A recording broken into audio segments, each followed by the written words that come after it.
Twitch, so unfortunately, Starting. through the short straw. But thank you very much nonetheless for your help today. Oh yes, of course. You're welcome And like back I said, anytime. oh wonderful. And like I said, if you ever need any help, I'm more than happy to help you with whatever it might, academic stuff. I love it. So I will almost definitely hold you to that. So Yeah, I can help with the Polish Lithuanian Commonwealth. all right, yeah. So Lucy, let me know when your stream's ready to go, and I'll pass Let on me my audience see. to I yours. think, I think yeah, I am live. I am you're alive. live now. Brilliant. Okay, so hang on. Let me see here. Is my sources a talk about history because I made like a, um, you know, to the, it's like a, what's the word? A joke about the Metal Gear Rising. My source is I made it the quack up. Yeah. Okay, hang on. So apparently YouTube live stream is going to redirect viewers to other things. Okay, I need to find the instructions for this again.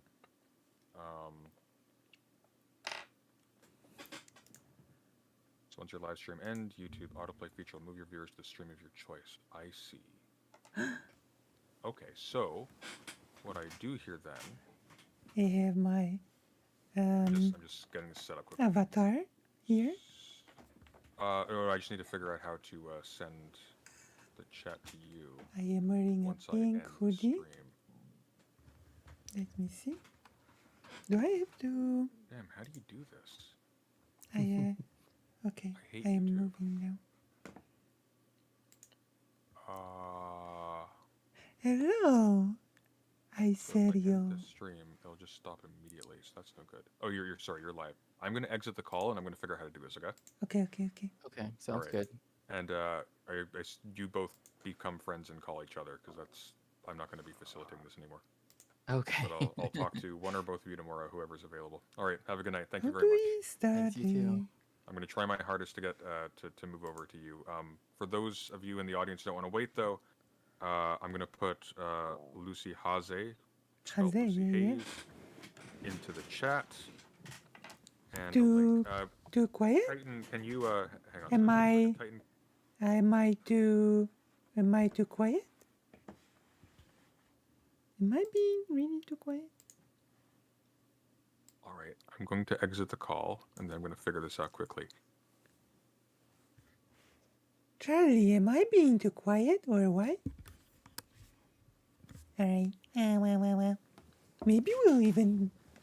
Okay, how do I? Hello, can you hear me still? Yes, I can hear you still. Yeah. He's become friends, the history friends.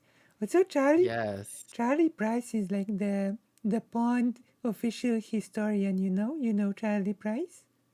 Mm-hmm. Yeah, Charlie's like best giggler, best ducky. Perfect. It's true. I hope that my stuff is okay. Like I said, I'm on Twitch, so but Your stuff is perfect, You're like a real giggler. Yeah. Yeah. Started. I think to me it's so interesting that you're focusing on the Polish Lithuanian Commonwealth and also trying to take it out of the paradigms that Western academics have put it into for so long. Yeah. Because even to this day, and this is something that when you're talking about history too, it's like for example, it's almost too easy for a lot of people to immediately try to say that try to use Poland as this catch-all term. Yeah, and it's like that's not what good. it is. Like yeah. It's and so it's not good because people are surprised when I. Okay, Lucy. Yeah. Very quickly. Yeah. Okay, so what I need you to do. Yeah. Is go into YouTube Studio. What? Oh, okay. I am in the studio. Go to settings. Where are the settings? What now? Click on settings and then click on community. Community. And then under live redirects. Yeah. Enter the name of my channel and then save. Where do I do this? Okay, so you're in YouTube Studio. Yeah.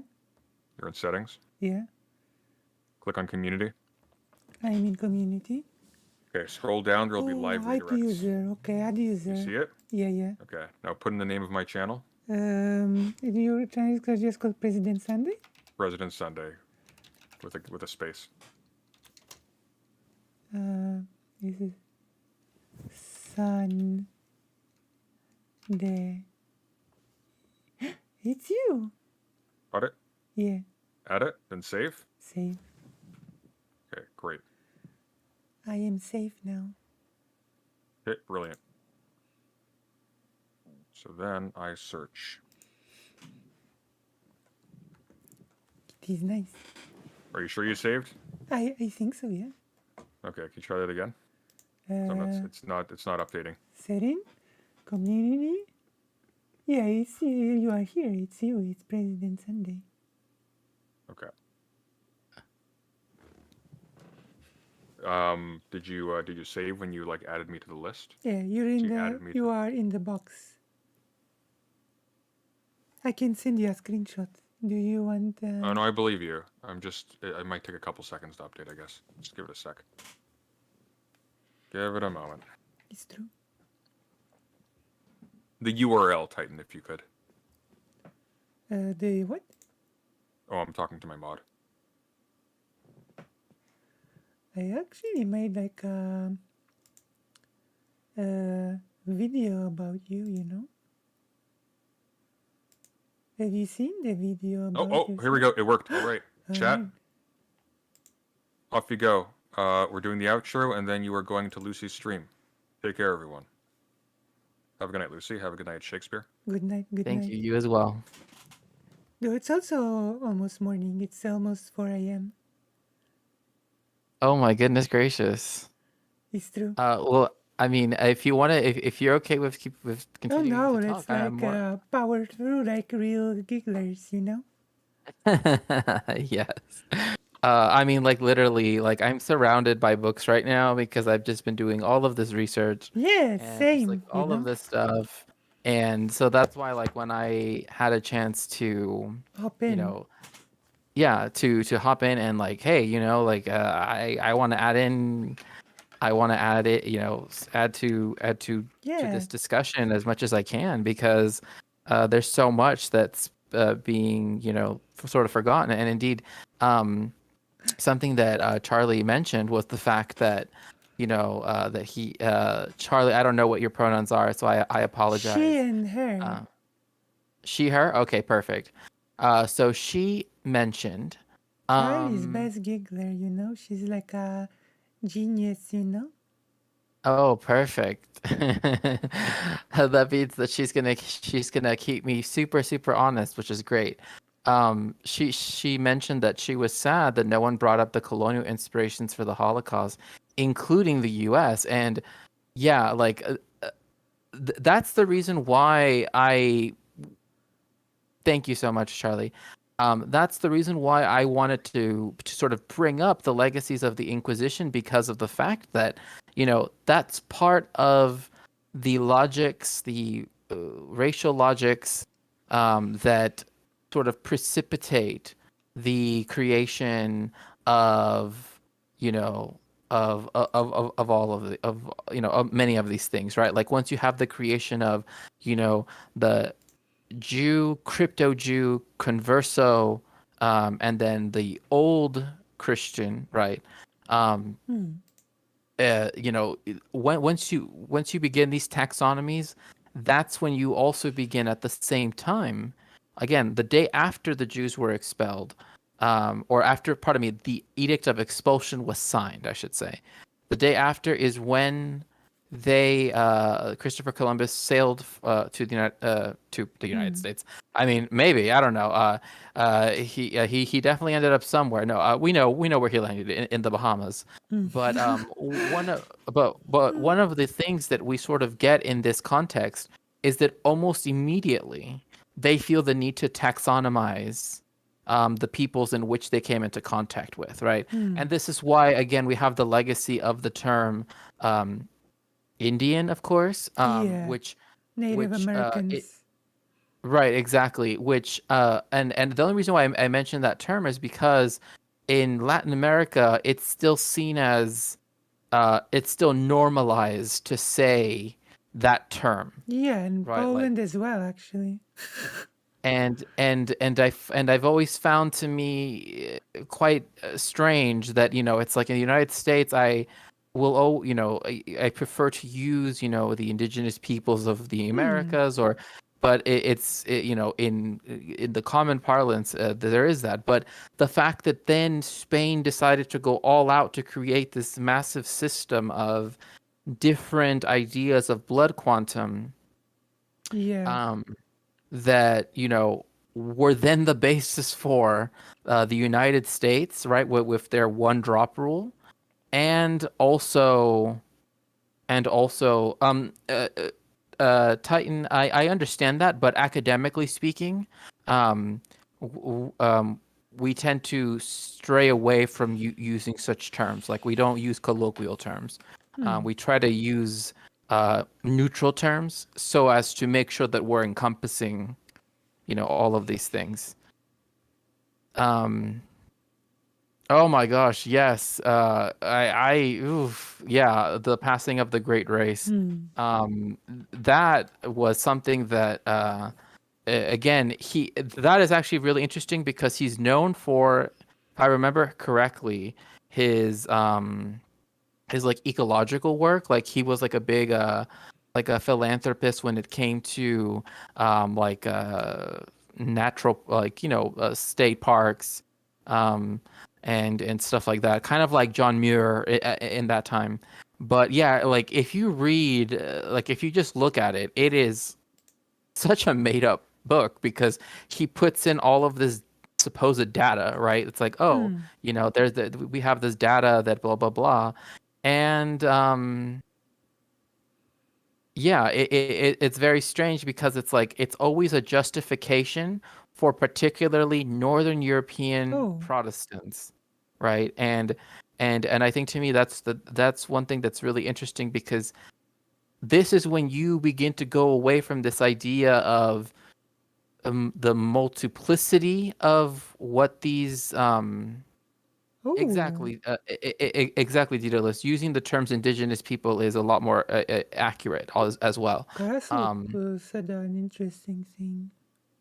But they, you have this occurring where before there were the Gallic races, the Germanic races, the and there were Danubian Germans, and there were the Saxons, and there was this view Right. of all of these again, and this goes back to what we were talking about earlier. It's like the idea of national consciousness as we think of it now really just did not exist Yeah. at all. Like, it started in the 19th century, really. Exactly. It started in the 19th century, and it was a process of getting to that. Yeah. And that's why I've met people who've tried to argue, or rather, I shouldn't say I've met people, but I've encountered people, right, so to speak, that try to say, like, well, the Greeks, obviously, the ancient Greeks, obviously had some conception of National identity. yeah, national identity, because they had the concept of Hellas. And then it's interesting too, because if you actually read the literature of the time, it's like they're including people that are either not real, that we know from anthropology and from history, but also the fact that we know that the Greek people as we know them were produced over a period of time. And as all people are, right? And so I think, to me, it's that's again part of this mythos that people try to get. Sorry. Also, Greece was basically not one Greece, but it was like a collection of city-states, right? Like, there was Exactly. there was no one Greece, so to speak. Exactly. And that's why, to me, like, thinking of things in a quote unquote Hellenic context, it's like, well, people can recognize that people speak similar languages, but some of the dialects are mutually unintelligible, for example. Yeah. And also, I'm pretty sure that the colonies that were in what is now Iberia and in southern Sicily, etc., like, they were not included in that idea of Hellas either. So I think to me that's where, again, we get this immense disconnect for people that try to say, ah, yes, there was always this Yeah. connection historically. And one example of this, which I think Right. to me is really interesting, is actually, I think Lonerbox actually brings this up, that the Germans in the 30s and 40s, when they were building, I forget what it is, but it's like this, the Hall of something. I can't remember exactly what it's called, but I think it was also in the Reichschancellery too. Yeah.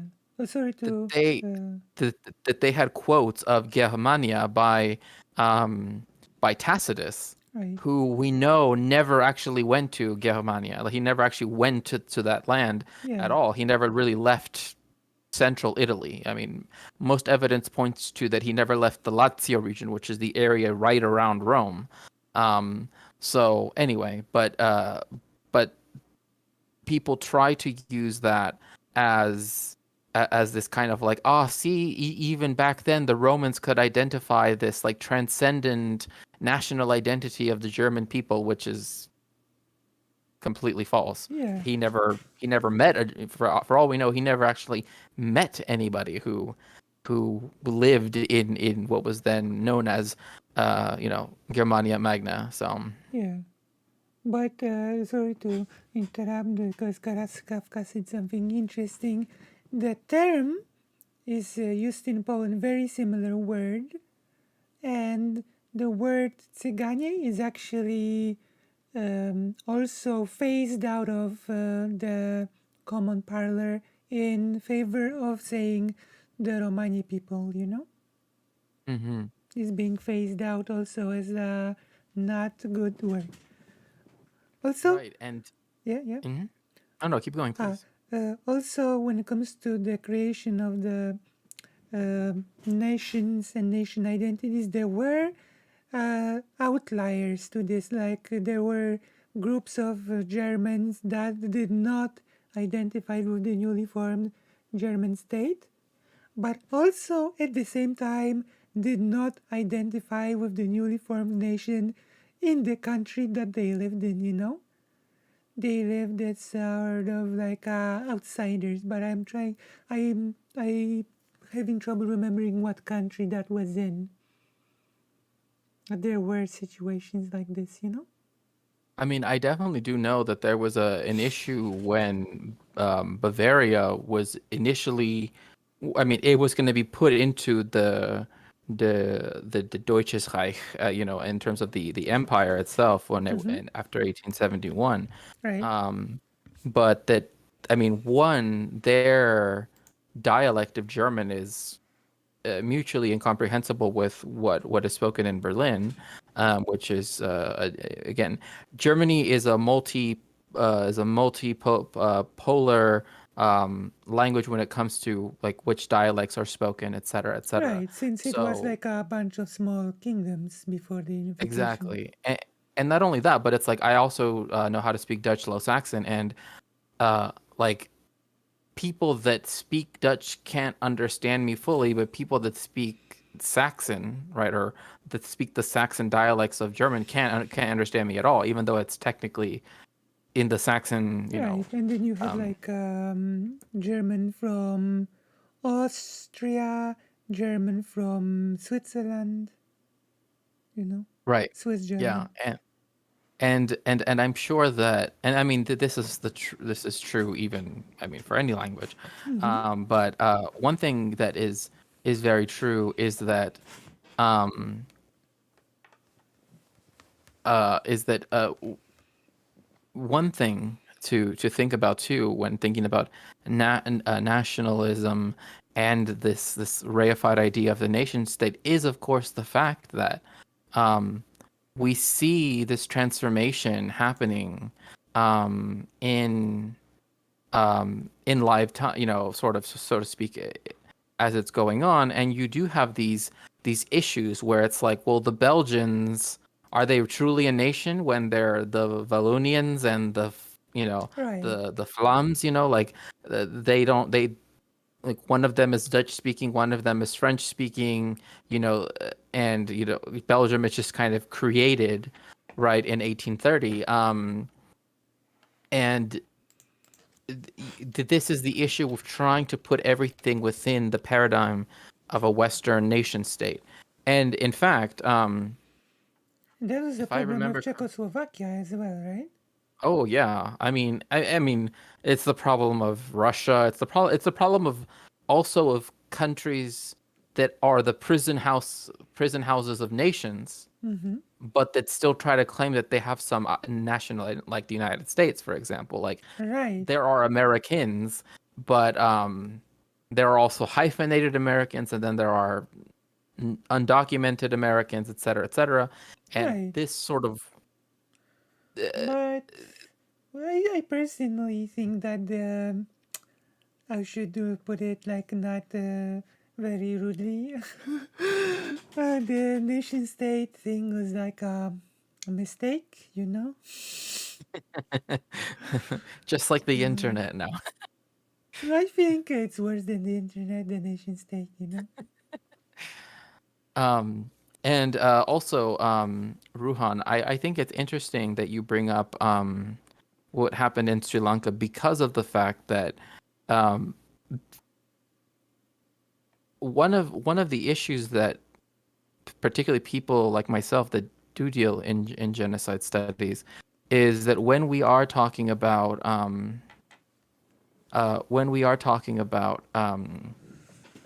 all of these different aspects and showing how there's a continuity of genocide that keeps going on is the fact that it this is the reason why this usage of definitions as per the UN or whatever Yeah. is never the correct way of going about it, because it's too easy to discount treatment that is sorry, I was reading one of your chats, but it's too easy to discount genocides that are going on because they are often tied with especially because in many Western nations they like to view the nations or the countries, I should say, that they created as a result of colonialism.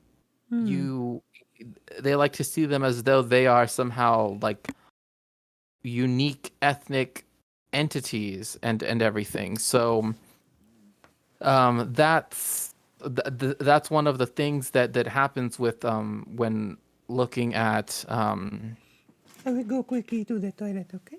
And I'll be right back. yeah, go right And ahead. then I will invite you to do a little bit rant about Ukraine, okay?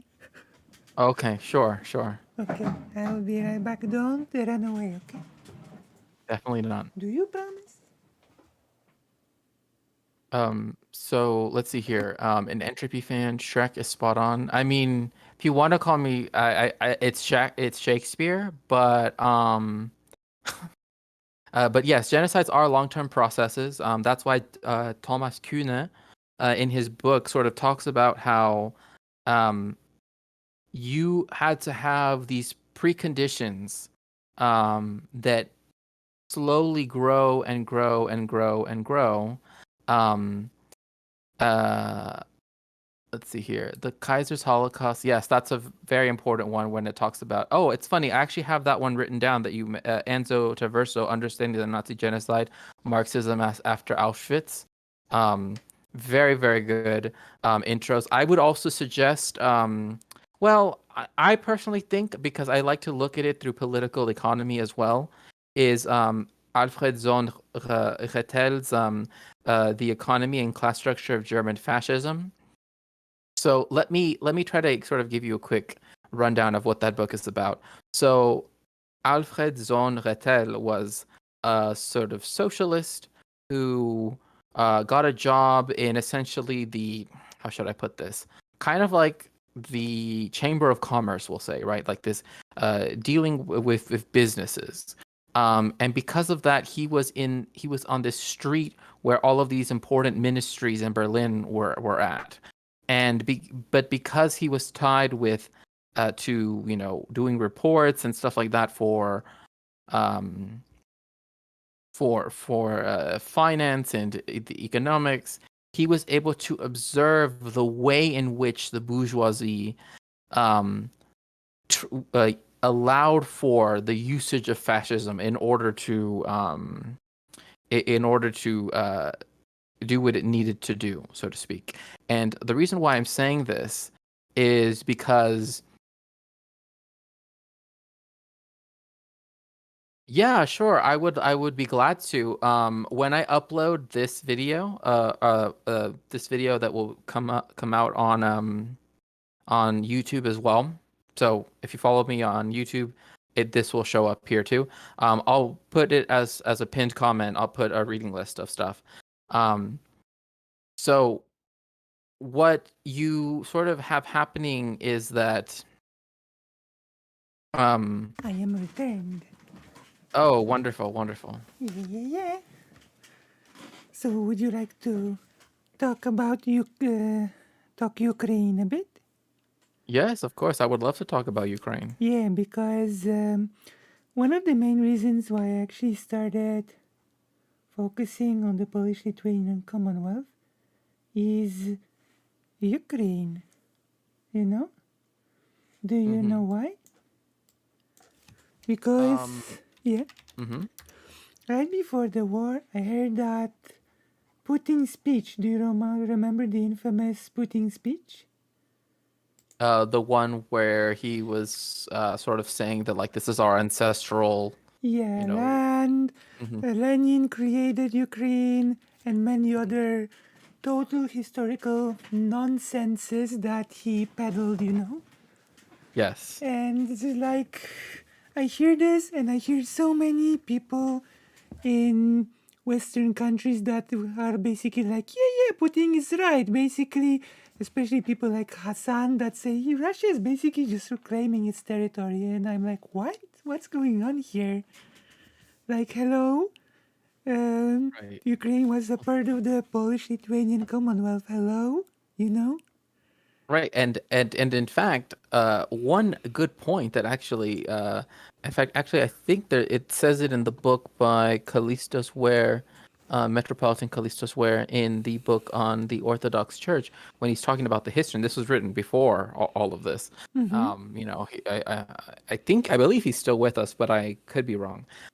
Is that he actually talks about how that interaction between the Polish-Lithuanian Commonwealth and with what is now called Little Russia, right? That area.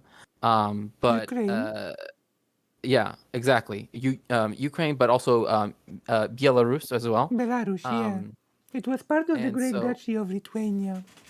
right, exactly. And that's the reason why around the town of Grodno, that's the reason why that area is very Catholic still, whereas the rest of Belarus, it's more Orthodox, right? And Yeah. so, and the same is true with Ukraine as well, where you have Greek Catholics. So that is um, Catholics who are still with in communion with Rome, but are still do Eastern Rite stuff. Yeah. And so that is very important to take into consideration is the fact that that shows the scope and breadth of the Polish-Lithuanian Commonwealth. And indeed, when people try to say that there is this mythical, magical connection that makes Kiev part of Yeah, like the Kiev Moscow is like orbit. Kiev, which translates into the stick town, Right. Yes. you Yes. know? Because when it was first built around a sort of like a kind of like a I don't want to say a fortress, but it was like this like protecting thing that was made out of wood. Yes, I Because remember. like it has the word key in it, which means a stick. Right. And one thing that I think is very important to also realize as well is that, Well, or rather, actually, you know what? How about you go ahead and sort of go a bit more into what you were we're trying to elaborate on earlier, and then we can the go on from Ukraine there. stuff, yeah. Mm-hmm. So for one, Ukraine was definitely not created by Lenin. The Ukrainian national identity actually formed in the 19th century, just like all the other national identities at the time, okay? Which Mm-hmm. created big friction between Polish people and Ukrainians after World War One, but that's a whole different story, right? And also there was the matter of the Cossack uprisings, which you are familiar with, right?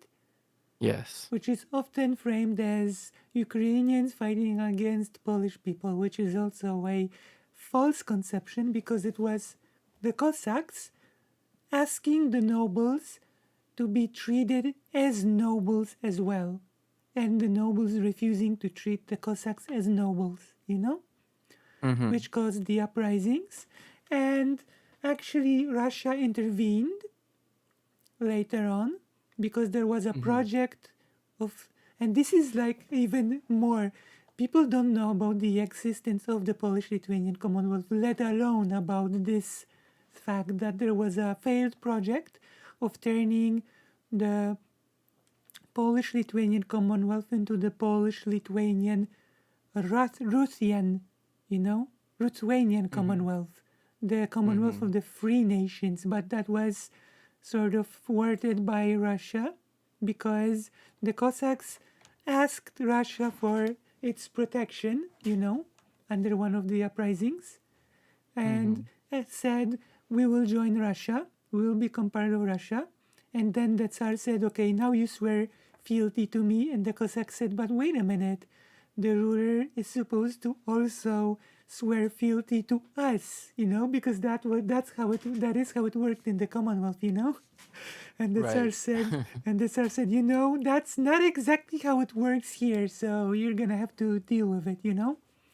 So the Cossacks thought, wait a minute, maybe the arrangement from before was not so bad after all. So there was this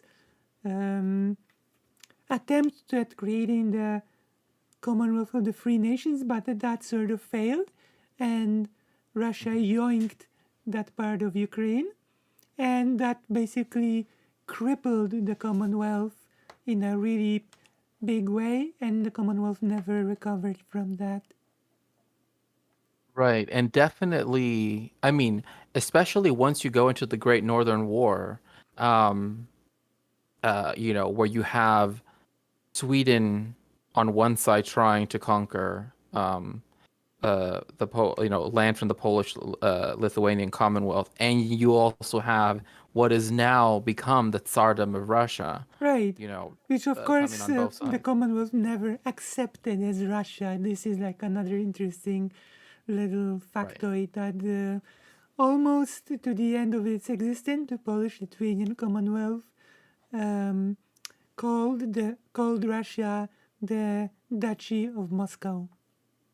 Yes, and in fact, it's really interesting that it was called that, Yeah, it right? was, The and then it changed to Russia because let's remember that what we know as Ukraine was part of a bigger entity that existed even before the Polish-Lithuanian Commonwealth. You know, the big Lithuanian thing with Kiev as its epicenter, you know? Oh yeah, And for sure. Russia claims to be the rightful successor of that, you know? Right. And this is I mean where, it. Mhm. yeah, yeah. No, no. I was just gonna say that also ties into this weird claim that that some Russian nationalists now have been trying to claim that because oh gosh, was it Rurik? I can't remember. I want to say I want to say it was during the Rurikids, Okay, okay. that because they married the Byzantine emperor's daughter, that also, you Yeah. know, that's Kievan what also Rus. gives them, yeah, with the Kievan Rush and all that stuff, that also allows them to claim like lands that were part of the Byzantine Empire, blah blah blah. The whole idea of like the Third Rome and all of that stuff is yeah is But yes Karash Kafka, yes, the Kiev and Rus was Rus itself comes from the Scandinavian peoples, the Vikings, so to speak, that went there. Like Russia literally means the land of the Rus who were Scandinavians. right, this is where the interesting thing comes in, because the part that became the Duchy of Moscow was conquered by the Mongolian Empire, you know? Oh yeah. And the Mongolian influenced the language and everything else, okay? And the Kiev part and became part of the Polish-Lithuanian Commonwealth, okay? But because the nobles of the Polish-Lithuanian Commonwealth wanted ultimate freedom, you know, because of this one for ultimate freedom, they created several laws that would guarantee those freedoms. But as a byproduct of those laws, they created among them the law of not zero intolerance to other religions, you know, and also the law of respecting the other, that local cultures and communities could not be trampled upon, you know, which means that the cultures of the region of Ukraine could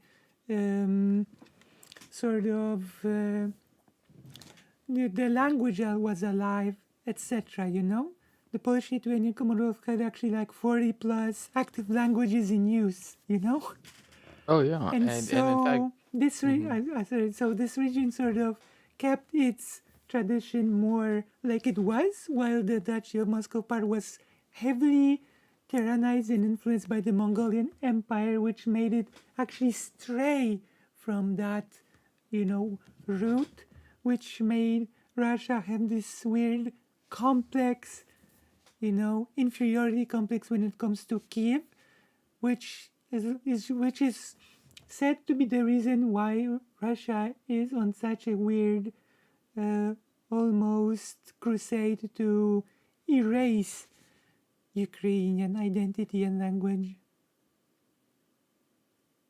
You know? Because when Russia young that part of Ukraine, they went straight to work to erase the language and everything, you know? no, right. It's well, and what I hate is that this delegitimization of Ukrainian identity, and I mean other identities as well. I mean, Yeah. you don't even have to just stop with that. Is this way of trying to flatten history? At least that's how I would term it, right? That's what the far right in Russia, which I mean, Russia is already a very far right nation, so Yeah. but by doing this, it's trying to create a vision of its its sphere of influence, so to speak, to use the terminology of sort of imperialism, which I think is another thing that we also have to bring up as well. That as if Russia sort of has claim to these because of I mean, one, it tries to make the historical ties, but then it even tries to do it with the theft from Ukrainian museums of Yeah. nomadic steppe peoples, like for example the Scythians and Neo-Scythians, etc., who also inhabited the sort of the lands from Ukraine going all the way towards China, as well, and trying to say, well, this, because we were trying to claim ourselves to be part of this, which is really funny because it's like the whole Scythian and blah blah blah, all of that stuff like that. That, I mean, that comes right out of like the National Socialist playbook. You know what I mean? Like it comes straight out of that. This whole idea of like, oh, we're connected to these people who Yeah. blah blah blah. And I just think, to me, it's a very strange thing how Russia would rather flatten history and try to erase identities or delegitimize them, when in fact, and this is something I actually mentioned, I forget to whom I mentioned this. Maybe it was to Polly or someone. I once had someone who was a Russian nationalist, and again, this was actually at a conference, and this was after 2014, but before, it was like 2018 or something like that. And their whole point, the way how they kind of said it, I was sort of saying, the influences that so I was talking about Yiddish and saying how Oh, Yiddish, yeah. I want to how learn it. Oh, really? I actually have I'll have to send it to you on Discord. I'll DM it to you because I actually have like one of I might be able to get you the PDF. I might be able to get you the PDF. Because So, I have started but learning Hebrew already.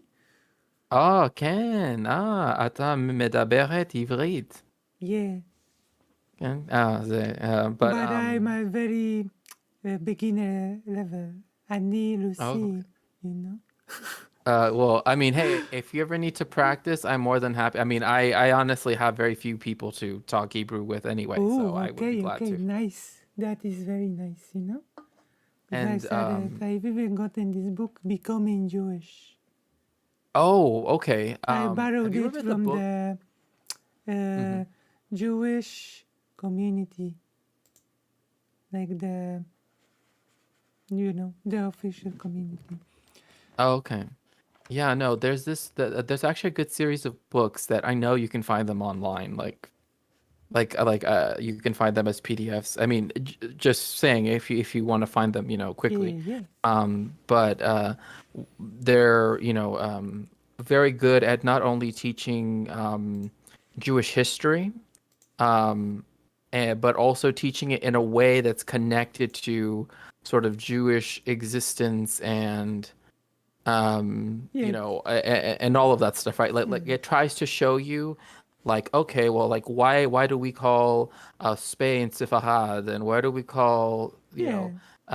France Tzarfat, and it tries to show you history lessons and And stuff like that. also the whole concept is very interesting because on one hand, people racialize Jewish people, and Hmm. there's always this ignored factor that Jewishness is actually also pretty diverse,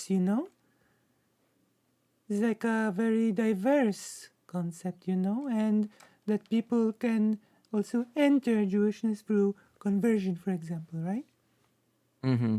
So there's this concept, when I visited the Shabbat dinners, there were people of all different nationalities and all different ethnicities, Oh that yeah. attended, because it's like I mean, not I mean, I mean, I mean, like I'm a Mexican Jew, and for some people that's a very strange combination. like You know. no, it's not really, Well, I mean, well. See, what's so funny is that it's precisely Yidden in America that have been assimilated into whiteness who can't see me as wholly both at the same time. It's like, oh, is one of your parents one and this? It's like, no, Well, no, no, yeah, both of my because parents. Yeah. also there's like you keep my one parent, but technically speaking, in the tradition, in Coastal Jewishness, there is no such thing as being half Jewish or one, etc. It goes through the line of the mother, right? So, Yes. so there is, Halachically. yeah. So there is no such thing as like being I'm half Jewish. If you're Jewish, you're Jewish. It's Right. not treated Exactly. like in this way. And what's so interesting is the fact that that was actually something that was used to other Jews in the sense of like dehumanizing them by saying, like they're not like us patriarchal Europeans because they focus on motherhood as opposed to fatherhood. And they've always thought that was very strange because also another thing too is that in the Igerech Hashmad by Maimonides, he notes that if people were forced to convert, or all of these all of these situations where, because he was cognizant. I mean, his family was originally from Spain, and during the time of the Oh, and you have Reconquista, of course, this wonderful language. Oh my gosh, I always blank out on the word. Do you know what I mean? Ladino. Ladino, yeah. Yeah, it's actually funny that you bring that up, because I actually teach it, You teach it. You because know it. yes, I'm trying to preserve it as Would you teach a me? language. So I actually have like books. I don't know if you can even see it, but it's like Where is it? Where is it? tabelas. Where is it? Right here. I don't know if you can see it. Oh, sorry, I'm on Twitch. Oh, link your Twitch and I will tune in and I'll show Yeah. It's just twitch.tv/Shakespeare, like my name. But yeah, I'm trying to create, and these are, again, I'm an academic, so I always want to do tons of projects all at the same time. But one thing I'm trying to do. I am a duck. Oh, okay. It's true. Is that I want to try to You are on preserve offline? You are offline? What? I'm sorry? You are offline? I can't understand the Are last you word. I'm sorry. you online right now? Or? Yeah, I'm on right now. Oh, I'll do It that. should say that I'm live. Oh man, I think I found the wrong account. I found the wrong Shacks. Let's see, because it's spelled the same way as let me see here. There we go. This is this has to be you. Have I found you? Okay. Have I stalked on you? It should be working now. It's like, are you blonde? This video is Okay, I see. Now it's working. Thank you so much, Zara, for making sure about that. So yeah, so I have these textbooks right here. Thank you. I do not see And the screen. I do not see. let's see. Okay, I see. I'm trying to make sure that you can see it, but I don't know if it will show with all the glare. But it's called Curso de Judeo Español Ladino para Principiantes. And it's I'm trying to really. Would you teach I'm trying me?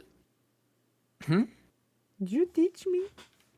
Oh, I would be glad to. Trust me. I'm trying to create one comprehensive textbook. Wow. For teaching Ladino to people, because I am very big on trying to preserve Western Sephardic and just Sephardic culture in general. Yeah. But also because there are so many of things that are like a lot of nice singing, right? Yeah, like I'm trying to show you, like this is all in Hebrew script, but it's Ladino itself, La Grafía Hebrea, and so yeah, I'm pretty okay. I have to practice more the Hebrew. I love that. Oh yeah, Hebrew, like to me, it's like Hebrew is actually two Hebrews. That's right. You either have the modern Hebrew, which was constructed, or you have the biblical Hebrew, which is preserved which was used for ceremony. Right, and which is interesting too, because if I remember correctly, and this is why Yiddish and Ladino, etc., were created, because Hebrew was considered the language of ceremony and religion, right? Right. Lashon HaKodesh, the holy language. Yeah. And so that's something that definitely comes across very importantly when that happens. And in fact, like, if you don't mind, do you mind if I read something out in Ladino, just to? Yeah, of course. So Empezar, quiero a contar hechas del Dio alto, de lo que quiero inventar, nada yo no falto, con bailes y saltos y con gran placer, porque aman el mamzer, mosquillo, matarnos y también a temarnos. Oh. So this is talking about this is about Purim. But you definitely can see the connection that it has with Spanish, but it's connected Yeah. to the Spanish of the Middle Ages. So there's a lot of it that sort of doesn't. Just like Yiddish is connected to older versions of German, right? Yes, yeah. Because it's like, for example, if you want to say, do you speak Yiddish? Like, kannst du reden Yiddish? Yeah. Oh, It, nice. they don't say that in German. What you kannst du Sprache, right? Sprichst Instead they say du, raden. sprichst du Yeah, Deutsch? sprachst du. Yeah. Deutsch. And that's but raden means to counsel in German, right? And so it comes from more of these, like I said, because it comes from an older form. And so Yeah. I'm trying to And this create is like a nice, beautiful mix of like alphabet and some influences from Hebrew, and then taking the language, the local language, and adopting it. Very nice, you know, Yes. like And very. and that's always been the case for the Jewish people, where it's like Yeah. This is like great. it's like whether you're in Italy or whether you're in France or whether you're in, I mean, there was Judeo-Italian, there was Judeo-French, but Of also course, Judeo-Arabic. the Commonwealth preserved the Yiddish. Most of the Commonwealth is the Yiddish, you know. And it's interesting too because yes, I was speaking Yiddish. um Yeah. of course, I actually went to like yeshiva and everything. I went to a rabbinical college and everything. So Ooh. uh, Wow. yeah, I know. I'm such a boring person. I know. No, that's Um, cool. I like it, you know. um, Especially since I've only recently started like discovering my own roots, you know. So I oh went to yeah, those centenars. like if you need any help with anything, like Like my uh, biggest obstacle, at least when it mhm. comes to really orthodox um, parts, is that I have not an easy time, for obvious reasons, historical reasons, of clear documentation, you know? Yeah. No, I totally get that. So Um, it's not easy for me to be able to point to a clear documentation proof. So in certain more orthodox circles, there will be like, even if we believe you, then if you cannot document yourself, then you cannot be officially accepted, you know? no, and see, that is a big problem that so a lot of my research also tries to address as well. And I have done stuff prior and that tries to show the fact that, like, Maimonides, for example, said, if as long as you have Jewish lineage, that's all that matters, right? Like it Yeah. doesn't Like it some doesn't people matter. told us that as well when the dinners, that as long as you know who you are, it doesn't really matter if you have documents or just documents. And if you know who you are, then you know who you are. Right. And I mean, like a And lot of that that's, comes from this idea that is strangely influenced actually by what we were talking about earlier about the eugenics and yeah, the Nuremberg laws and all of this stuff, and also limpieza de sangre, which I was mentioning earlier as well, is this idea of what is a Jew, right? And yeah. but they couch it in the question, who is a Jew? And that's the standard that the state of Israel uses to determine who gets to be considered a Jew or not. Right. And And that this is is not good, especially since conversion exists either way, you know? Right, and in fact, and this is actually, proven just in historical records, is the fact that initially when Judaism was going out throughout the Roman Empire, Judaism was still a proselytizing religion. So, Right. I mean, that's the reason why you have you've always had so much intermixture with different populations throughout the world, because it's like for me it's like, well, I'm fully Mexican and fully Yeah, Jewish. Like I don't exactly. there's like there's no such thing There's no as conflict there. right. There's no conflict there, but It's like in I think Poland. it's Polish people say, I am Polish, but I am also Jewish. right. And but it's interesting that it's in the United States because of its weird legacy of race um that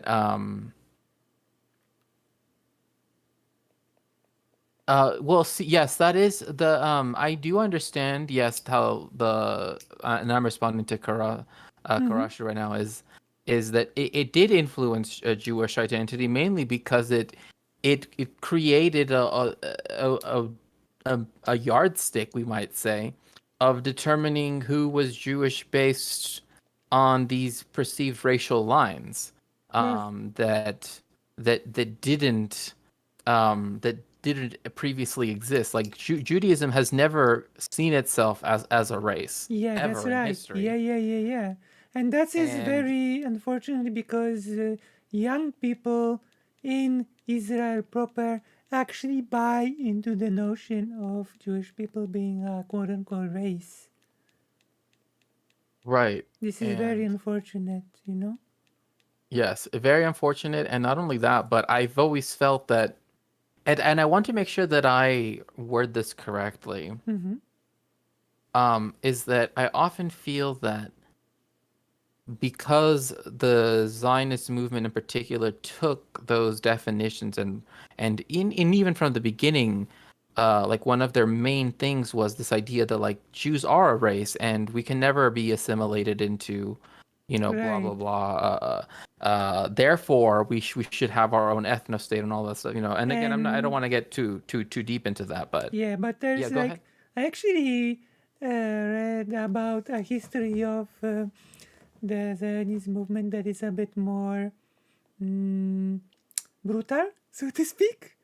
Oh yeah, That it oh yeah. had really militaristic roots in very extremist militaristic groups, you know, and Hmm. that there was actually this sort of very strange element of bigotry in Zionist movements when people were divided into the so-called old Jewish people and the new Jewish people. And the I mean, old, I mean, I mean, I mean, that's literally, well, I mean, that's literally like legacies of the Inquisition for Pete's sake, like, with new, and with new the Christians and new, old the Christians. new Jewish people were like are defined as highly nationalist, ready to die for the Jewish state, and Hmm. very militaristic, very on alert, etc. And the old Jewish Hmm. people are characterized, interestingly enough, by all of the anti-Semitic tropes Hmm. as greedy, weak, um, as trying to fool you, as trying to deceive you, etc., backstab you. Right, and Interesting, right?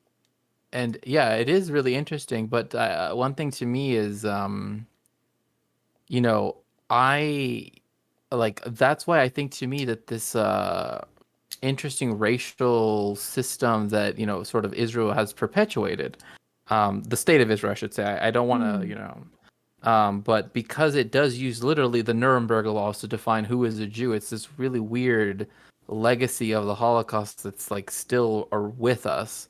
Yeah. But I don't like that it's also become standard. Um,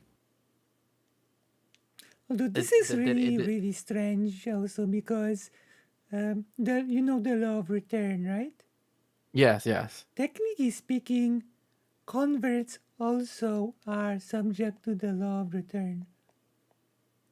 Right. Yeah, that's true. That's true. And in fact, this is the reason why the chief rabbinate in Israel has always made a big deal about what kind of conversions count. Right. Um, this has always been I mean, this has been a problem since day one Hmm. in 1948. But like even like now, especially with the Jewish nation. Nationalism. Yeah. The bill that was actually passed in the Knesset that like defined the state of Israel as like the Jewish state, etc. And I Which think this is is fraught like with. also a mistake, big mistake, you know? I read this interesting article that said that the notion of nationalism, you might find this very interesting, you know? You're here, right? Hello? Um. Hello? Uh. Can you Remind hear me. me? It's not. It's not ringing the bell right now. So there's this article, and it says the notion of nation and nationalism is unpleasant to a Jewish ear, you know, to hear for a Jewish person because it goes against tradition, which is Hmm. multiculturalism, and many different people living in one space and often speaking many different languages and interacting with each other. Like this is And to really, yeah. yeah. This is really No, no, go ahead. interesting No, no. because it frames tradition as something very different as what conservatives today frame it, you know? Oh yeah, for sure.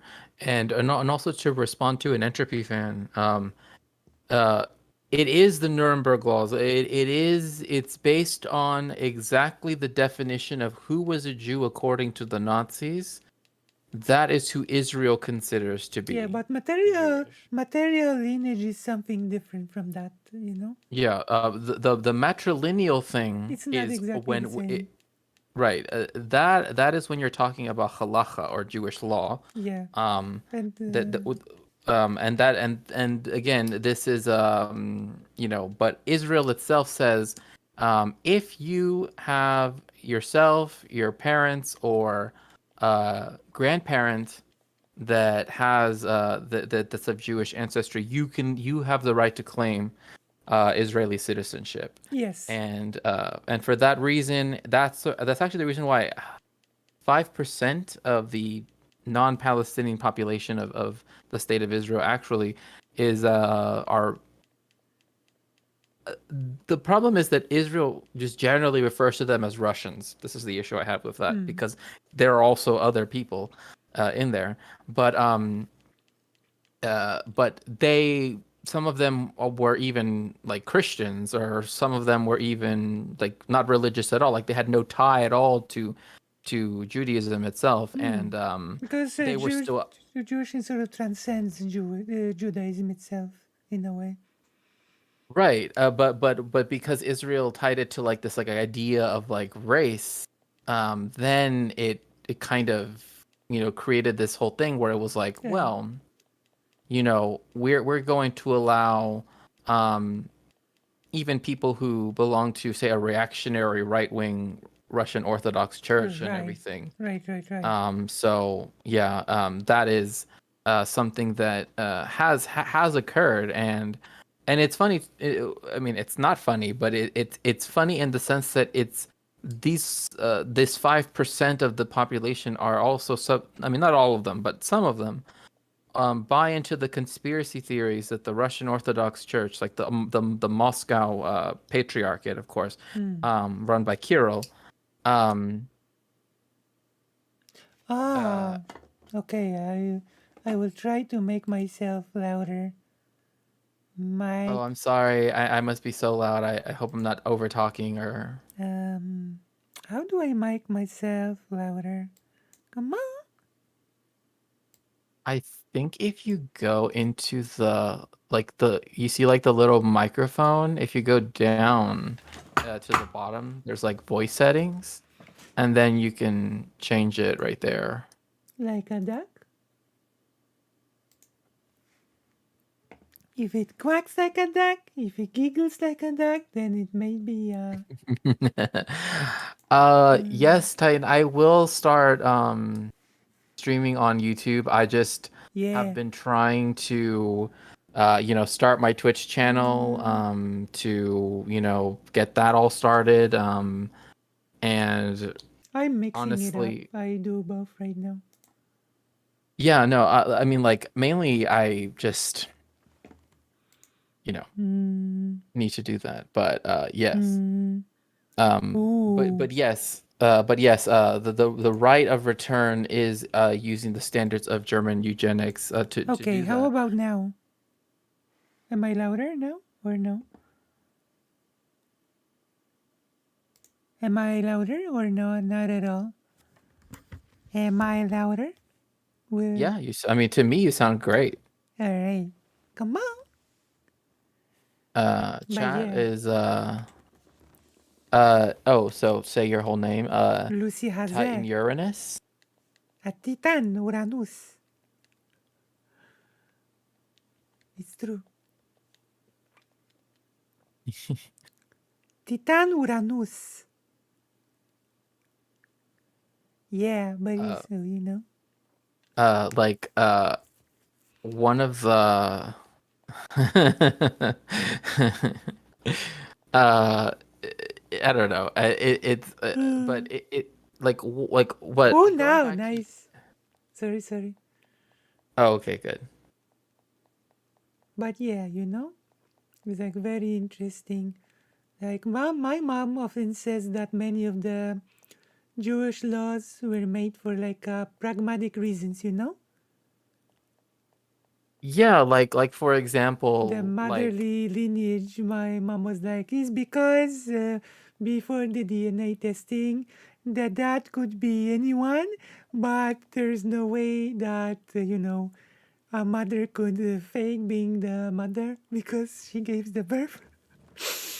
right. And no, and that obviously, it's the same thing with like kashrut, right? Like the kosher laws. Yeah. That because it was literally like the blood, etc. It caused the um, health problems, you know. So that's Right, why and same the thing kosher. and s- Oh, and then same thing with pork. I mean, like yeah, like people will say yes, swine tends to be very unhealthy, etc.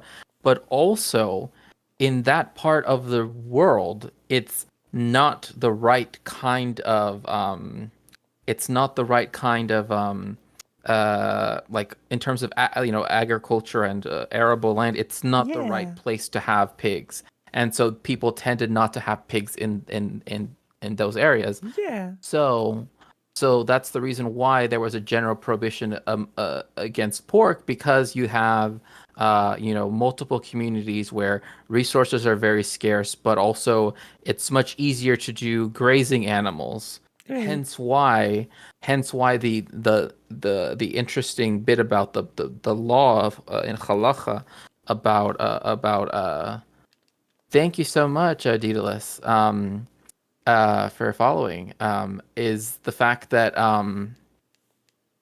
that's the reason why they say the animal which choose the cud, because those were animals that were more likely where they could survive in the type of hilly landscape that the Tanakh and the culture that developed it lived You in. do the Um, you know, you do the yes, the yes, nice, very nice, very nice sound. You know, this is why yeah. this is why I pronounce the content creator I pronounce Zander Hal. You know.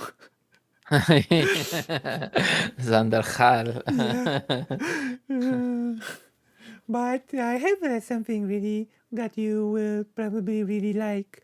I read a book by a Jewish author that Hmm. explains Judaism from a very secular point of view, you know?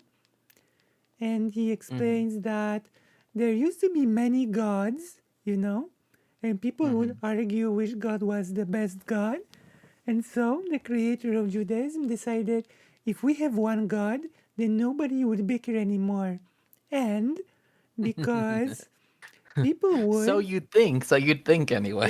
yeah, but we're talking about the theory. And the theory is that the God of Judaism will be made nameless and formless because that way everybody will be able to imagine in their head their own perfect custom god, and call them what they want. Right. No, and one thing I think to me is so interesting in relation to that is the fact that if we take the different hypotheses of how the Tanakh, or in this case the HaTorah, was Oh, written, yeah. um,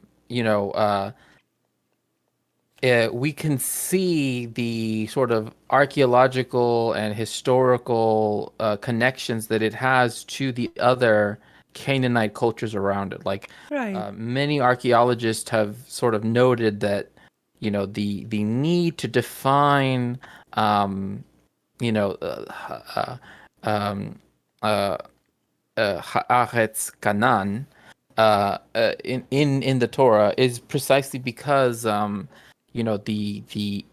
Israelites, if we might call them that, the precursors to the Jewish people, Mm-hmm. were just one among many tribes of Yeah. the Canaanites, Yeah.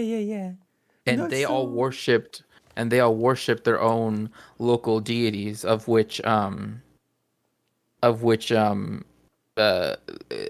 you see this in the actual nomenclature of Hashem in the oh, Torah, Hashem. because Yeah, Hashem. Nice. yeah because you Adonai. have which by the way, for people that don't know, Jewish people tend not to say the name, and we tend to say Hashem, which literally means the name, because it's And not supposed to Adonai. be.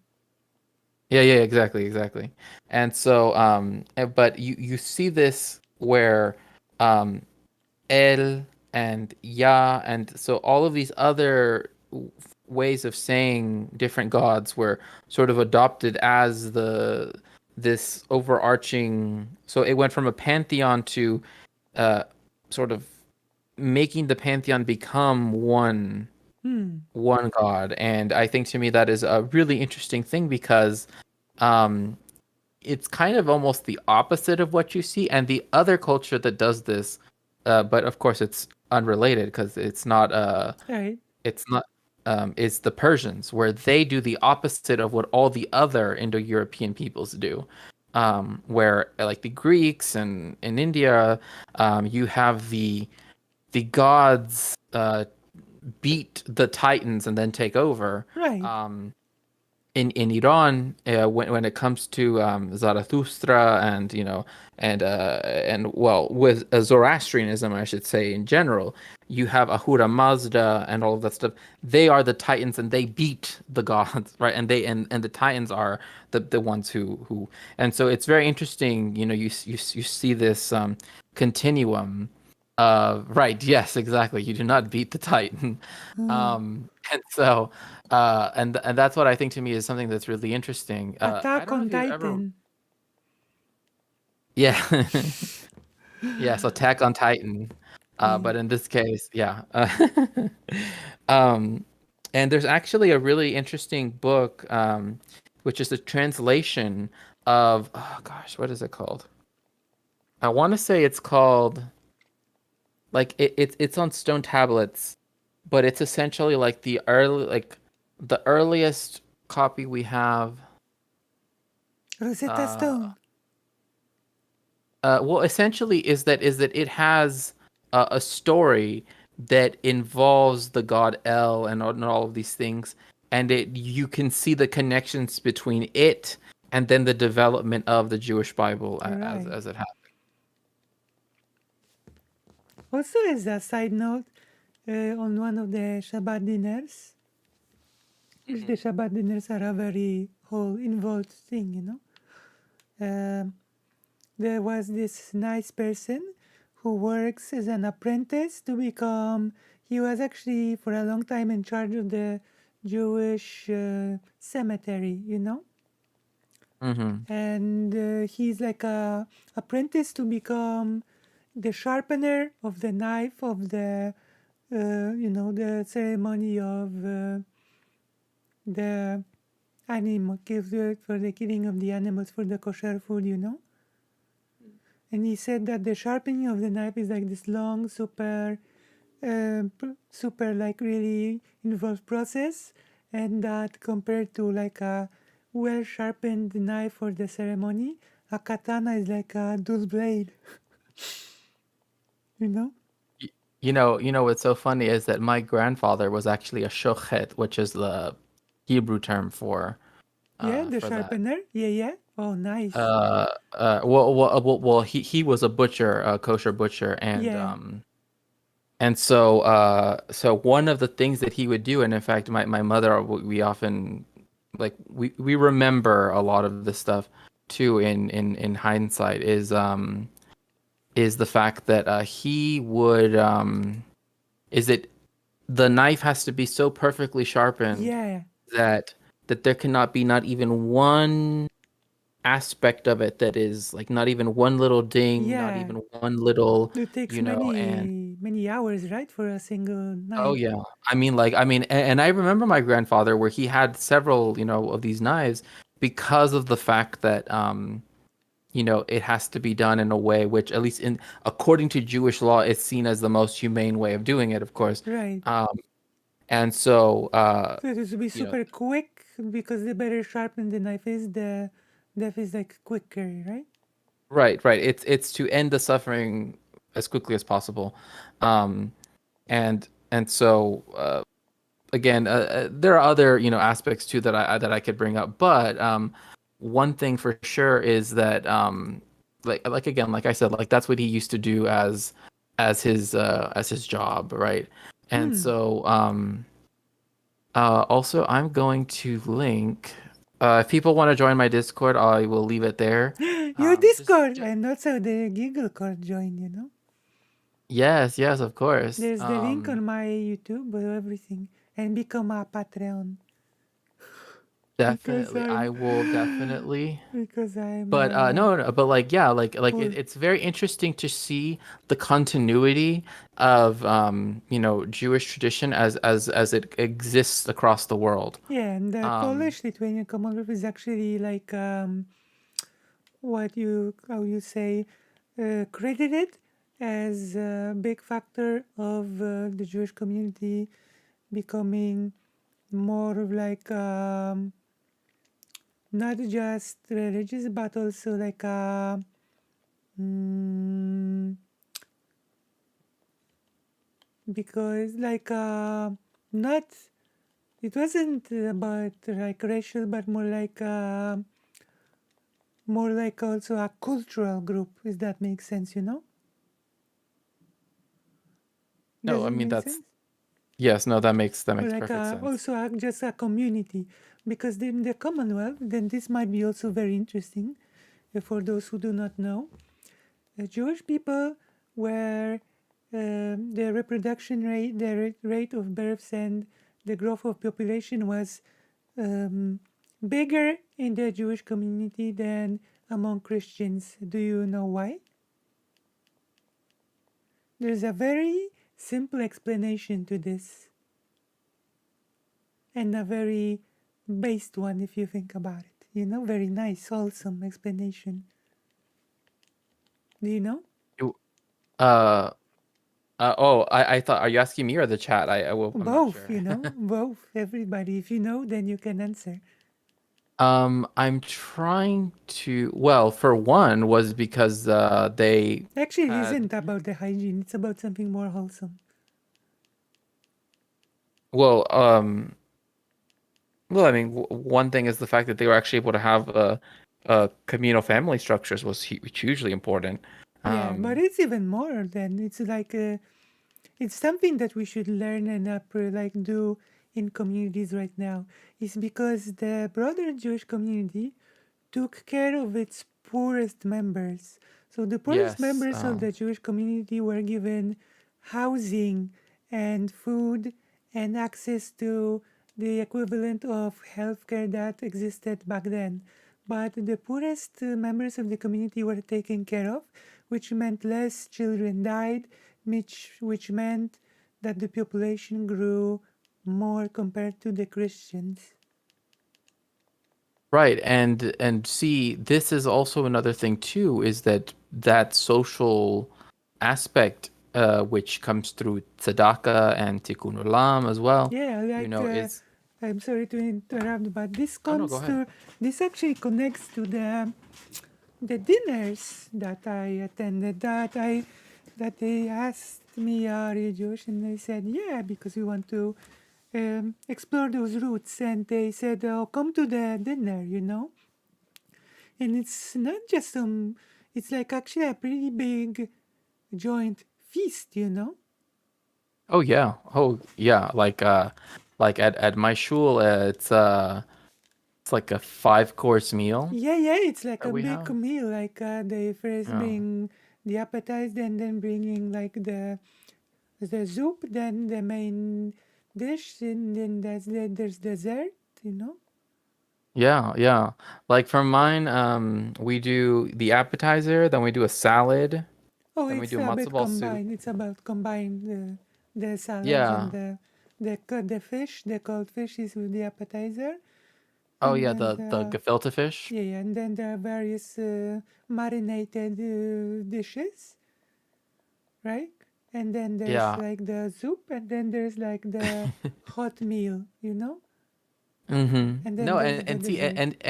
and another thing is that in Judaism, it's seen as a blessing, the more people that you have Yeah, and for there are Shabbat. people Like, coming from all over the world, you know, of many different ethnicities, races, etc. And it's like a very diverse community, and there's a lot of singing involved, and it's all really yes. nice, you know.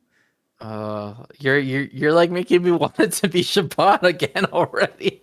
Yeah, it's like very nice because like even when someone is not super religious, like the prayer becomes this sort of like a community experience. Like there are people that are basically said like, yeah, I come here for the community experience. Like it's like entering a different world for a bit, you know. I'm not Oh even yeah. super religious. It's just that, you know. And not only that, but also like depending on the type of place that you go to as well, because I used to go to, I think I mentioned, like I went to yeshiva and everything, and like Mm-hmm. there they would, like Shabbat was like full on, like, you know, no, you can't use your phone, you can't turn on Yeah, the yeah, light. yeah, yeah. This like yeah, that you don't use like the phone because when it go after a certain hour, it's no phone, no anything, you know.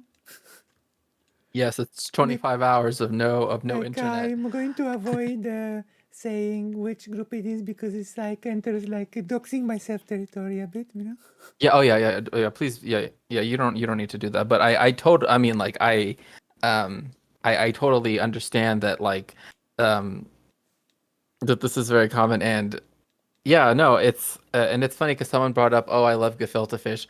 So my Rebbitzin, so which means my rabbi's wife, um, I don't know how she makes it, but her, it's like barbecue. I don't want to say it's barbecue because it's Barbecue. not, but it kind of has that like a kind of a little bit like there's flavor to it. Like it has a flavor to it. But her gefilte fish is literally like addictingly good. Like I Ooh. literally like I honestly, like I But once asked her for the recipe and she's like, "Oh, well, I make it myself, so I don't know how to give um, you a good but recipe." speaking of the Shabbat, I think my favorite dish is like the chulent, you know.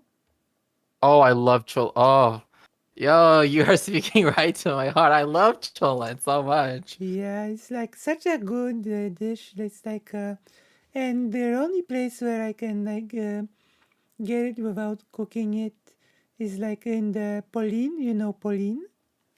Yeah. You know what the Pauline is? Like the museum Mm-hmm. in Warsaw. The Pauline. Also, this is like interesting that the etymology of the word Pauline, right? Mm-hmm. Like the rest here, the place that was chosen for the Jewish people to rest and stay, you know? Mm-hmm. Yeah. Very, Pol meaning here and lean means to rest. yeah. So, So rest here, like the place chosen by God. Which is why I say that basically because Jewish people came to the Kingdom of Poland before the formation of the Polish-Lithuanian Commonwealth. And then, even after the formation of the Polish nation state, I would say that at this point, maybe Polish people would not be, like nationalists would not be so happy to hear it, but I think Poland is as much a Jewish country as a Polish country, in my opinion. I Because, mean, I definitely think that, like, if you consider the fact that Warsaw was once, I mean, among other cities in Europe, but like Warsaw in particular was like, almost what wasn't it something? almost half of the population was estimated to be Jewish people. Yeah, exactly. And so, yeah, I remember it being called. In fact, I think that's the title of the book. It's called Jewish Metropolis, and it's Yeah, talking and about. like there's so much history tied. Like in Warsaw, you still have the Jewish theater. You have Żych, which means the Jewish Historical Institute. You still have like, of course, all the synagogues. So you have the Polin, the big museum. You have all those things, and you still have the living memorials of what happened. You have the ghetto wall, etc. Also, if I remember correctly, and I think Yiddish is also a recognized minority language in Poland too. Yeah, and there's a school where you can learn it, but I went there and there there were no groups forming that time. Yeah, like I know that. So there used to Because be. there's It this, used to. yeah. Go ahead. No, go Oh, ahead. because it seems like, and I'm happy because it seems like Yiddish is actually on the way back up when it comes to the number of users. Yes, and in fact, if you go to, well, I mean, again, like me saying, oh, the Jewish communities in Brooklyn, that's like, saying, that's, yeah. Um, there are many Jewish communities in Brooklyn that are like, where as soon as you, are in most of the places, you hear most of the people speaking Yiddish. Oh, But it's nice, interesting to me nice. because, what's interesting to me is the fact that um, the different dialects of Yiddish become Ah, very apparent. And in fact, the dialect that now they're starting to teach people is the Hungarian dialect, which oh, is, I think is great. but But also, like, but the one that I learned in particular was the Russian, was like what is now ah, considered Russian, right? And the mm, reason why is just because that's what was available at the time was right. But um also, as I've learned Hebrew, I've learned a lot of very interesting things that basically, when Hebrew for the modern use was reconstructed, it was mhm. reconstructed by many Jewish people that came from Europe. And with that came certain changes to the pronunciation of Hebrew, because Yes. many sounds like Aleph and Ain, right? They're used to be Hmm. pronounced, and you still have sort of the pronunciations of those sounds in Arabic, Yeah. but those pronunciations were sort of thrown away because it was more based on how European Jewish people spoke. Right. And in fact, you also see that with the sound of with R, or like for Mm-hmm, mm-hmm. example, like Yeah, yeah. like if you This is all like very interesting. He's a big language nerd. yeah, oh yeah. I mean, I study languages, many languages, because again, I deal with history and with all of this stuff, so it's like So I would love you to teach me Ladino. It's like boom, boom, boom. I went to Hebrew yeah, together, one like after the other. Yeah. yeah, together with my Um mom. It's like a family time. Oh yeah, no, like that's something that I've done before, where I mean, like the main thing that I used to do was teaching people just how to read Hebrew, mainly like I think there's it's a very basic. I think it's the most tricky alphabet that I've been learning. Like I can read Japanese, Korean, and Hebrew is more tricky because of the lack of the a, I, u, e, o, you know. Yeah, the And we vowels. Yeah. just our Hebrew teacher told us that when we continue, we will just learn the root words, and we will know how to read it by recognizing the root words. You know. Right, which is really interesting because it's like that's how all Afro-Asiatic languages work, which is the language family. So so because Hebrew is not part of the Indo-European one, it's part of the Afro-Asiatic one, and because of that, you can see the connections between Hebrew and other languages, such as with Arabic, and I'll just use this Right. as an example, where in Hebrew, the word for peace is sheen, as it has it's sheen lamed mem, Yeah, shalom. and shalom, and in Arabic it's sheen, and then it's their version of L, and then mim, with just salam, Yeah, yeah, and yeah. It's super cool. if you understand that it's usually root consonants, that's the terminology used, root consonants, Yeah. then you can understand what a word or a concept is about because it's already embedded within the term. So that's like, for example, like what perhaps people have heard this where they say Islam is the religion of peace, and the reason why is because the word salam, peace itself, is in the name of the religion, Islam. Like it's there, the salam, it's right Yeah, there yeah. in the name. Super cool. And same thing with like just like all of these different things. It's like it's the same thing if you go to Amharic in Ethiopia, where you also Oh, see Ethiopia. them. Yes, they speak a related Semitic language, that is called Amharic, and it also uses the root consonant system.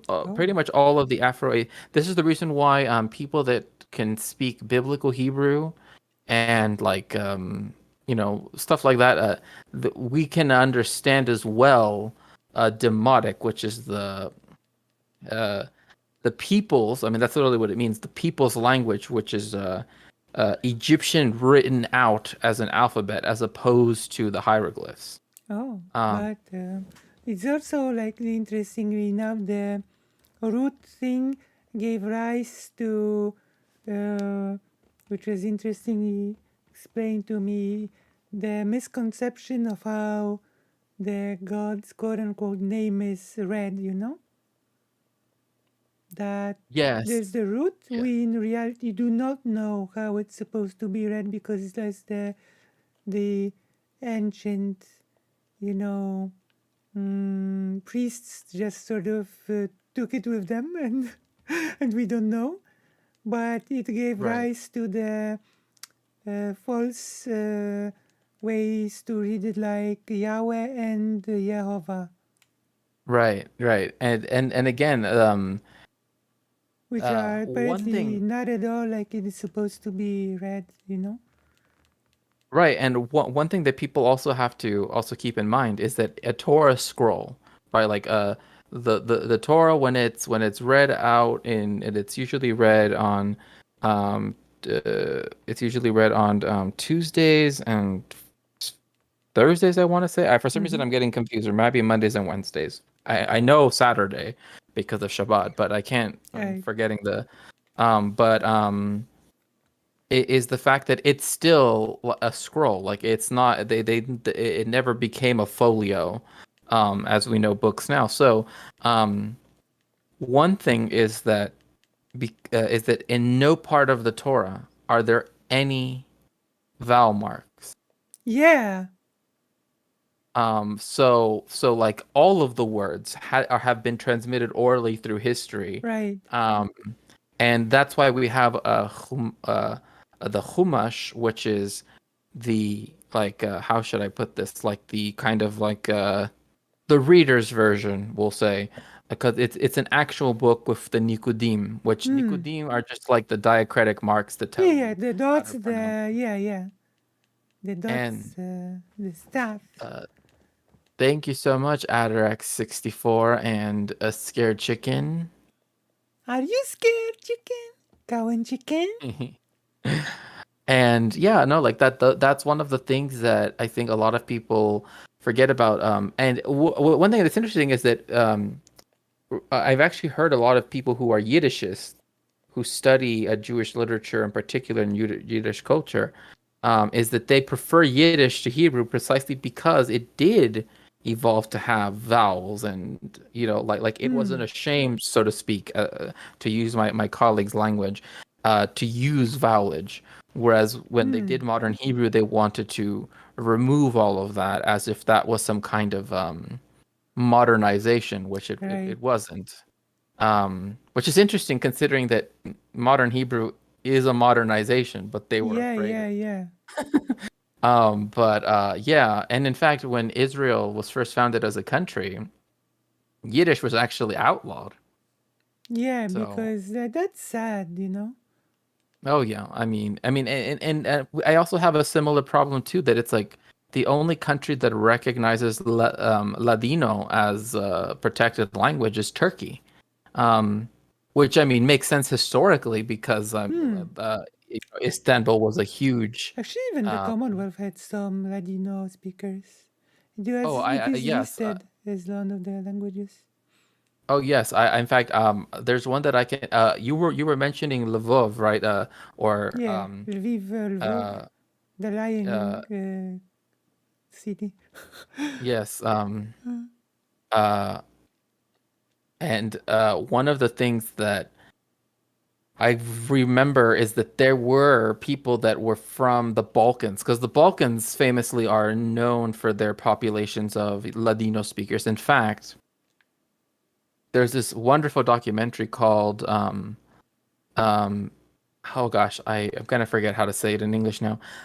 It's called The Last Sephardi, Oh, and it's about this professor who I've spoken to, and he is, wow, like I wish I knew how to do everything that he knows how to do, but because he like teaches in 3 places. baby steps, you know? Yeah, baby steps. Yes, of course. But he goes to the shul, or to the shul is just another word for a synagogue, and so he goes to the shul in Sarai, or otherwise known as Sarajevo, and there that's originally where his family was from, and unfortunately, because of the German occupation of the Balkans and Greece, the vast community of Ladino speakers of Jewish people that were Ladino speakers were reduced immensely. In fact, and this is just sort of like a fun fact. Yeah, Schule Schule is school in German, and in fact that actually comes from Italian. When if you go to Venice, they have le scuole, right, which means die Schule. the schools, exactly, and they have la scuola tedesca, meaning the German or the Ashkenazi school. They have la scuola spagnola. Actually, did you know that the Polish-Lithuanian Commonwealth created the concept of the Ministry of Education? Oh wow! No, I had no. That's something that's At the end of its existence. Yeah, that is, like every time I think back to the Great Northern War, because I think, to me, one thing that people often forget about that was that the King of Sweden literally lived in the Ottoman Empire for years in order to like he had his armies fighting the Russians and also the Polish Lithuanian Commonwealth. But at the same time, he's also Actually, he's also living in Istanbul. I actually have something for you, okay? I have something for the audience to. This will be like good content, okay? because this Okay. ties to everything we're talking about, but this is actually really like a segment topic, or segment worthy topic, okay? And that is how, for a supposed very devout Jewish person, Ben Shapiro is really full of shit, okay? You know, when Ben Shapiro says that any culture or any thing that buys into the quote unquote gender ideology and doesn't see it as a binary is full of shit. Ben, Judaism recognizes more than two genders. I mean, literally, Hashem uses they them pronouns. Yeah, and Ben even like quoted the Torah incorrectly when he said, when he tried to enforce his bigotry, but he did the quote correctly when he said God created the man and woman, which was describing Adam. Adam was created both man and woman, you know? And then an aspect of Adam was divided, and Adam was divided into two equals, you know? Mm-hmm. Man and woman. There was no Right. rib, no? The rib is like a mistranslation. Yes, it's It's like it literally literally. it literally says like from this from his from this side of his body. Yeah, which means like an aspect of Adam was divided. Yeah. And this is like even this goes even more interesting, that there's this whole thing when people say Eve lied to Adam and seduced Adam, you know? And Yeah. apparently, like in the is like a Judaism tradition, like Adam knew perfectly well what was up, but chose to eat the fruit because he did not wish Eve to be punished alone, you know? Right. And you know, it's funny It's like because a I've actually heard. companionship. Right. I mean, like, and this is where there's that strange translate. Especially, I actually have a really old copy of the King James Bible right here. I collect old books, in particular Bibles, um, because you know they're interesting to me. So this one is Yeah, from like, really so this nice. one is from the 19th century. I think it's from the 1870s. I want to say. Um, and yeah, when it actually comes to, you know, created man in his own image, blah blah blah. It's funny because he tells Adam, like before he technically creates Eve, be fruitful and multiply. Yeah, So it's like he's telling someone who's and it's funny because a scholar that I know once said like, ah, so Adam was the original incel. But I don't know. I mean, he just did that just to be funny. But you know, um, uh, you know, let's see here. I'm trying to find the exact quote that I'm trying to find. But yeah. well, I mean, one thing is also the fact that there are essentially two two um two creation stories, and they happen twice over. Where it's like you have you know, which is you know, where one you have man being made out of dust and the other time being made out of clay. And of course, there's Um, like Lilith. And there's what? there's Lilith as well. And that's a whole other story, Yes, right? yes. Oh my gosh, I one time you so again, if you're in yeshiva, like one of the things that I learned is like you're never supposed to actually say her name. And but one time we were actually having this like you know argument but in a good way, like actually Debate.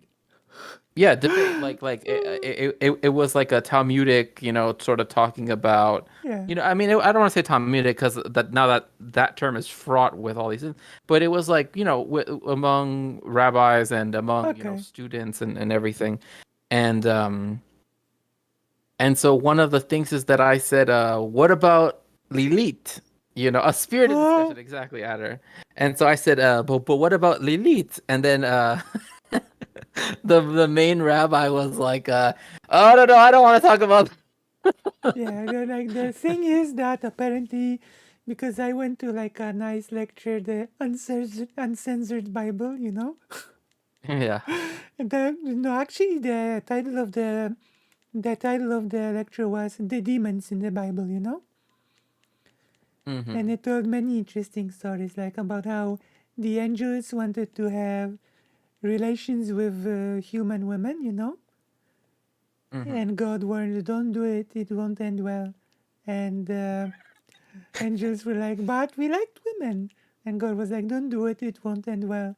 But we really like women, and then they did it, and it ended in giants being born that just consumed everything, and then they Mm-hmm. consumed everything, and then they consumed it themselves. So the angels felt bad, so they had to teach humans how to grow food from zero, and then they also taught humans war, and God got angry and flooded the earth.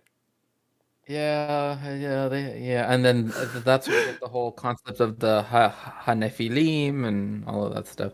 Because it said that they created a race between angels and man and Yeah, all of that. so But one thing that's really interesting too is the fact that and this is a story that actually comes from like a very somewhat popular rabbi who's like pretty who's Orthodox, and so mm-hmm. is that he when he talks about the story of Eve and the whole the tree and everything. So the snake is just a snake, I guess. Like that's really all like they're like Christians add in like, oh, that was Satan, like that's something that Right. Christians add after the fact. But if you're most Jews, it's just like, oh yeah, it's a snake. I mean, that's what snakes do, right? But so apparently the Uh, snake wanted to try to uh wanted to try to essentially the snake wanted to be with Eve. And so she wanted so the snake wanted to get Eve to not eat the actual the fruit herself, but to get Adam to eat it, so then that way he would be perish, punished. and then the snake and Eve would be together. Yeah. Not to But mention, there's this whole, of course, the little thing when Adam was bad, not good in bed, and then and then she dumped Adam, and Adam said, "God, please give me a partner that is more, tame." Yes. Yeah. yeah, there are so many stories like Uh, uh True.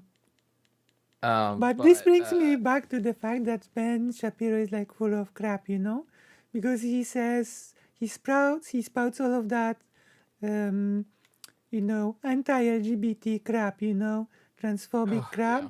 and for example, there's the official Polish Jewish magazine, which might Hmm. be a funny title, but it's literally called the Jewish Magazine, and in the magazine it was said that you are probably familiar with the uh, Sadir? Yeah, the prayer book. Sidur. Yes.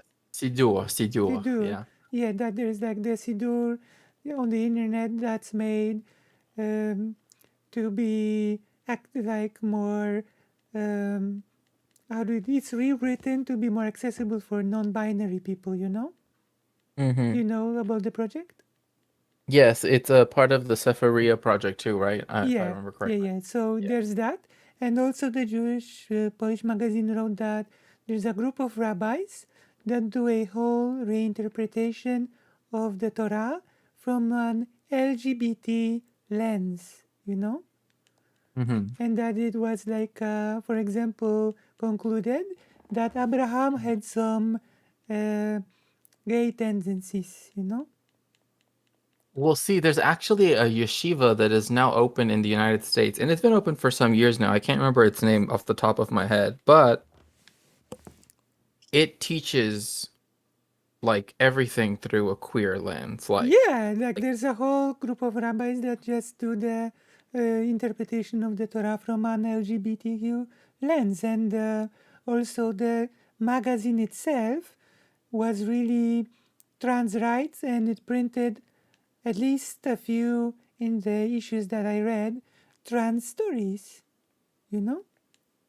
right, and not only that, but I mean, I think to me that's wonderful, and I think to me that's, you know, one thing I wish is that there wasn't such a heavy center of gravity when it comes to Jewish culture that is centered around Israel in particular. Yeah. I've always wanted the United States. I mean, and I say the United States just because it's the, you know, second largest or largest actually a Jewish community in the Yeah. world presently, and that is that I wish that there was, you know, Hebrew presses and Yiddish presses and all of this stuff, Yeah. and that we could go back. Well, not go back. I think that no, that would be putting it incorrectly. But I wish that we could embrace Jewishness again in this more open way, how it used to Yeah, be, like right? Like the Jewishness that is, how do you say, country agnostic, you know?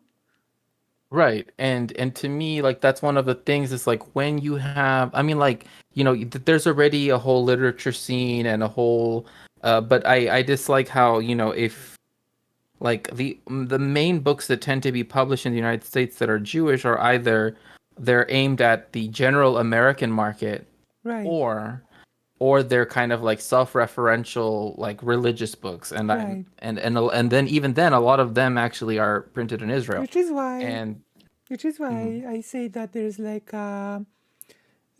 this is like the interesting position that Poland holds when it comes to this, because even though a lot of people were killed and a lot of people left, there is still this lingering culture, you know? There's still this lingering sort of spirit of Jewishness in Poland, like of not just religion, but also this sense of being Jewish, of this like sort of culture of being Jewish, this many like cultural aspects, if that makes sense, you know, which are and see propagated. and those were actually important concepts for Judaism Yeah, or it's like Jewishness for so long. It was only like those with funny, there are those funny stories about there was this person that joked that my parents left to Israel because of anti-Semitism, and then they returned like to visit me, you know, and I'm like, and at night, in the middle of the night, they heard banging on the door, and a person screaming, "Open up, you effing Jew! Open up!" You know, gosh, and yeah. and and the person said to his parents, "No, no, that it's a Jewish person banging on the door. It's fine, you know. It's just, you know, one of those things.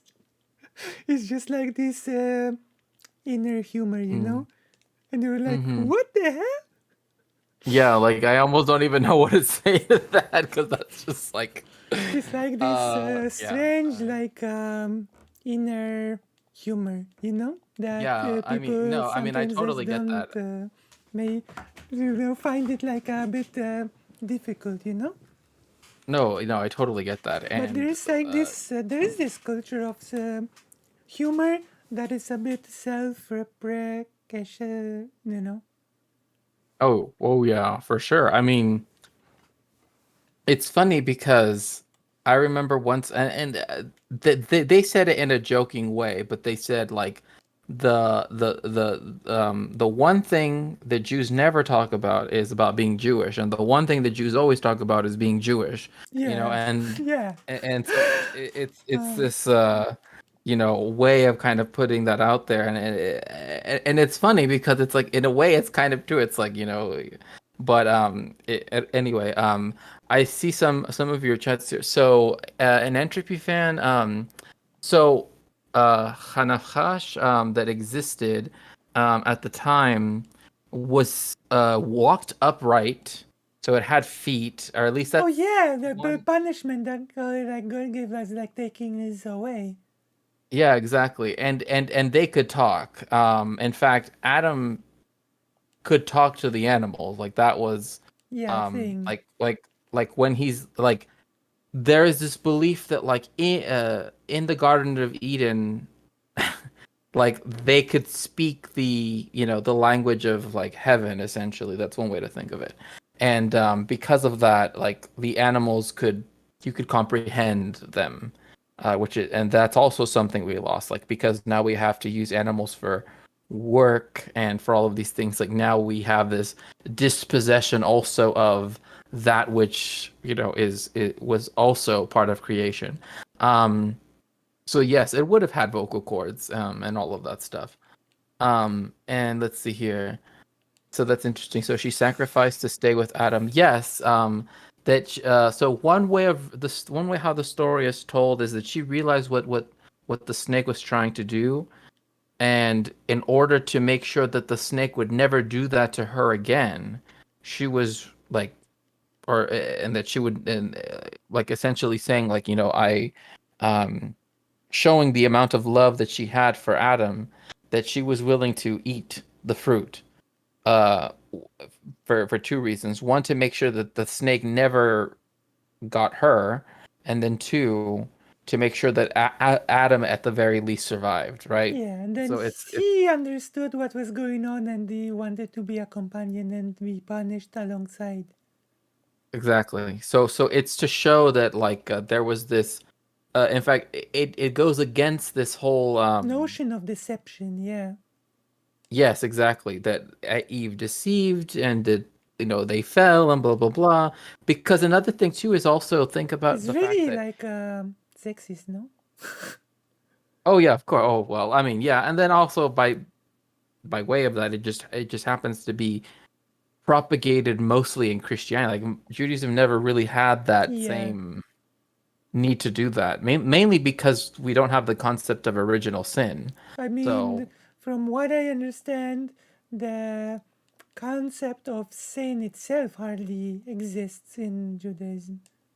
right, yeah, Because there's like there's more the concept of if you do a thing, it has consequences, but not in the way of like it's like a sin, you know? right, and there's a reason why the term these two terms are similar sounding. Um, avelu, avelus and avera. And that is mourning and sin itself.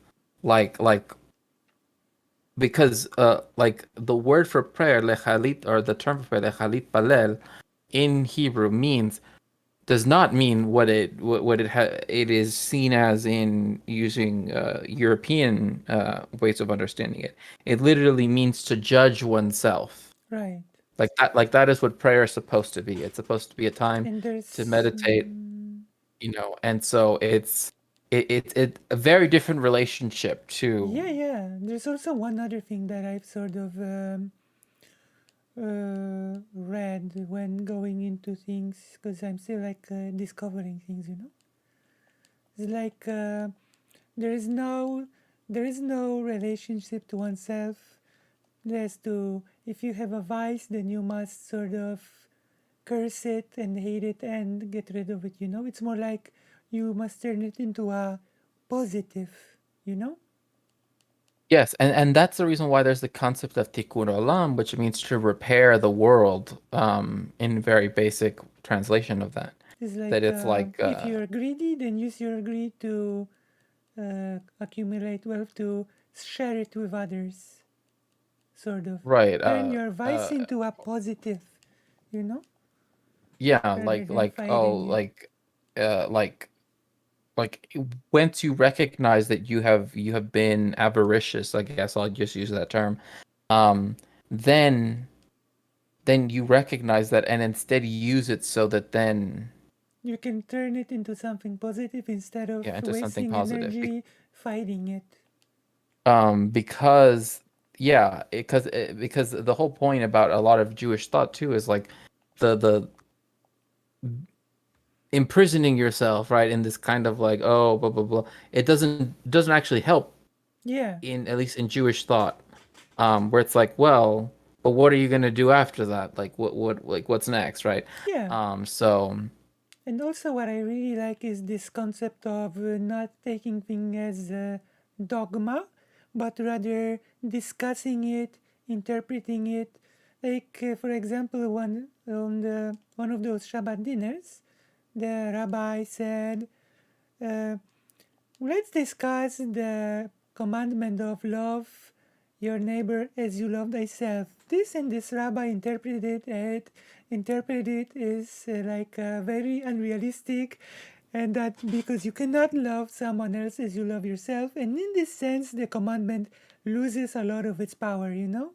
But another rabbi said that since, in a way, all of humanity is part of a bigger whole, then loving someone as you love yourself becomes loving part of this bigger whole, and in that sense the commandment becomes more sensical and gains a lot more meaning, you know, right, that it's sort and of not only not that. just blindly taken on board but discussed, you know. No, and see, that's precisely why when people say, ah, and this is a huge misconception, and that anti-Semites in particular like to use, is that when they say, ah, well, did you know that the Talmud is not supposed to be read as a novel, like it's not something you Yeah, read cover to this is cover. like it's all the time is discussed, interpreted. Like this is like a really amazing thing, I think. You know, that it's not Yeah, just treated as like as gospel. Ironically enough. very, very, very good usage of that word.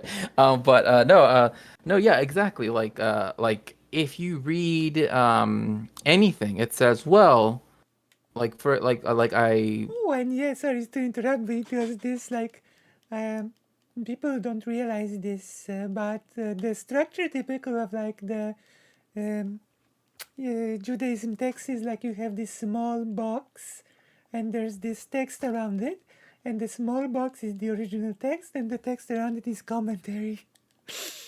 Oh yes, and not only that, but the like the way how the Gemara, which is what people think of as the Talmud anyway, is you have the Mishnah in the middle, as you were explaining, right? Mm-hmm. And then around it you have, on one side you have Rashi, on one side you have Tosafos, one side, and these things all happen centuries apart. So these people are discussing with each other Yeah, centuries apart, and it's and still then done now. It's like e- reinterpreted, like etc. exactly, exactly, and so that's the reason why when people talk about, like, that's why when I said, well, Talmudic, well, I need to sort of explain this. Like, the Talmudic disputation, the reason why you learn all of this stuff is because the whole point is to ask new questions. Like, well, yes, Rabbi Alba Said said this, yeah, this, yeah, but this rabbi said but this, yeah, yeah. That's like yeah, yeah. really cool, you know.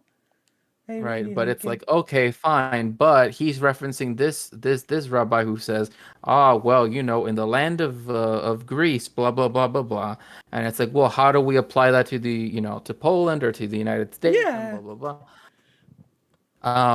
And not only that, but what I think to me is so interesting is that Judaism has never been, historically speaking, this mm-hmm. view that, like, once you set foot in this territory, now you're under the direct control of this Jewish authority. Yeah. That has never been the case. So, And like, plus, to build up mhm. upon what you're saying, when you have marriage, there is no priest that marries people. Uh, People marry each other, you know, Right, one yes, another.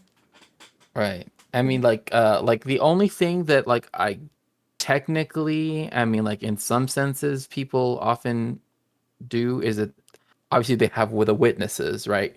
The three witnesses. But mm-hmm. that's just it. But that's just to make sure. But literally, all you have to do say, oh, with the laws of Israel, blah blah blah, I do, Mm. will marry you, and then as soon as you do that, you're officially married. Right. Like there's no, like you don't need to have a rabbi, you don't need to have Yeah. a Yeah. wedding Yeah. as we conceive it. Exactly. Um, in fact, there's actually a really interesting show that's on Netflix called Shtisel, and I recommend like if see while recognizing the fact that uh, you know, uh, anything that deals with Israel is fraught, right? With Israel Palestine is always going to be Yeah. fraught with Yeah. problems. Yeah. But I think to me, this show, because it's focusing on one thing that's interesting is that like the family is actually very anti-Zionist, but they're still Jewish and they live, in Jerusalem, um, which is Because actually much more some common. of the situations where people were very complicated because many people we must have this in mind that many people went to um, Israel as like but it's part of like an exodus after the war, you know? Right, exactly. And at that time, technically, it was under British control. It And is that's what I'm really saying. Like, it is really complicated. Like the famous the Jewish writer you might there's Zinger, right? yes, yes, Isaac He Bashevis Singer. wrote Yes. nice wrote The Estate and a few others. He first lived Hmm. in Poland, then moved a bit to the Israel, then to the U.S. finally, right? Yes, and it's funny. One of my favorite stories by Isaac Bashevis Singer is Yentl, which has been made into a movie. Ooh, yeah, Uh, yeah, that sound familiar. and I mean, I trust me, I love the movie. I think it's great The personally, books are but great. but it's interesting because that movie questions gender identity. And this is like written like in the 19th century or like the early 20th century or something Yeah, like yeah, that. yeah, yeah, yeah. And so it's like you already are having, so that's why I like when Ben says all of his. Yeah, crap. Like he's Yeah. so full of it. He's basically a I Christian at this point, to be honest. I mean, oh, okay. Now you're okay. Yes, I've often said that it's like he is so close to being an evangelical, like some, I mean, kind of like how Dennis Prager is essentially an Yeah, evangelical like Christian. if you claim to be Jewish and you keep talking about Judeo-Christian values all the time, then I am. That's us. I mean, But you see, what's so funny is that term Judeo-Christian was used as a way to try to make Jews feel like, well, now you should just convert to Christianity yeah, because like we actually uphold those values, blah blah blah, that you think are unique to you. So it was a way of saying the Jewish people are not unique. Their culture, their real, yeah, whatever. Again, and so it was an anti-Semitic thing, and yeah. now And it's. now Ben is like, oh my god. But also, I think Zinger was a persona non grata in Israel at some later because he said that he will be writing in Yiddish, not in Hebrew. Yes, yes. There's also this really interesting book called Yekel and the Bridegroom, the Lost Bridegroom, something like that.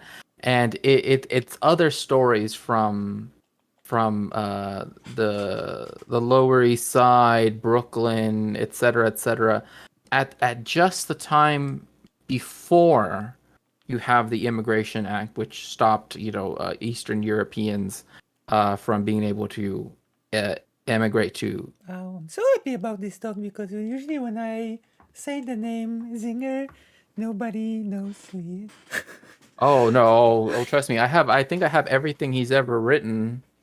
Yeah, I have It's not the here. I actually have my own personal I like. have the books in Okay, Polish, but also in English. That's like very cool.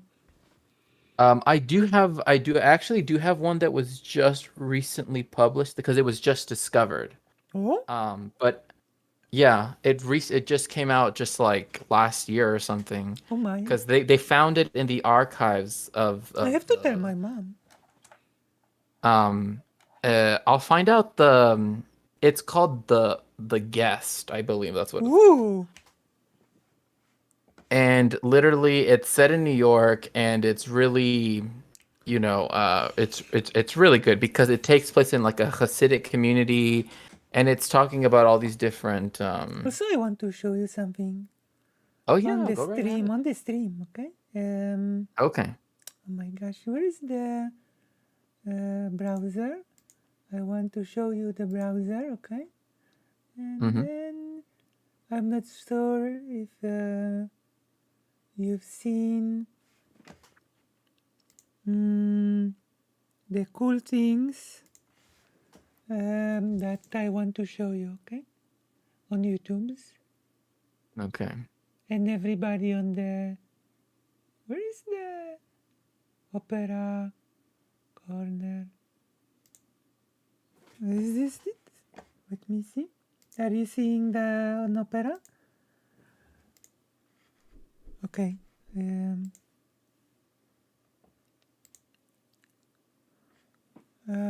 No, this is wrong. I think. Okay, I have to find it. As you can see, I have to find the correct one. Okay, I found it. I will show you something cool now, okay? Awesome. Like, do you know...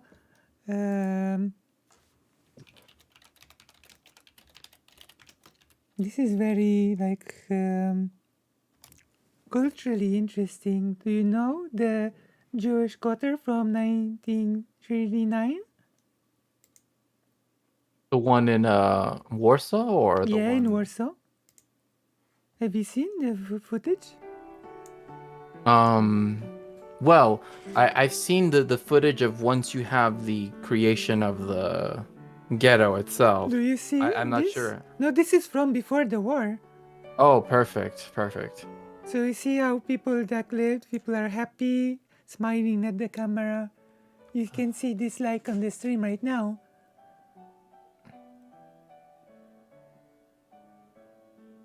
See? Wow. Honestly, like See, people like I looking because it was a novelty based still, you know?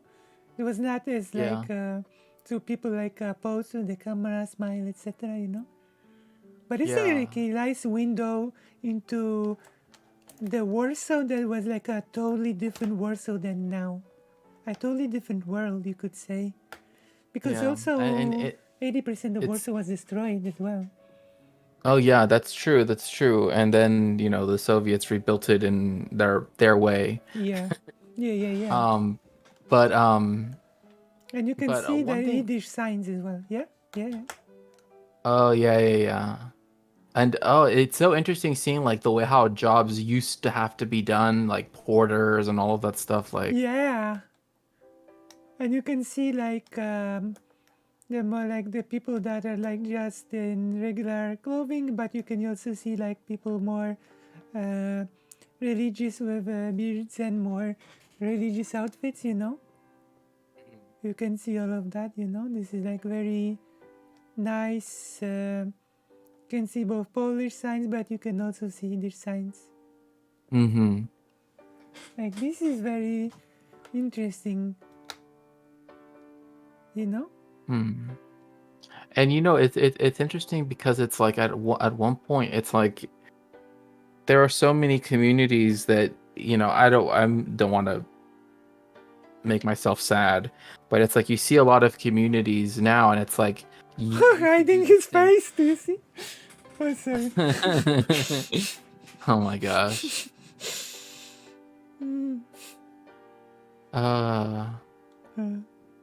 Oh, is he davening? Oh, I can't tell. It looked like he was. But it's it's very interesting, you know. Yeah.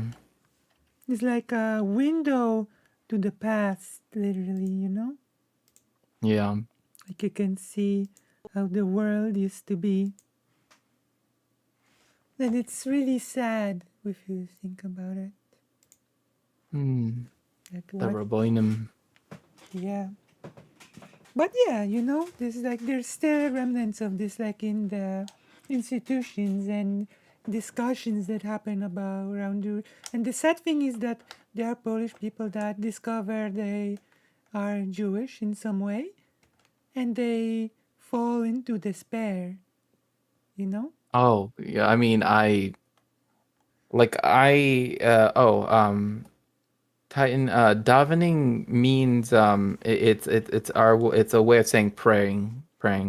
Yeah. But particularly one of the three specific daily prayers uh, that one is supposed to recite. But one of the people said, um, my people around me accepted me easier as a gay man than as a Jewish person.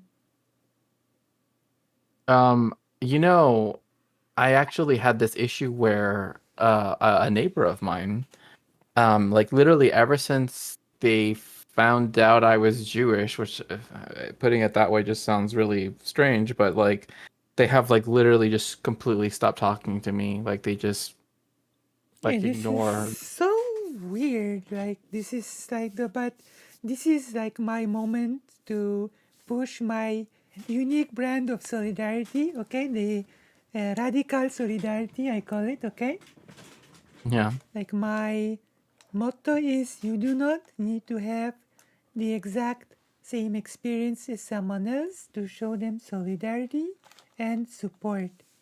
You know. Oh yeah. We must do away with like for example, if some trans people say that the drag queens are not trans, so they should be separate and not with us. And I say, what do you mean? Of course they are with us, We are all in this together, Yeah, we're here, we're queer, and you better get Yeah, used to it. but not just queer, like people of color, people of anyone who suffers like from discrimination and from Oh being like yeah. marginalized.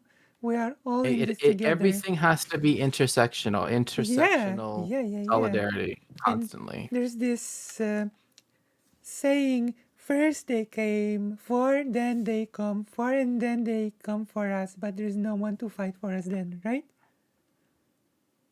You know this saying? You know, yeah, And yeah. I say, like, we transcend this saying, there is no them, there's only us. You know? Right. It's like I've never understood this desire to other people, Yeah, especially because I've always lived in very diverse places. yeah. This is like, Um, yeah, to the point where it's like I can't imagine a world that isn't with all, everybody, yeah, It's just exactly. Like, why do those weird divisions, those weird things? Like, we are in this together, and we together we are also strong. You know? also like I said, well, my neighbor, if they don't want to talk to me because it's the whole family, I suppose.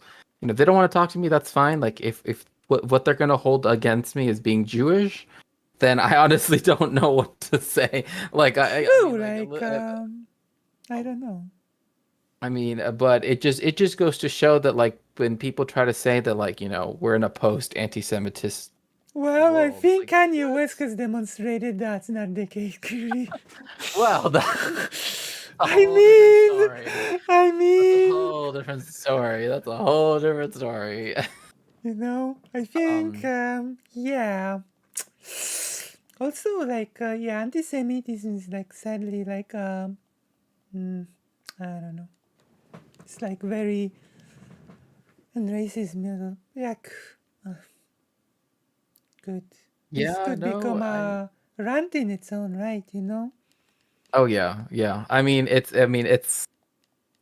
It's in the same way that we should recognize like the unique cultural identity of Ukrainians, that we should Yeah, and that we should have solidarity with them. et cetera, et cetera. And we shouldn't allow people to try to erase their history and their culture Yeah. in the same. And in fact, we should be celebrating it because um, it's part of a greater tradition, right? With the Polish Yeah. Lithuanian Commonwealth. And even people Um, joke because of the war, Poland and Ukraine became closer, that we are seeing a rebirth of the Commonwealth in our lifetime. It's a little bit of a joke. imagine, speedily within our days now. I mean, because many people, there was this serious article saying that Poland has been made artificially mono-ethnic by Stalin after World War II, actually, you know? It was an No, artificial move by Stalin, and now this has been shifted with the war when millions of Ukrainians came to Poland. And this move cannot be just undone. It's done, and Poland is once more no longer a majority one ethnic country, and it will most probably stay like this from now on, which is right, a good thing. and to me, that's what I don't understand, like the desire for an ethno state, because it's just Yeah, like it's I like don't. cringe, you know? Yeah, oh, it's like the definition of cringe. I mean, Yeah, like um, why would you not want many different experiences near you, many different amazing like things, like if you live like in a place that has many active communities that speak many different languages, that you have access to many different experiences, then it's like an amazing thing. You should celebrate it, you should take advantage of it, you know? You should not want a boring mono experience, you know? It's like I mean, sounds and horrible. right, and something that's really interesting is the fact that monocultures, like in terms of horticulture and agriculture, are actually a really bad idea. Like Yeah, that actually, I mean, like that's the reason why we no longer have the Cavendish banana anymore, because yeah, it was a monoculture, and then because of that, it went extinct all in one go. yeah. And Um, we also only have like people, like people really, it pains me when people speak of cultures and quote unquote civilizations, like the biggest offender on when it comes to content creators is What If Artist, like my nemesis. Okay, What If Artist produces such painful videos that I don't know what to even say, you know? Right, and it's funny because someone brought up Martin Niemöller for the first the poem "First They Came," and it's interesting because it makes me think of another poem, and we're talking about, I mentioned that I'm a scholar that deals with legacies when we're talking about. No, I mean I just yeah I just made that analogy just because of the fact that it was like a quick. But yeah, the banana apocalypse, yes. But my point was more rather that it's like it's only in this socially conditioned acceptance of, again, things which are socially constructed, such as race, Yeah, that we get people saying, let's cut ourselves off from the rest of everyone else and everything.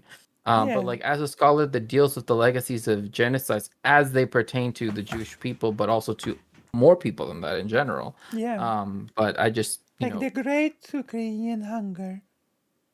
oh yeah, like that, and not only that, but I mean, like that's the reason why I was bringing up pogroms that happened during the empire. I was, I mean, there are so many things that are part and parcel of any look at it. Like we need to stop thinking of anti-Semitism in Germany as this one unique thing that's completely divorced from all the anti-Semitism that existed around it. Yeah, exactly. And we must put to rest the idea that atrocities that happened in the past cannot repeat themselves. That's it. That it's all in the past now. Like it's put like the enemy defeated. You know, gone forever. You know.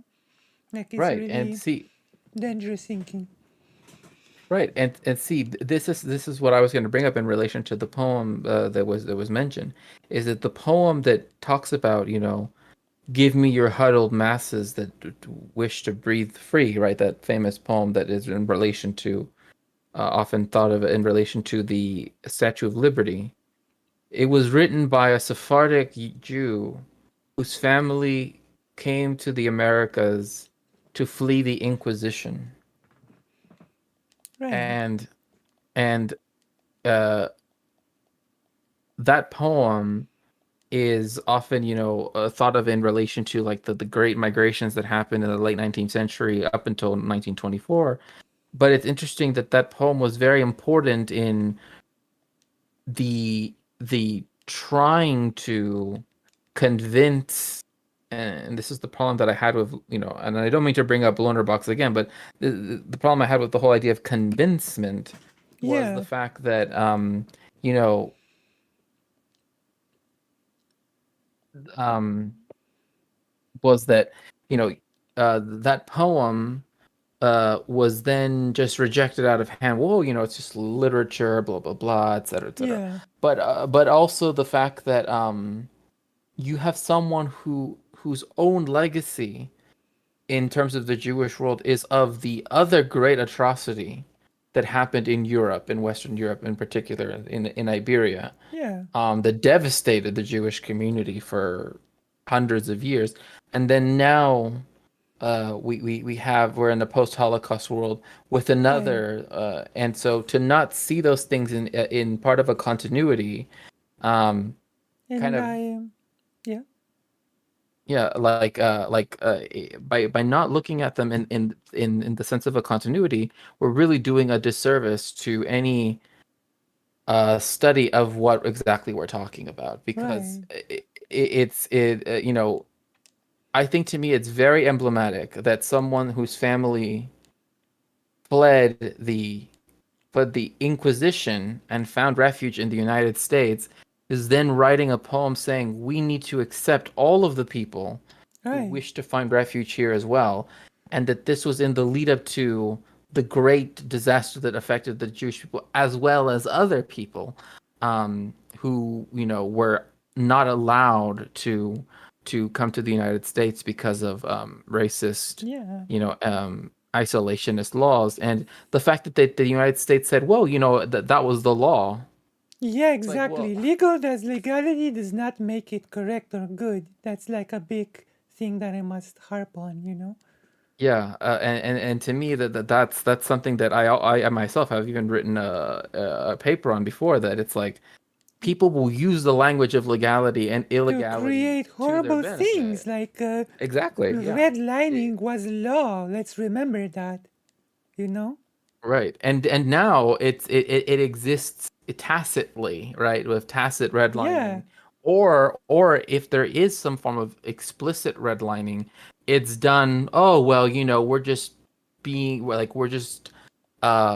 using the old divisions that were you that like the legacies, I should say, Yeah. And of past redlining. They're using it to then redline again I in know some. I'm about to repeat myself because I told this to President Sandy at the start of this whole conversation. But people sometimes say, "Oh, how can you how can you compare the treatment of trans people to the Holocaust? This is like an insult to the victims of the Holocaust."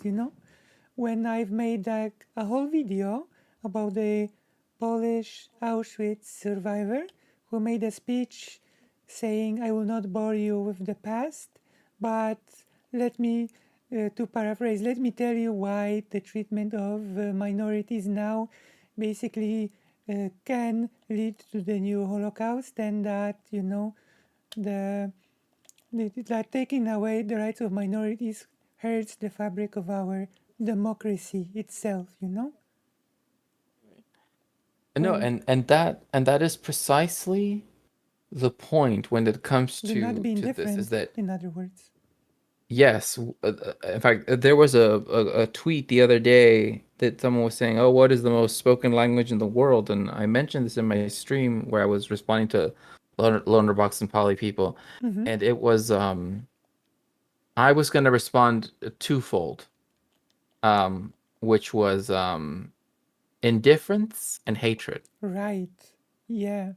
And this Um, survivor, like you said, even I might not even, because he's very old now, right? I might not live to the next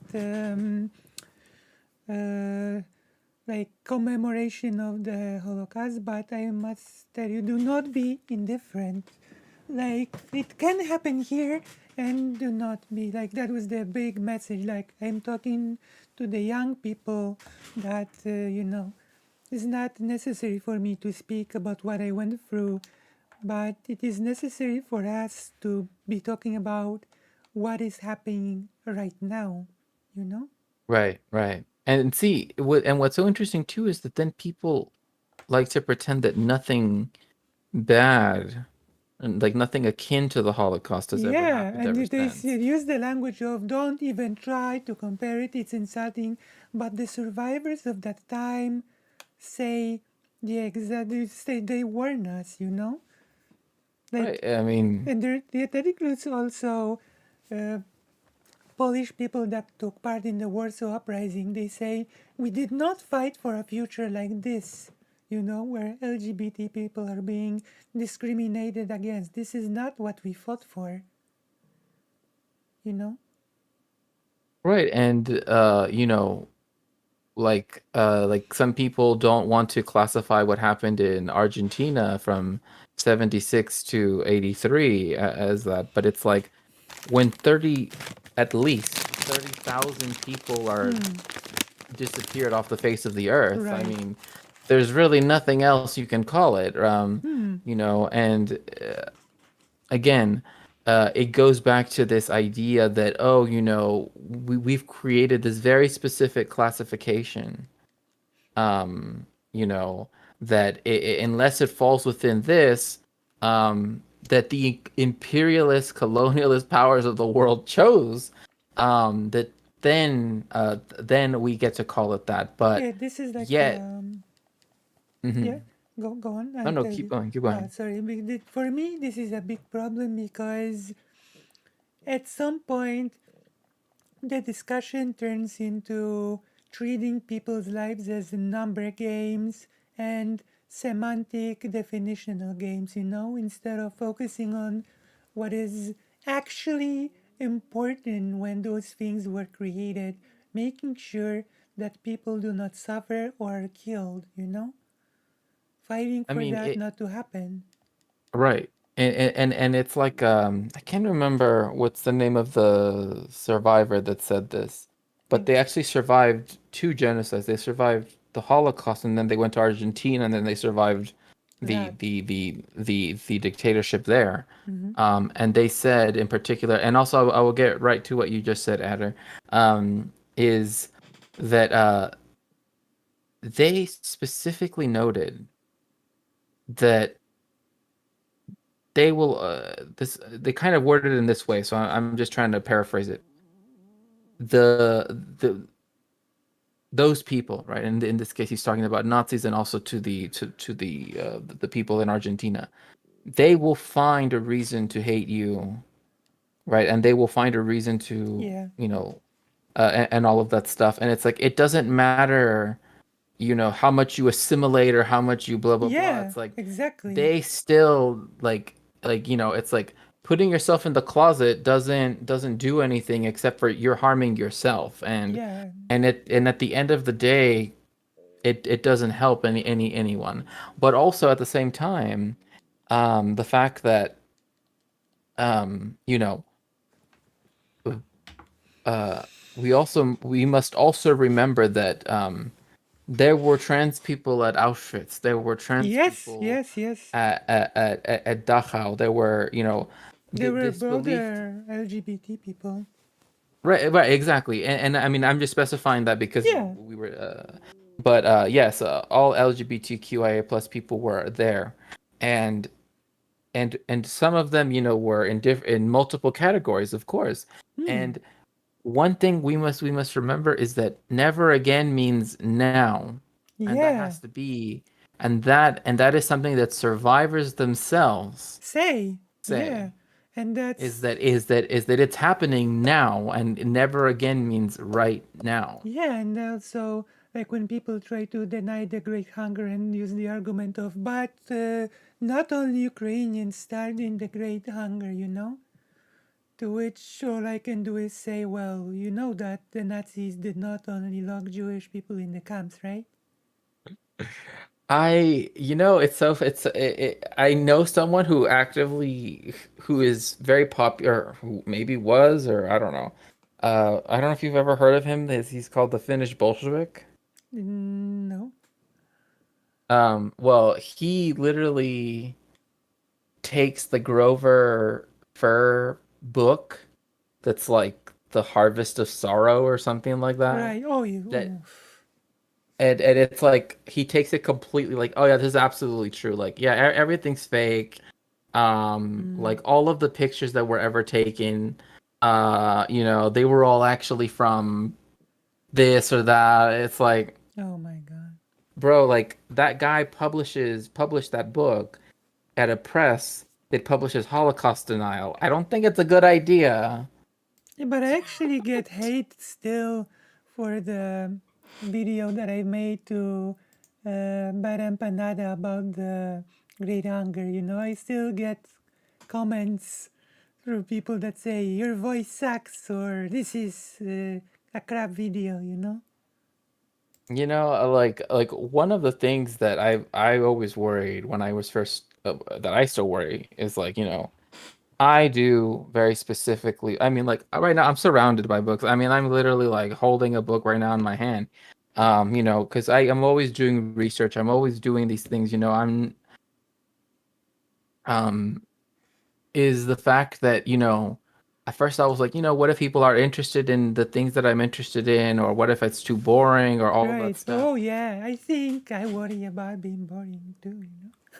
And to me, that's always like, well, at the very least, I'm making it for myself, and it's interesting to me. I mean, it's like, if I'm working on a book project, it's like, even if only 5 people read it, at least 5 people read it, right? Yeah, but But it's like super interesting. You know, it's like super um, nice conversation for me. oh yes, yes, definitely. And again, thank you so much for being willing to allow me onto your stream, and for you to be on mine and everything. It's great. Oh, And yes, I Zach, do need to really start. great. But let me go up back to what Adder asked a bit ago. An individual's religious belief has zero imp. No, no, wait. You said something about destiny. What did I see? Destiny is another example of someone who falls into that very narrow understanding of genocide. Yeah, no, that's true, but at the same time, I mean, he also believes in very specifically in that liberal state apparatus, but we know that he has much more right-wing positions. And so it benefits him to only I actually use have that very narrow definition. something very interesting when it comes to Stephen. Okay. Okay.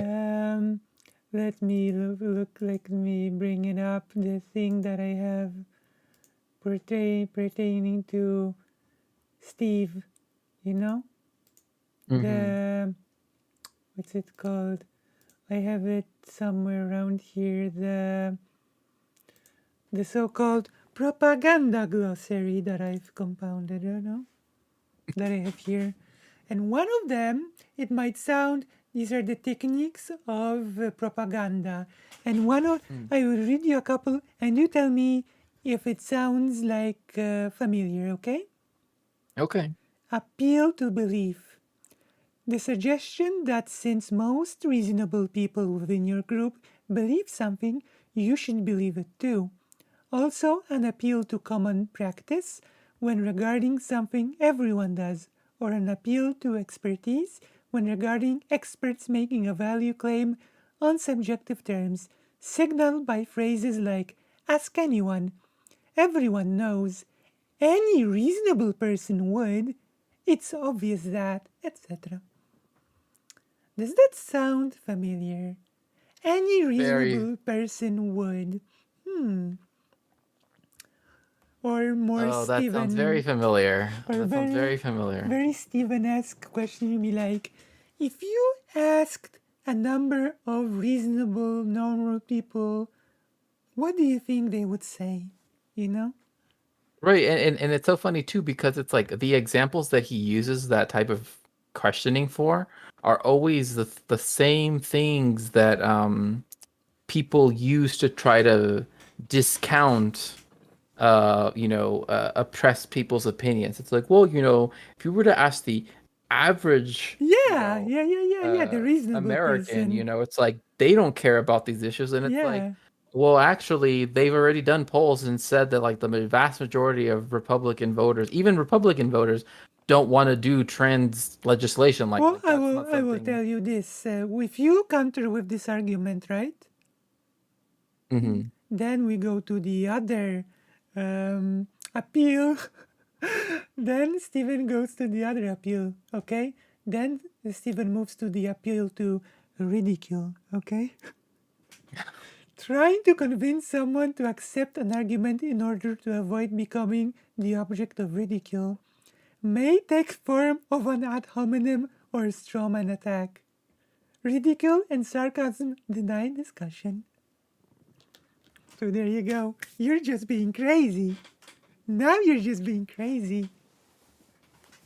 You know? Yeah, I mean, You're just I saying can all those crazy things. You're just galloping like crazy. I'm writing down all that you're saying.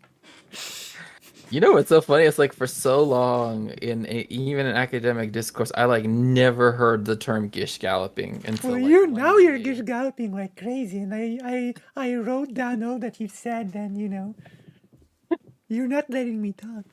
You're crazy. You know? Right, and then it's funny too because at the same time, they will also use being crazy as a way to say, ah, well, the threat that you're saying, um, like the threat that you believe is, oh, well, they're just crazy. It's Yeah, like you're just it's like, oh it's gosh. like ridiculous. You're not letting. Now listen to my hypothetical. You know? Hopefully on Tuesday we deal such a blow that we buy at least 2 more years. Someone told me that they went to a fortune teller. What happens on Tuesday? My debate with Oh, someone? it's the general midterm election. Oh no. But yeah, I Um, keep joking about wanting to debate with content creators, but nobody took me up upon my offer yet. so like one thing is like I totally get what you're saying, but like when it comes to I don't like being debate baited, if that makes sense. Like, and this has nothing to do with necessarily with what you just said, but it's like there are some people that I'm try being to called make out. everything. But there are some people that try to make everything into a debate. Where it's like you can't have a discussion I at disagree, all. and I think we should debate it right now.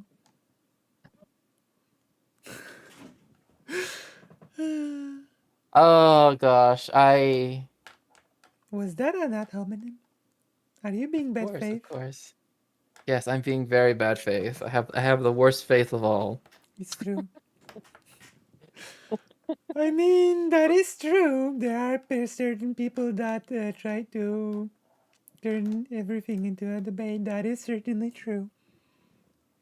Which can become a problem, when you're trying to.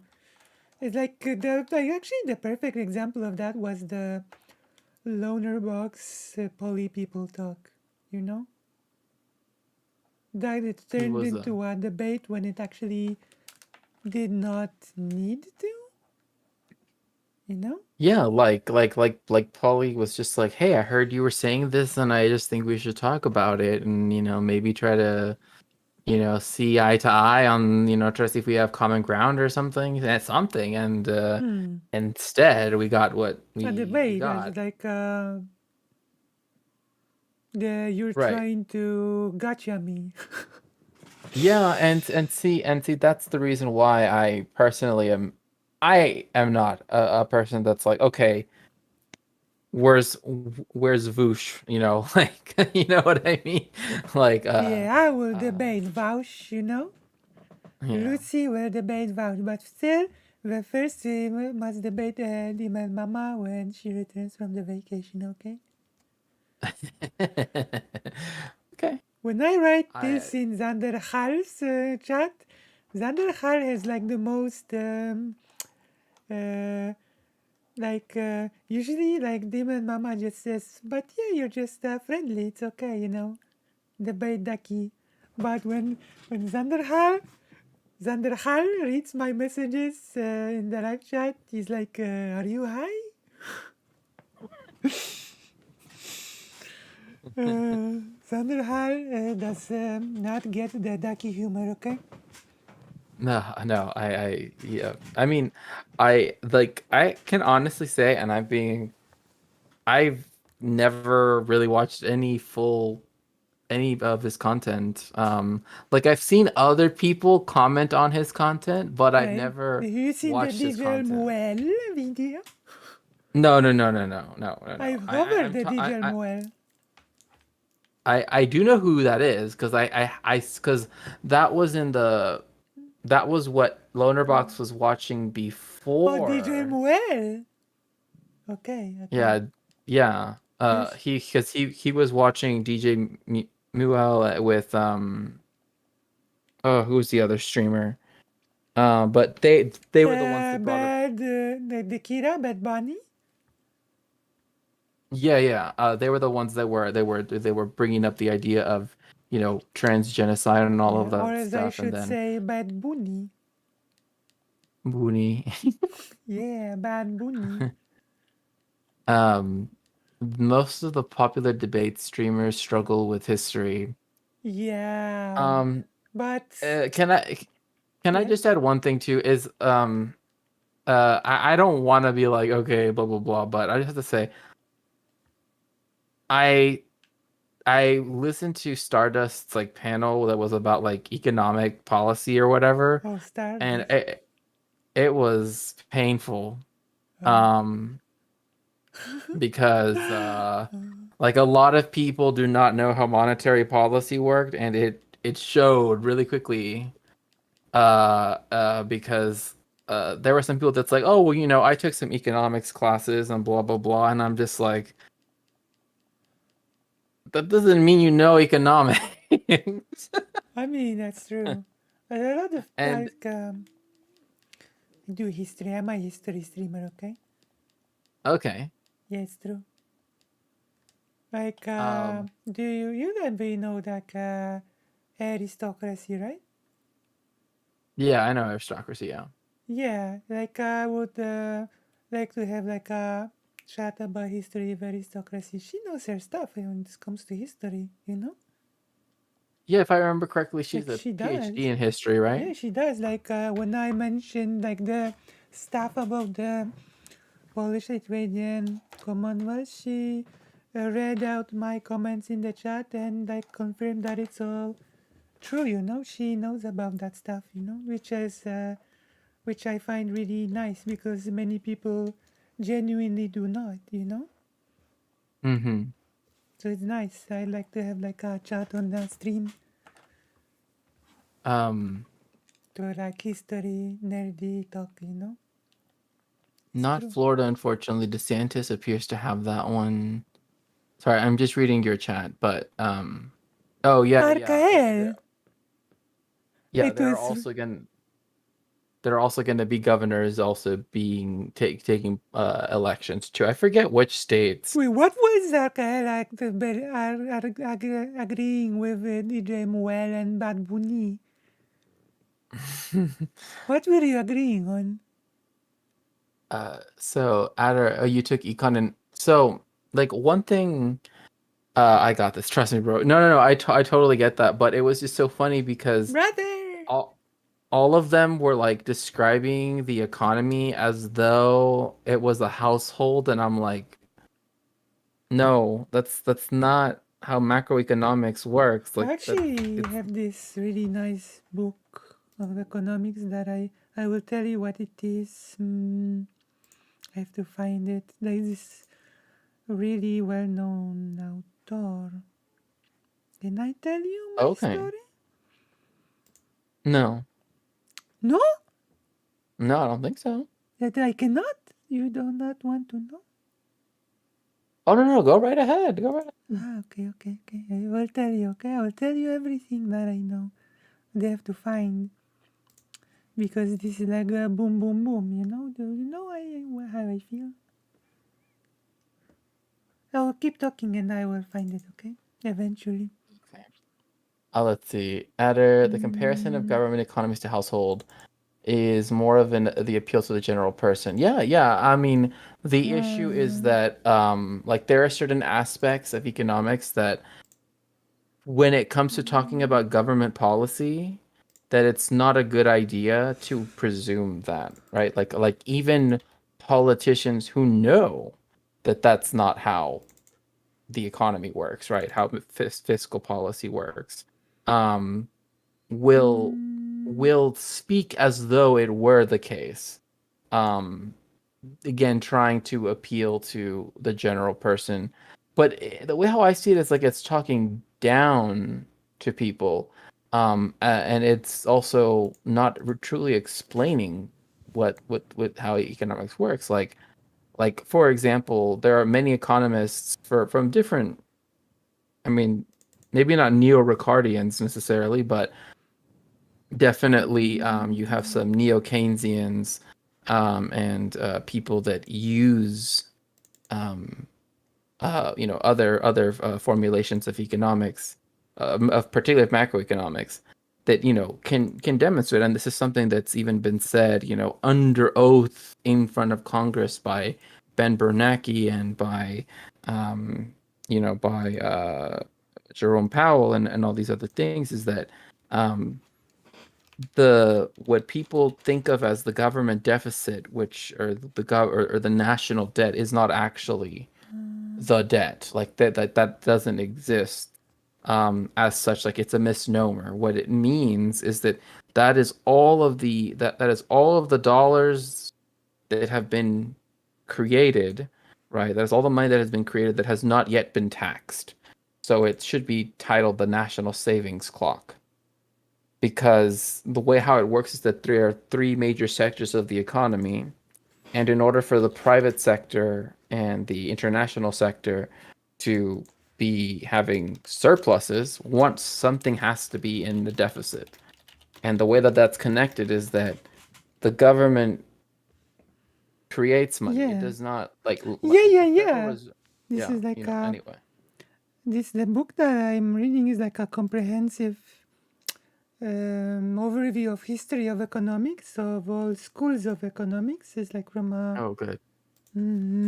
it's like a really big book. Like it first talks about like basic things like how the so-called bank notes became paper money, etc.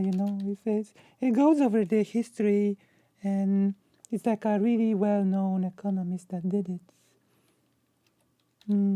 Is it oh gosh, is it no, not it's not Paul Krugman. What's his name? It's like I think I know exactly the book you're talking about, oh but my it's gosh, just it's like like it's actually an Asian name.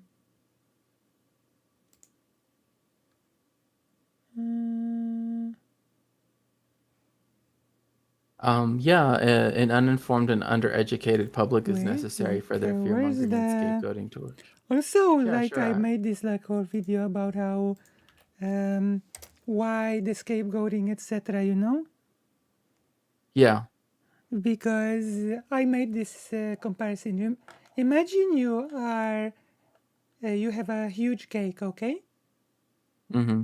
And then you have 10 people that slice up 70% of the cake and take it, and then the rest of the 90 people must fight for the remaining 30% of the cake, okay? Mm-hmm. And then the 10 people point at the two of the 90 people and say, those freaks are the reason why you only have this much and why this all is going not well, you know? Blame them, Mm-hmm. you know? Yes, the artificial Basically. scarcity and all of that stuff. Okay, I think Um, Economics, the user guide, Ha Jun Chang.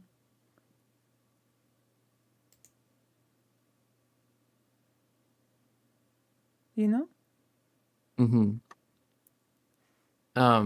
Yeah, no, because I have like, You I know mean, it? I could recommend books. I mean, one thing you guys should all know about me is if you need me to recommend anything about books, trust me, I have no problem with that. It's like e- yeah. Do you know the because Economics User's Guide by this person? yeah, I'm Ha gonna Jun. try to pull it up because I am trying to see if I can remember the cover. What did you say the author's name was again? Ha Jun Chang.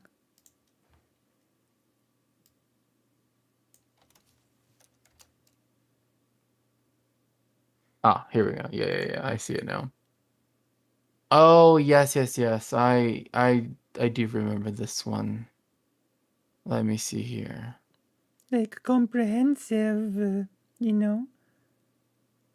Yes, it is. I remember edible economics. I Which is like it something else. because it goes through the history step by step and explains all of the schools one by one. You know? Right. It's so funny too because I once was going to actually teach a lecture at Seoul National University, but that's Ooh, neither here nor there. wow.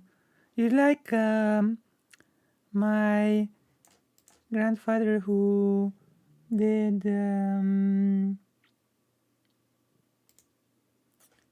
like how you call it he was a professor of law, and he actually went to Tokyo University um, to lecture, but he did not lecture students but other professors. Right, yeah, and I do a lot of that too, where it's like for a while I taught in I gave lectures to other academics Mm-hmm. in the Philippines at the Ooh, wow. You're like a very nice experience in life. Oh yeah, I enjoyed it so much. Um, In Filipino, this must be super nice, you know? oh yeah, there's so much to do. I mean, like unbelievable amounts of things to do. It's just like I wish people would get out of the Manila area and like explore like northern Luzon or go to um Sulu or I mean Mindanao. Let's see here. Okay, so he studied under Robert Roythorn. Okay. Ah, okay. Okay. Interesting.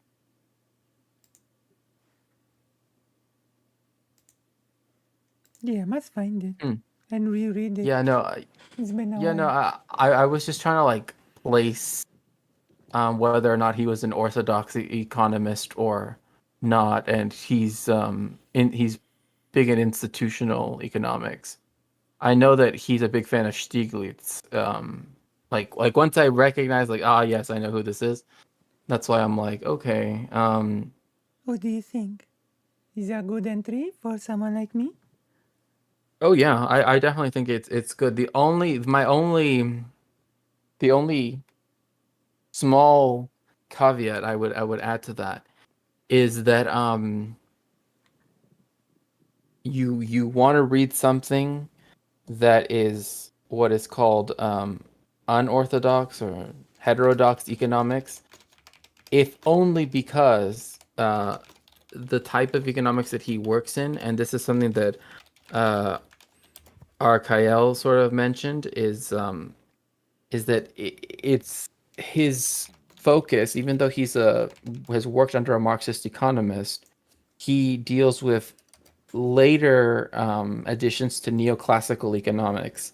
And so this is where you get a lot of these uh ideas from like Milton Friedman and other the Chicago School again, where and that I'm not saying that that's like, oh, that's always how it works, but institutionalist economics does have it does have its its own issues, but Right. and in fact one of its journals is called the Journal of Economic Issues. I think, if I remember correctly, I think one of them is called that.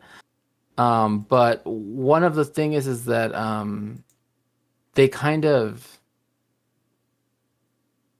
is that he focuses a lot on the idea that like institutions are what make sort of economics function as such, which Right. which makes sense, but because he looks at it through a neoclassical and I'm guessing Although, wait, I think this is like, okay, maybe I have to find the book because this person actually criticized the neoclassical, from what I remember from the book, quite a lot.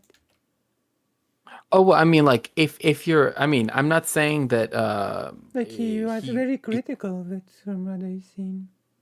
right, and that's because he was taught by Marxist economists. So again, I'm not saying that he is like neoclassical. I'm just saying that the type of economics that he works in is fundamentally rooted in neoclassical Wow, I have to find the developments that have been made since the Chicago School at any rate. I think I have to like reread it and then I can engage in a discussion about it, since like I don't feel confident, you know? Right. And then there's another one that's really good too. It's like there are people who don't know but still are confident, and I am not the type. See. Trying to see if I have it around me somewhere, because I usually have because some of the stuff I'm working on involves me having to do like political economy, so it involves me having to work with economics itself. So Oh, nice. But I will prioritize depending on you for the Ladino. oh yes, of course. If you don't mind, I actually have to get going. But No, it I was a don't mind. really Like I hope we can I just got like a thingy from because I mentioned to President Sunday that we're working on a nice team and we would like to do things with you, in like a bigger capacity. Oh, that sounds great. So yeah, I would I look forward to that. I look forward to talking to you in Discord. And Yeah, thank you. and thank you to everyone who has followed me Yeah, on YouTube and also on Twitch. And yeah, I will see you guys very soon. thank So you, everybody. It's like a giggly time, It's like a boom, boom, boom, yes. Okay, well, have a good morning. Yeah, it's like 7 a.m, Okay, well, I'll see you later. See you. Oh my goodness, everybody. That was so intense, Gigglers. That's like a boom, boom, boom time, What do y'all think? How did that go? What do you think? Is like, do you feel like,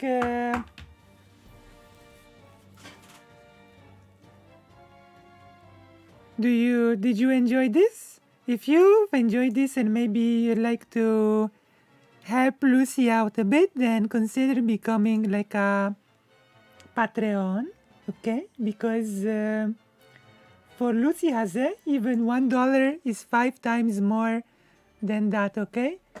Because Lucy lives in like Poland, so it's like a big money for me. And also, if you become a Patreon, okay? If you become a Patreon, then every month the amount you pledge becomes a discount for art, because I'm a bit of an artist myself, alright? Oh, would you like to see some of my art? Browser. I will show you, okay? Can I show you? Are you excited? Can you even hide it? I have an Instagram.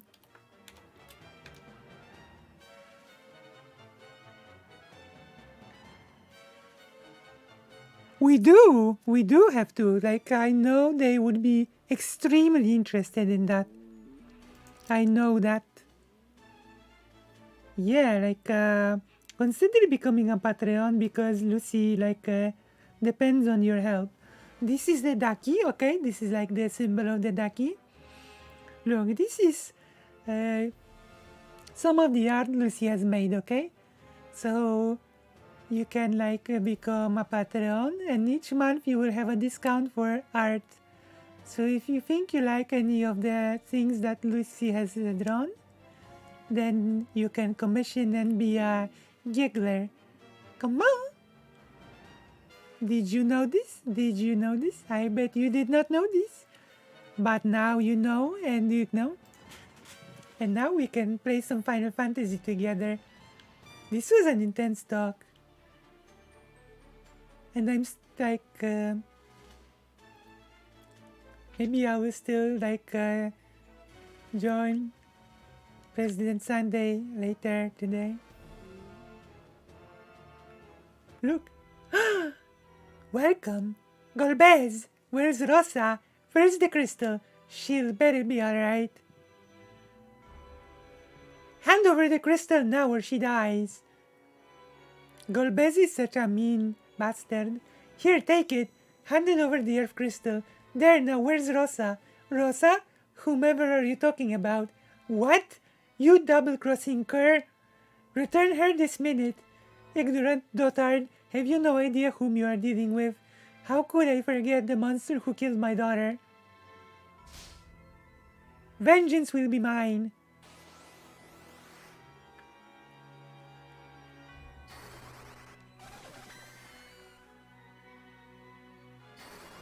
Oh no. Such feeble spells rather befit the decrepit old fool you are.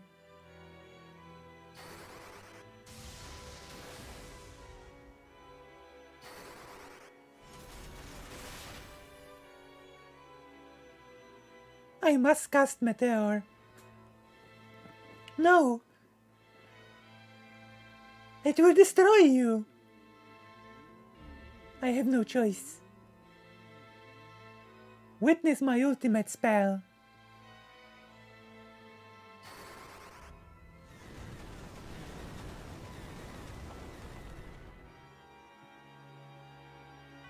Impossible! Come on! I destroy you! Yeah, I will do the commissions, it's okay. Oh, how could he know Meteor? Tell. It matters not, the crystal's mine, Cain. So Meteor broke my spell over him, so be it, he no longer serves any purpose. Mark my words, Cecile, someday I will destroy you. Oh no. Golbez. Impudent fool.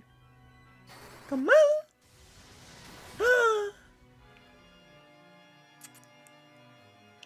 Oh no. Oog, why don't you finish me? You. What is going on? Oog, hag. We will settle this next time we meet. Come on.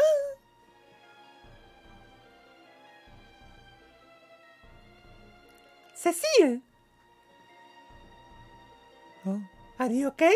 Yes, Meteor must have weakened him. Tella, are you hurt? I failed. Keep still. I'm such a fool. I lost myself in my own hatred. Avenge my daughter for me. I beg of you. Stella? No. Get up, you old geezer. Stella, I'll bet your daughter's mighty proud of you. You did good, old man.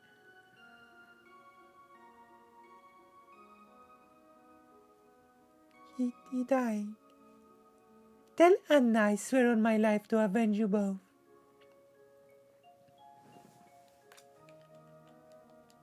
I thought it was very like Cain. Cecile, I'm so sorry. What have I done? Don't blame yourself. You had no control over your actions. But a part of me was still awake, and yet I just stood by and watched as Rosa, where is she? Beyond these doors, we must hurry. Come on! Look at this! Cecile! Ooh, that was close, gigglers. Rosa, I knew you'd come. Ooh, a giga? I missed you so much and I realized... Cecile! You realized what? Spit it out. What is that, Cain? Wait, is that Cain? Don't worry, he's back to normal. Terra's meteor broke Golbez's spell. Forgive me, Rosa, I was not completely under Golbez's control. I tried my best to keep you close at any cost.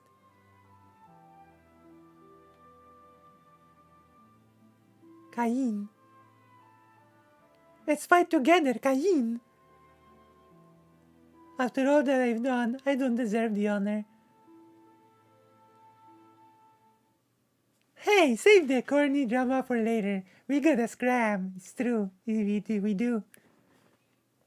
Let's go, Cain. Yeah, we need your help now more than ever. Cecile, Rosa, thank you. Alright, we're doing it. Look at this party, look at me. We have Cain, Sid, Cecile, Rosa, and Yang. So we will play as Rosa. That was so close. That sure was close. My gosh. Ha ha ha ha ha ha. It seems Master Golbez has underestimated you. The Lord of Wind Barbarixia. You disappoint me, Cain, falling back in with such weakening despite your powers. Yeah, I've simply come to my senses. I've grown sick of siding with animals like you. You snotty little wretch. I'll enjoy killing over every one of you. With the old man and his meteor gone, you stand no chance. Let's see about that. Come on! I destroy you!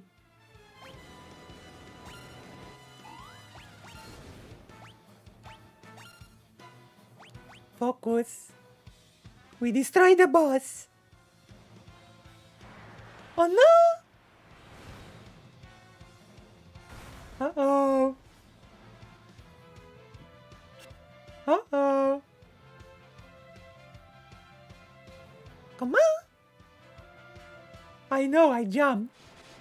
That is what... Oh, wait. Yeah, I know. Come on. Prayer unanswered. This is why I am at my 80th arc, okay?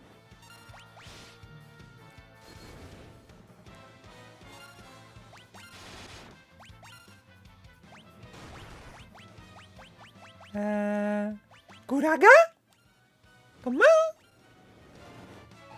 This is what makes me an atheist or something like this. The fact that the prayer was unanswered. Less like a remedy.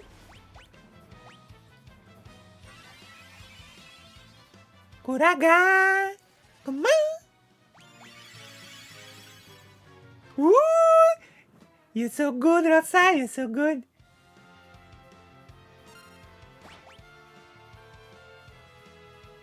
Are you enjoying the music? Oh no. Cecile! Pray. I hope the prayer gets answered. Focus.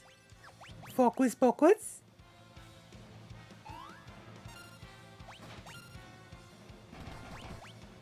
Uh-oh. Pray.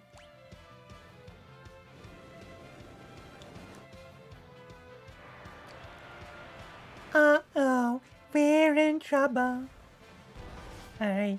Let's do this. Let's do this. This was like an intense talk.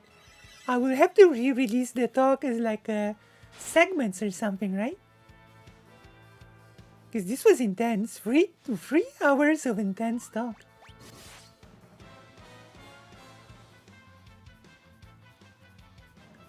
Like boom, boom, boom. And then before it was like on the president's thing. And today I might continue talking to the president.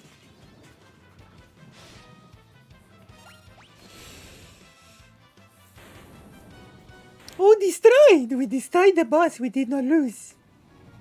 We are on a roll.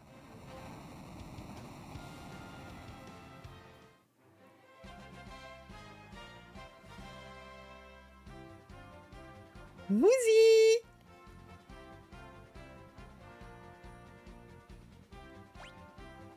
Very nice, very nice.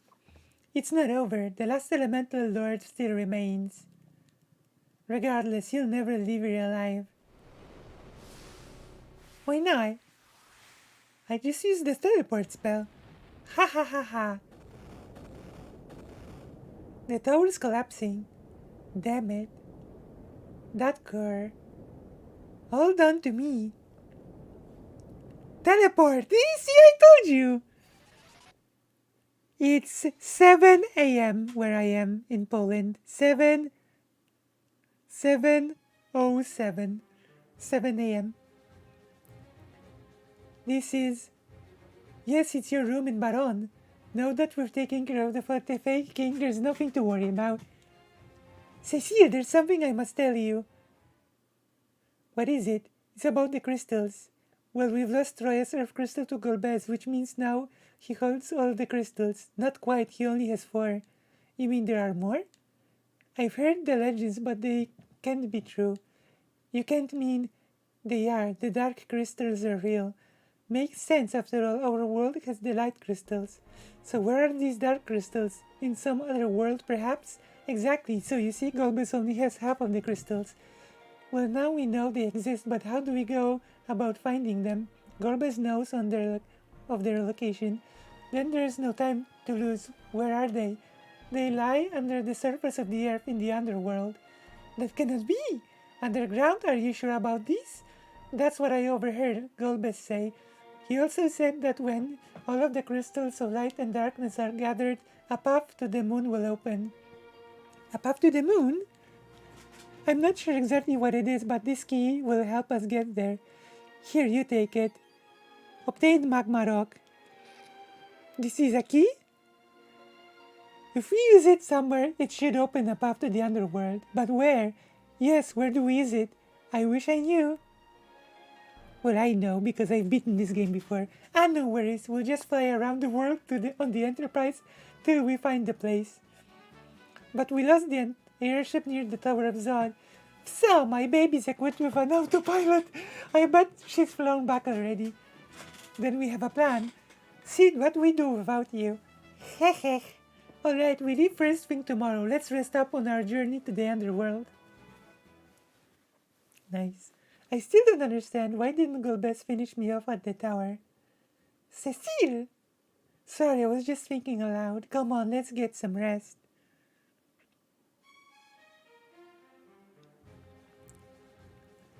All set. Come on. Lucy's a hardcore streamer. Come on. This is like boom, boom, boom. Hardcore streamer. Also, I should go to the toilet real quick. Don't go away, okay? Don't run away. Look at Rosa and enjoy the beautiful music of Final Fantasy IV.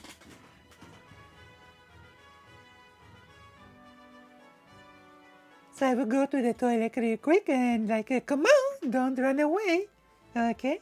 Do you promise? Okay.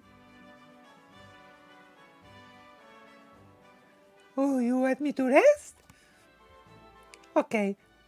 I will go to the toilet and you press 1 if you want Lucy to rest. Press 2 if you want more. Come on.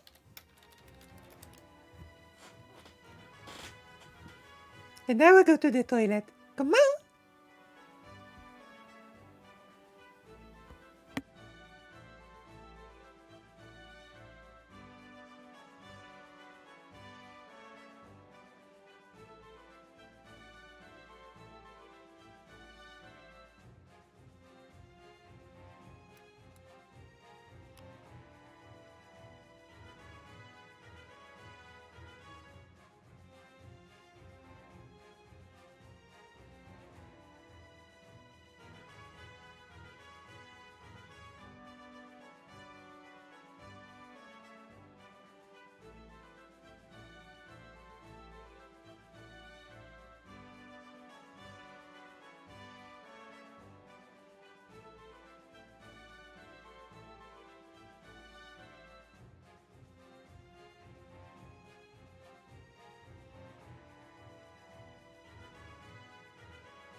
So you want more stream? You want more stream? Come on. Okay, I will play more Final Fantasy then, and I will comment on it, you know? And we can even react to a video. Come on. I have like a reaction video, and since we're on YouTube, we can do a reaction to Steven. Come on. Alright. This is what I do. Okay. Press 1 if you want a game, and press 2 if you want like us to react to a video. Okay? It's true. It's time. I think it's time. Did you know?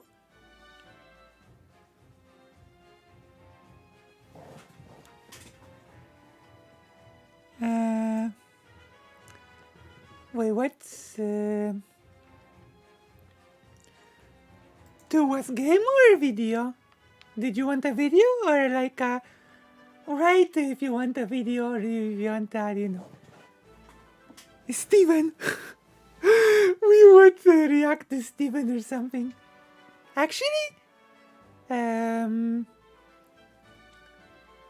actually, you link a video that you would like me to react to, like this, like a audience-friendly stream. Okay, you link me the video that you want me to react to, and we will giggle together like a family. You know, like a real family. I will not like force the video on you. It will be like a boom boom boom, if you know what I mean. Does that make sense?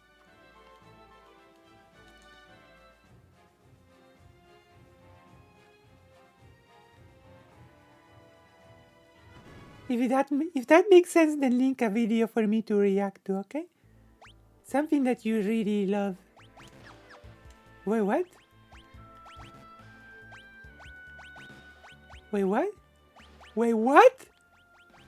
Uh-oh. Uh-oh. What's going on? Uh-oh. Oof. Why can't I save?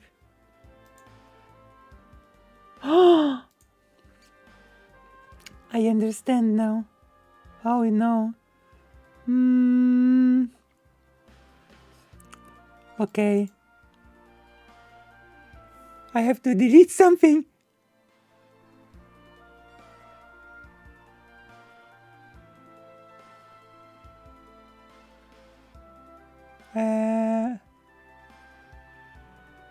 Relink from another stream? Can you link it? Can you link it here now? Can you link it, please?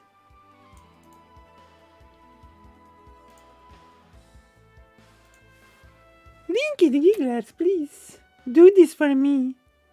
And I will hug you like a real Giggler, okay? Come on. Okay, we have...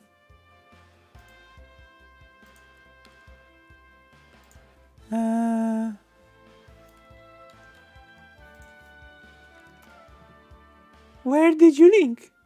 Where have you linked it? I don't see it. Where did you link it, on the Discord or? Where is the link? Can you show me? Can you tell me?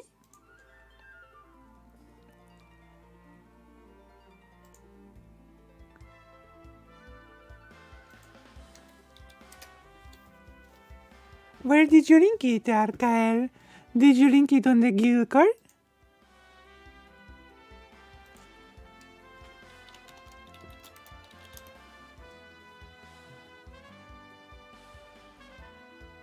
Where is it? Where is it, Arkael? Yeah, DM it like a real giggler. Come on! The troll tried. Sean. Okay, let's do this. Let's do this, Giggler. I will give you my professional expertise, okay? It will be like in the good old times when we giggled together non-stop, okay? It'll be fun. Hello, everyone. Do you know what happens when I giggle? Everything becomes a big adventure. Browser. Come on. It's not that long. Hello, Shaun. Let's see. Hello, everyone. My big brain is big. About the Unite the Right rally that took place on August Uh-oh. last Unite the Right. Oh, no. Virginia. Many of you will be familiar with the Oh, general no. events of the day. It was a rally attended by far-right figures such as Richard Uh-oh. Spencer and David Duke, Richard. to protest the removal of a statue of Confederate General Robert E. Lee from a park in Charlottesville. Oh, Shortly before the event was scheduled to begin, amid violent Confederates. clashes between Unite the Right attendees and protesters, the rally was declared an unlawful assembly and police began clearing the park.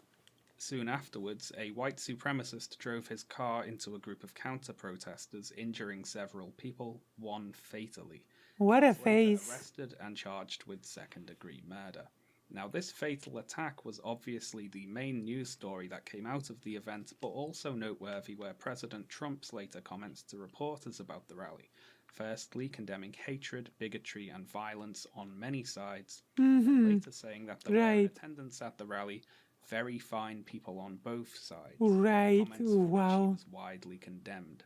So that's My the Unite gosh. the Right rally in a nutshell there. So what is the purpose of my video?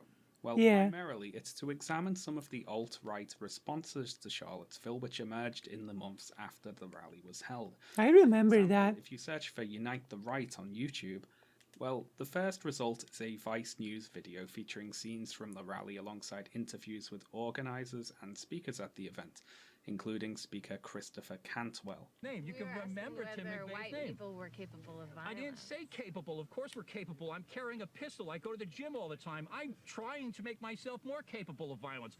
And true to his word, Cantwell was later What? arrested for pepper spraying anti-fascist protesters at the rally. Mm-hmm. His tearful video explaining the situation earned him the moniker the Crying Nazi. What? It's interesting, isn't it, to start with? One of the Aye. speakers at the rally was arrested for violence at the rally. That's just something to remember for later. The far right is so Only a wacky. few videos below that one in the YouTube search results is this video. The Truth About Charlottesville, Unite the Right by James Allsup with over 80,000 views. Now, James Allsup is an Who's the- alt-right oh. YouTuber who was present at Unite I actually. live streaming it. There he is there. Now, this video was released very soon He looks after the familiar. Unite the Right rally, when obviously, what with the white nationalist terror attack that killed someone, the mainstream opinion of the Unite the Right attendees was rather low. And Allsup's video is one of many white nationalist attempts to put the brakes on that narrative. So there's lots of deflection, attempts at recontextualization, and Yeah, this is like they act my word for it though. We'll start they act on serious, but when it comes the time for like action, dangerous action, they become quite serious and quite dangerous. So do not be fooled by their wacky antics because it is quite serious at the end of the day. looking at those in a little while. But firstly, I'd like to ask a question.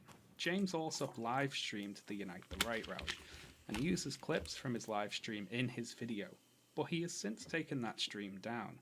Likewise, other alt-right wonder figures why. such as Baked Alaska, who are present at Who? Baked Alaska, also live streamed the event. Who is Baked and Alaska? has since taken his stream down. So why did they do this? I don't know. Surely if James Allsup wanted us to see the truth about Charlottesville, he could have left his unedited stream up on YouTube. You can't get more truthful than a direct video of the event, after all. So my question is, what are they trying to hide? Luckily, there were plenty of willing cameramen at the rally who have not deleted their live streams. There are dozens of hours of footage from Charlottesville from a variety of different sources online, and using those, we can show exactly what happened pretty much throughout the entire day. Firstly, though, we'll briefly run through the events that led up to the Unite the Right rally. Okay. So in This early is so wacky. 2016, a Charlottesville high school student started a petition to remove Confederate monuments from Charlottesville parks. Vice Mayor Wes Bellamy agreed and held a press conference in which he urged the removal of the monuments. I mean, that's fair, right? This Bellamy drew the ire of white nationalist Jason Kessler, the man who would later organize the Unite the Right rally, who started a petition to get Bellamy removed from office. Incidentally, in January of 2017, while out collecting signatures for said petition, Imagine being actually openly and ironically a white supremacist. This is so weird. Like, this is so strange and cringe. To actually be a white supremacist. Jason Kessler assaulted someone.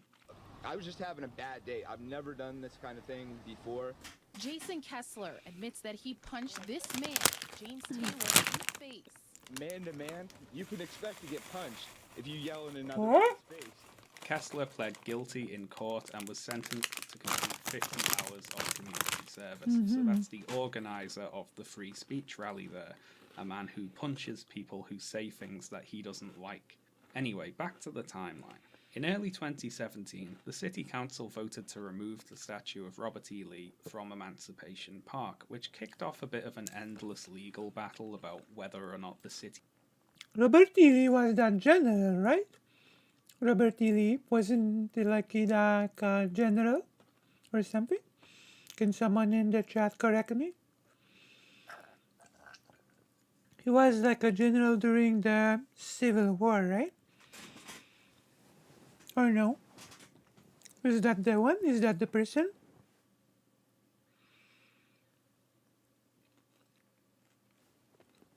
Oh well, I'll continue to watch and you can tell me if remove you... the statues or not.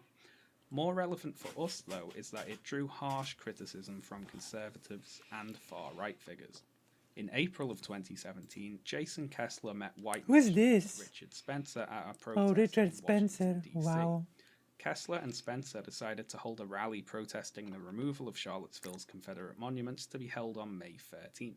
Now, the May the 13th demonstration was a relatively small affair compared to the later Unite the Right rally. Speeches were given in Jackson Park by the likes of Richard Spencer and Mike Enoch, the host of the anti-Semitic podcast The Daily Shower, Shower being the Hebrew word for Holocaust there, so a lovely chap. And Very later on lovely May title. 13th, No, the no. protesters moved to Lee Park with lit torches, but this gathering quickly broke up and left the park after police turned up. The next significant protest against the removal of the Confederate monuments was held on July the 8th by the Ku Klux Klan. Oh my. Those guys Wait, hold on. What does it say here? eventually saw police used on July the 8th by... We discussed like the anti-Semitism and people claiming that we are in a post-anti-Semitic world. Jews are Satan's children, oh my. Talmud is a child molester's Bible. Okay. Klan. Okay. Those guys. This rally was a Wow. rather messy affair that eventually Well, I can see why. gas to disperse the crowd of counter-protesters. I can see I why. won't go into Wow. the July the 8th KKK rally all too deeply, but I'll use it to introduce this report. Holy crap. The independent review of the 2017 protest events in Charlottesville, Virginia, compiled by the law firm Hunton and Williams and commissioned by the city. This report is highly wild. critical of the Charlottesville Police Department's handling of the KKK rally. In a section titled What Went Wrong, the report contains subsections titled Law Enforcement Failed to Operate Within a Unified Command, Law Enforcement Allowed Media Inside the Law Enforcement Zone, the operational plan created insufficient space for opposing groups, and crucially, the deployment of tear gas was unauthorized by command, which says there was no unified plan or understanding as to who would authorize the use of tear gas on July the 8th. In other words, the police were just rubbish. This smaller KKK event serves as a preview. This is ridiculous to me that things like that are allowed to just happen without any, I don't know, pushback. Like, just hateful rhetoric outright. Like, this is...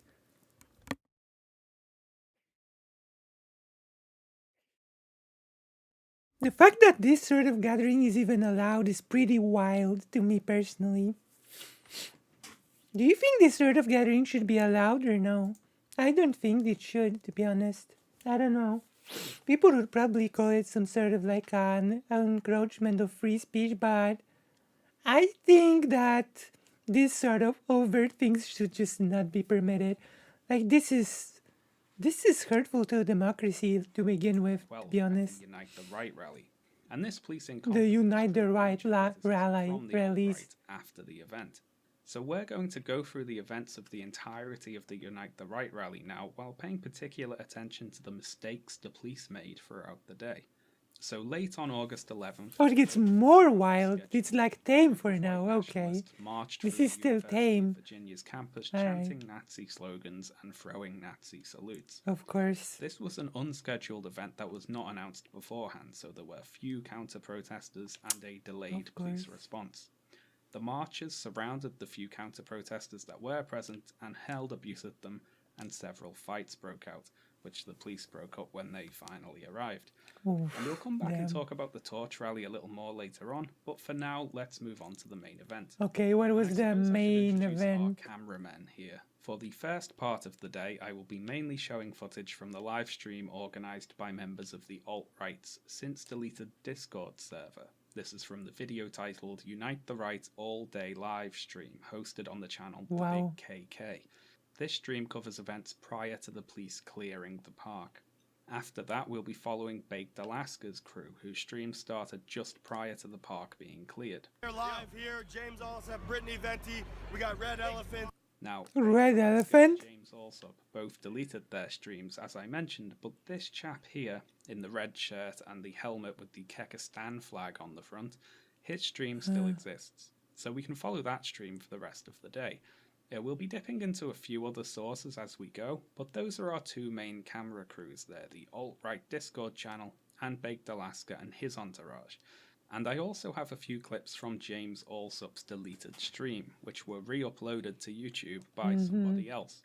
Now that person has added their own subtitles and annotations over the video, somewhat annoyingly, most of which I've blanked out. So if you see a clip with a bit of the screen missing, that's James Allsop's deleted stream. Oh. Starting off with the Discord crew then. They began the day... It's crazy how comfortable people are being casually bigoted. Like, this goes beyond, like, being casually bigoted. This goes far beyond that. Like, they organize rallies.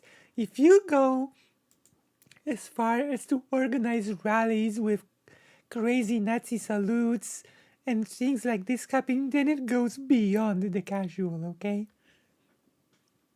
It goes far As they're beyond the milling about, casual. We see several far-right figures in the assembled groups. There's David Duke, the former Grand Wizard of the KKK. Mike Enoch is there. Richard Spencer is there with his crew, of course. Of course. And they also take the time to interview Jason Kessler. You can't Who? stop the alt-right.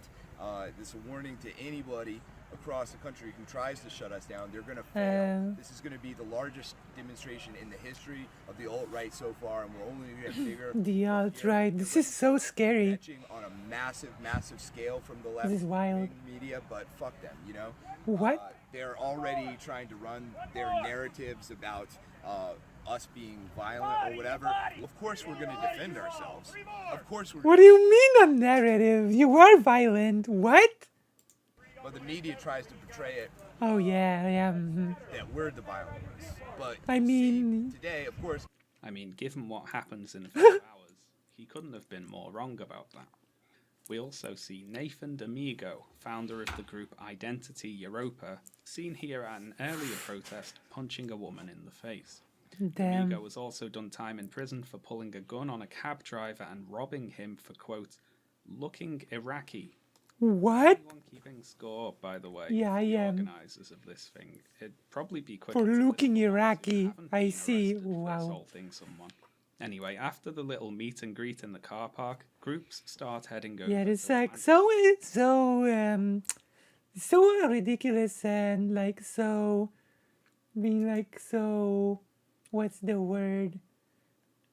Unreasonable to say that they are probably violent, right? So unreasonable. Emancipation Park by van. And it's here that the first big mistake the Charlottesville police made comes into play. So we'll leave the rally attendees en route for the moment and talk about the police action plan for the day. All So right. this plan went through several designs before it arrived at the one that was circulated on August 7th, a few days before the rally. Now there are a few problems with this plan, the first of which will have been spotted already by any keen-eyed viewers out there. Oh, I have Spelled keen the eyes. name of the rally wrong. Unit the right. You The Oh police my deployment gosh. areas are designated by the zone arrows. So they had 5 separate deployment areas total, Although it is worth noting here that Virginia State Police were working with an earlier version of the plan that had 4 deployment zones, so the VSP commanders were confused when they turned up. Off to a great start there. So this plan sections off a quarter of... Oh yeah, friendly punch in the face, you know. And then people like that are the first ones to cry, oh, the leftists just want to punch the Nazis. Alright, okay. the Unite the Right rally, and Okay. a quarter of the park is designated a public area, so that's for the counter-protesters. The police deployed to Zone 2 would be between the double barricade keeping the 2 groups separate, and the police deployed to Zone 5, the road to the south of the park, would be there to break up fights and make arrests. Great plan, on paper. As always, on Mistakes paper. aside. So how did we get I from mean- this plan to just one big mess of people fighting in the street to the south of the park? Well, it's because of a couple of key last-minute changes that were made by the police department. So, back to the Unite the Right attendees that are en route to the rally by van. When the police learned that the vans would be dropping people off to the west of the park, they switched the designated areas for protesters and counter-protesters. They did this less than 24 hours before the rally was scheduled to begin, and quoting the Hunton and Williams report, it appears that no efforts were made to communicate the zone designation to counter-protest groups. From later in the report, we can see the effect that this zone switching had. At 9:42 am, the first organised group of demonstrators carrying the flag of Identity Europa, remember them, led by Eli yeah. Mosley, entered the public area of Emancipation Park through the southeast entrance. Body camera footage shows Mosley walking over to the police officers stationed in Zone 2 and asking whether they were in the right section of the park. Officers told Mosley that the designated Unite the Right area was in the opposite section. Mosley called out to his group to form up and go around to the other side. And this misunderstanding is something that was repeated throughout the day, with the This is so wacky that this Unite the Right thing was even allowed to happen in the first place. different alt-right groups. So the arriving rally attendees are confused about where they're supposed to be, and to change zones they have to walk along the road to the south of the park. But that's okay, right? What about all the police officers stationed in Zone 5 to break up fights and keep the protesters apart? Well, that's the other last-minute change that was made to this plan, and I quote, "Captain Lewis told us it was her understanding Zone 5 officers would be tasked with breaking up fights on Market Street. Wow. But the parking lot backed up to the Wells Fargo building, where the Unified Command Center would be hosted. VSP insisted that the entire area be protected by barricades. CPD complied with And then they say like the BLM or Antifa are violent, of course. barricades This along is the what separate happens. parking lot south of Emancipation Park. This crucial change effectively stationed the officers in Zone 5 behind barricades, much like the officers assigned to the other 4 zones. As a result, no officers were assigned to open areas in which protesters and counter-protesters would interact. And indeed, the Hunton and Williams report, written by people who had access to all So it was a big mess, in other words. note only one instance of an officer leaving the barricaded zones in order to break up a fight. So the very poorly communicated last-minute changes to the police plan ensured that basically nobody was aware of where they were supposed to be. Wow. The inability of the police to respond to the change So I would say that sounds quite Polish, but I'm not sure how organized the police is in the US in general. So I don't know if this is out of the norm or just watching it happen. standard. And I quote, "VSP directed its officers to remain behind barricades rather than risk injury responding to conflicts between protesters and I mean, when there was this shooting at a school, the police also was just hiding instead of going in, right? protesters." So I don't know. Yeah, that's your job, though. Yeah, like, I don't know. It feels like the police does that a lot. Charlottesville Police Department is this one. Mitchell told us he intentionally channeled entry to and exit from the interior of the park through the staircases at its southeast and southwest corners. He explained to us that such a design would force attendees to walk around and enter at those controlled locations. Through communications with Jason Kessler and his security personnel, CPD agreed to allow Unite the Right security members to act as doormen at the entry point to ensure only demonstrators would enter the appropriate quad. Wait, excuse me? So when you see the alt-right shield wall blocking off the entrance to the park, that's by design. That's part of the police plan. What? The alt-right to police their own Is events. that And of course, this particular shield wall is blocked. is that how the police always operates in the United States? Is this like why is the police budget so big if these are the plans that the police comes up with? Can somebody explain?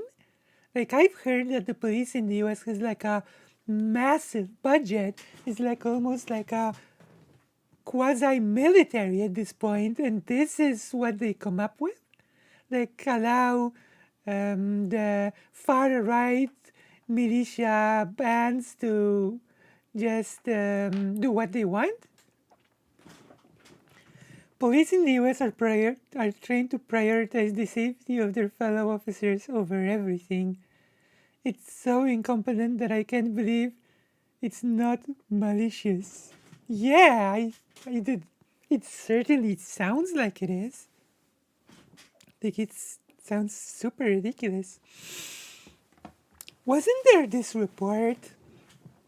I think there was this report, or I think it was like a judge has sentenced that the police has actually no obligation to protect citizens, and that the police does not exist to protect citizens, but it actually exists to protect property or something like that. And can someone confirm or deny that there was this report or like a judgment or something from a judge that the police has that it does not have to protect citizens but property, and that when a citizen asks for help that the police does not have to like help or something?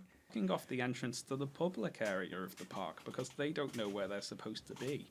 So this big mess of people was inevitable, really, and the police do deserve the lion's share of the blame here. However, I'm not about to let the alt-right off the hook. This that is easily. so They wild. themselves repeatedly exacerbated the situation unnecessarily.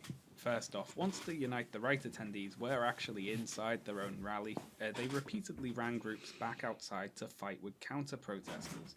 One live stream from just outside the barricade. Wait, but isn't the part of the slogan serve and protect or something like that? Isn't that the slogan? Serve and protect? But then it does not have any duty to protect?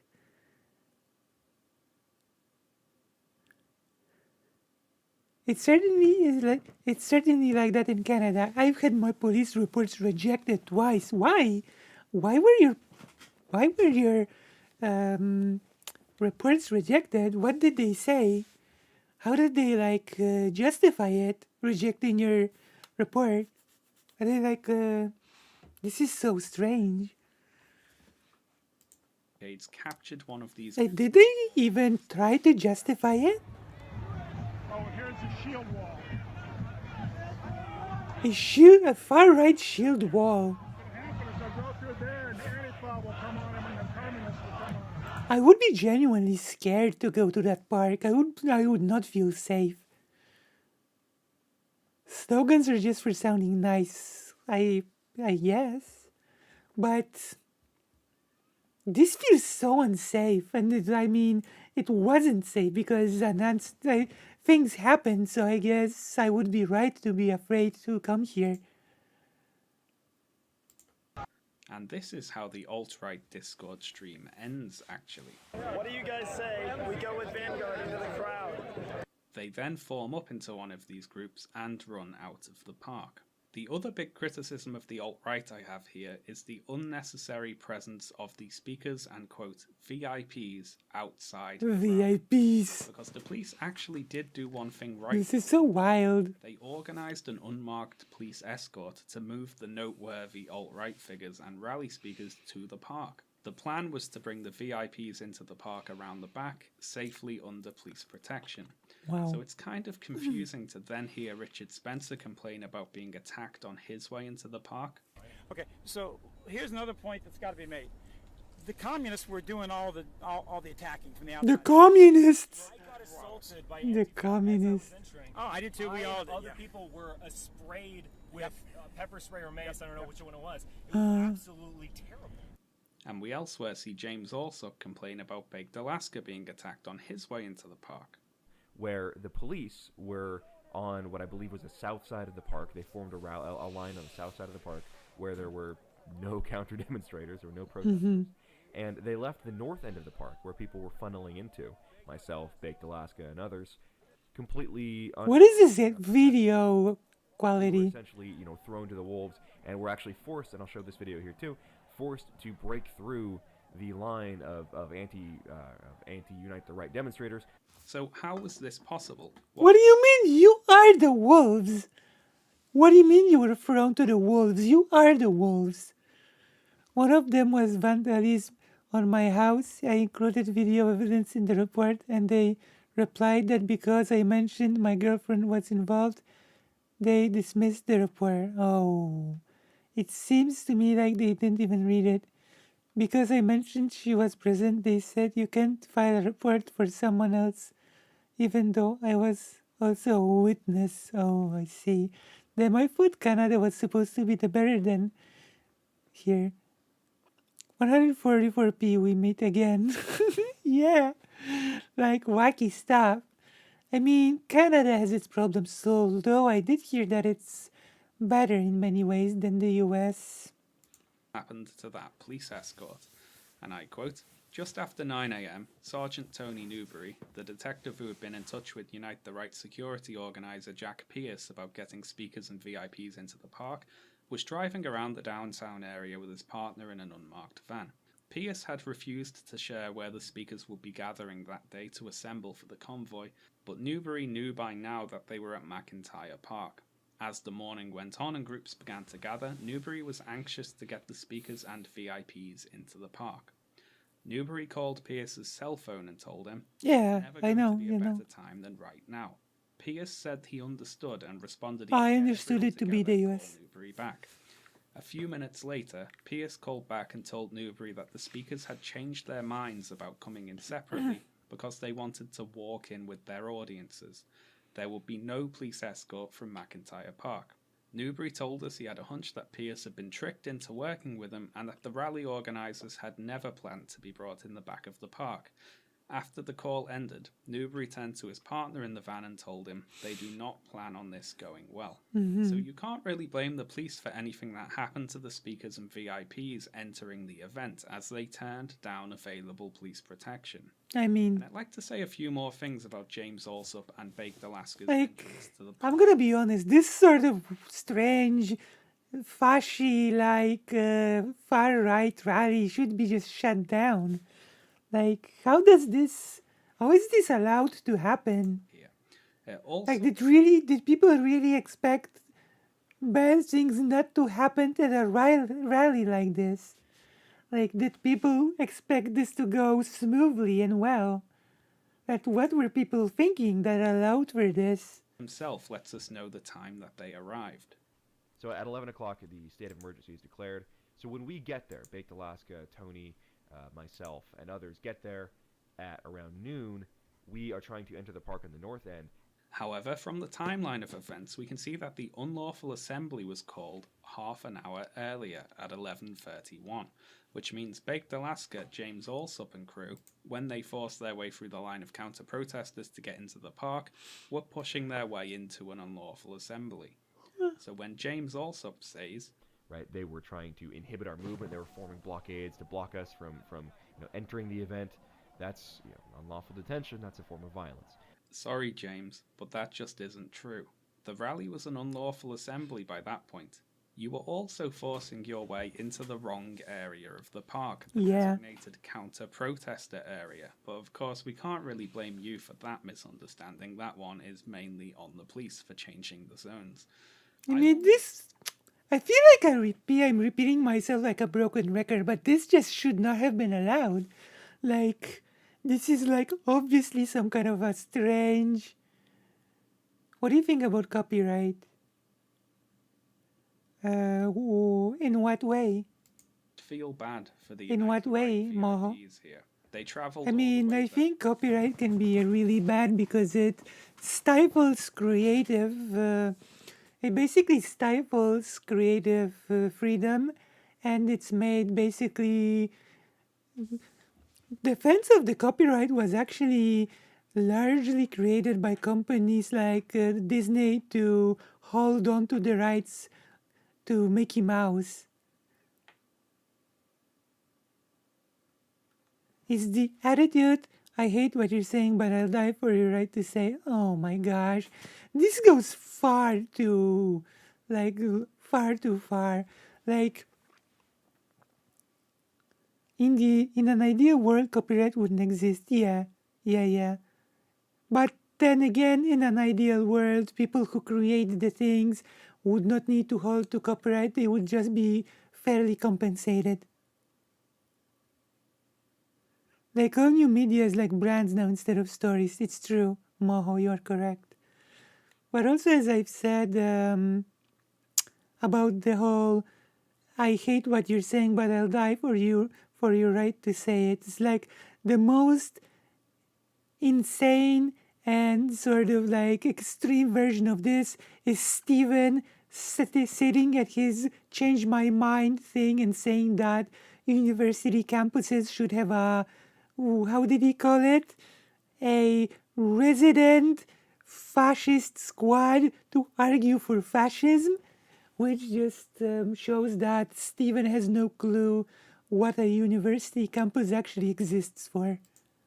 They turned down the police escort, and then they hear that the event's being called off, so they have to book it down to the park as fast as possible. That's true, Moho. Their way in, so they can It's bad. film themselves getting thrown out to justify the trip, I guess. Mhm. Or a sad little display.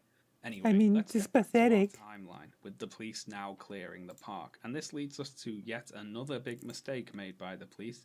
They put no thought into how the crowds would disperse. The police is so incompetent. As the crowd dispersed, law enforcement failed to prevent and respond to violent confrontations in and around the park. Those in the park at the time. That's like, that actually does not even surprise me that they did nothing to prevent violence. Like the police is like really for like super well equipped police with military gear, military grade gear. They sure are a bunch of cowards. They never have the guts to go in and handle the situation. Pushed straight south into the area on Market Street where counter-protesters had assembled. Predictably, violent confrontations occurred as the Unite the Right protesters streamed past the counter-protesters. Rather than separate the crowds and break up individual fights, troopers stood behind barricades as people left the park. The CPD, This is so typical. de-escalated confrontation, stood in the back of Emancipation Park, acting as a rear guard for the VSP field force. This thoughtless attitude towards the aftermath of clearing the park had fatal consequences. And I quote from later in the report, Officer Tammy Shiflett was in a vulnerable position at her assigned post at the intersection of 4th Street Northeast and Market Street. Although she is a sworn police officer and carries a firearm, Officer Shiflett is a school resource officer who works in an elementary school, and she had just returned to active duty following more than 2 months. Wait, hold on. Okay, this is another thing that is really, really wild to me, and I know that this is not actually related to the video proper, but police officers working at an elementary school? Like, having police officers at a school is such a foreign and a bizarre concept to me. Like in Poland, you do not have police officers at schools. People like Steven don't understand or respect universities, that's true. Like, having police officers at schools, especially elementary schools, is so bizarre. It's like it's really abstract concept to me that there would be like a police officer just like their job being like their job is to be at a primary school. Why do you need cops at schools? It sounds unnecessary. Why? Like you don't have this in Poland, like at all. Every school has at least one officer there all the time. This is so bizarre. Like, I don't even understand the logic behind it. Why would you have... why? Simply why? elbow surgery. In the face of the market They even arrest students for things like truancy if they are old enough. This is insanity. This is insane. This is, I don't know what to say to this. Like, this is like, I don't see any reason why that would be a thing. Yeah, I visited a friend at my school in the US when I was younger, and a police officer stopped me from entering. They also serve to enforce terms of parole for high school students. Like full-on security stuff, like an airport. This is so bizarre to me. Like, police officers at a school. Like, this feels to me like a police state or something. Like, if you have a police officer at a school, police state level stuff. street skirmishes that broke out after the Unlawful Assembly Declaration. So wacky. Shiflett felt unsafe. Like, I have to tell you, like, Soon reassigned. from the perspective of a foreigner, like, this is, from a perspective of foreigner, this is such a bizarre concept, having police officers at a school, starting primary school. And she moved her vehicle away from that intersection. After Officer Shiflett departed, all that remained at the crucial intersection was a wooden sawhorse barricade. Lieutenant Steve Nick, the traffic supervisor, was not aware Officer Shiflett had been reassigned. No one in the command center thought to replace Officer Shiflett with other officers or install any additional barricades. And this, of course, was the street where James Alex Fields was then able to drive his car into the group of counter-protesters, an attack that was made possible by the poor planning and lack of communication within the Charlottesville Police Department. We'll talk more about James Alex Fields later on. For now, let's rejoin Baked Alaska and crew, who are in the large group of rally attendees making their way back to Like, McIntyre Park. imagine this, like, being able to just drive, Crosses paths with David like, a full crowd of incompetent cops, and a person is just able to drive into a crowd. The universities in Europe, I mean, I can speak for Poland. There are no cops at universities in Poland. No, you don't have cops at universities. No, you don't. You know, you don't. No. Like, why would you? Why would that so unnecessary? Like, this is a place of learning. Why would you need cops at a place of learning? This is like this is such an abstract concept to me. Like, what would the cops do at a university?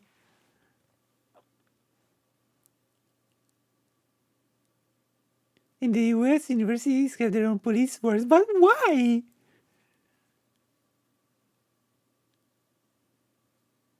I did go to university. I had to stop because I couldn't, like, afford to continue, but I did study for a bit.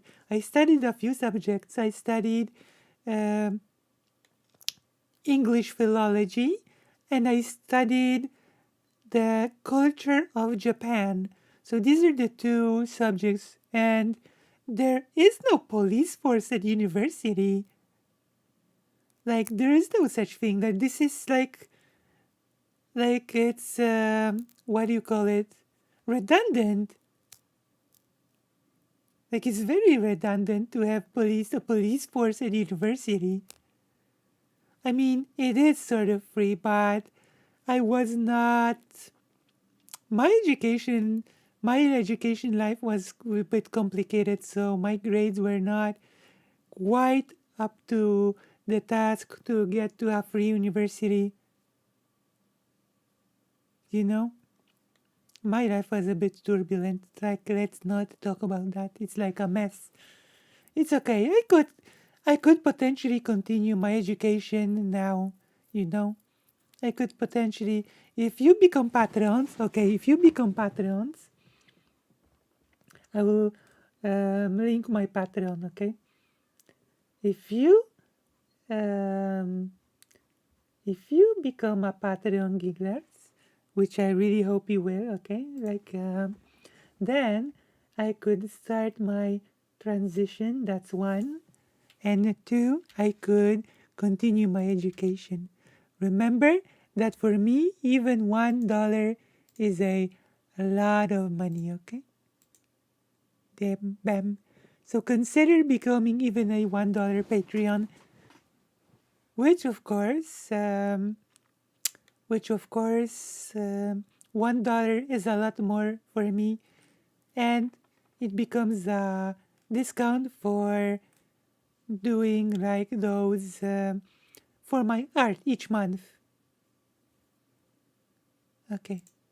And Baked Alaska tells him that Yeah, Weeb School. By the way, Live with the Red Elephants. With me. Baked Alaska, I honor you for your courage at this event too. I love you, Dr. Now Duke. listen, Thank when you we so get much. back to the park, What's going on we here? love you too. We really respect you. at another point, Mm-hmm. someone convinces Baked Alaska to spray soap in his own eyes. What? Why? It's kind of funny. Yeah, there you go. There you go. Are you sure? Yes. Yes. Hold it's on. a soap solution. Hold on. It's a solution of fucking. Yeah, it's just soap. What it is, it's soap. It's soap. Remember- No. Yes, Okay, it's soap. just here. Close your eyes. I'm Keep not your eyes doing closed. that anymore. No, Okay, that's right. We're not doing it. We're not doing it. Open your eyes. Help. Whose is this? Help. Whose is this? Is this the intelligence of like a typical far rider? Is this the intelligence of a alt rider spraying?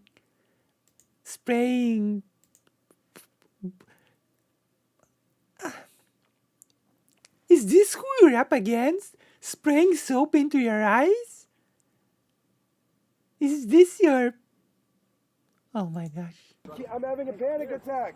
So as this ridiculous procession moved down the road, Richard Spencer arrived. Is this for real? Cars, leading to a terribly pathetic outbreak of fanboyism from all present. Oh, Spencer. Get in, Spencer. Okay, we're doing it. We're doing it. I need to talk to Spencer. Who's there? This is what they are all like. They were raised by memes. Yes, it might even be one of the smarter ones.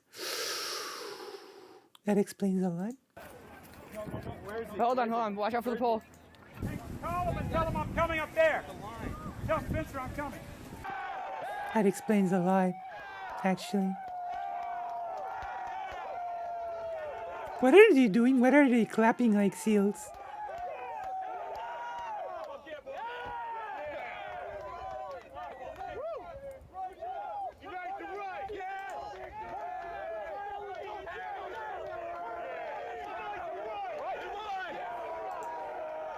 Richard Spencer and the NPI guys making a surprise appearance. What's happening here? You're the man! You're the man! Richard, thank you. See you. See you later. What's up? This feels so unsafe, but I guess one of them did James drive. sprints up the road to try to hold traffic for Spencer's car and gets completely shut down by some random guy. Hey guys! Don't cross. We need to get Richard. Richard's in his car. He needs to get out. I don't give a fuck about Richard Spencer. Okay, well. Allsup later talks to his friend. Oh my god. Was he here? David Duke was This is like a comic convention or something. They don't care about the consequences. Yeah, of course. This is...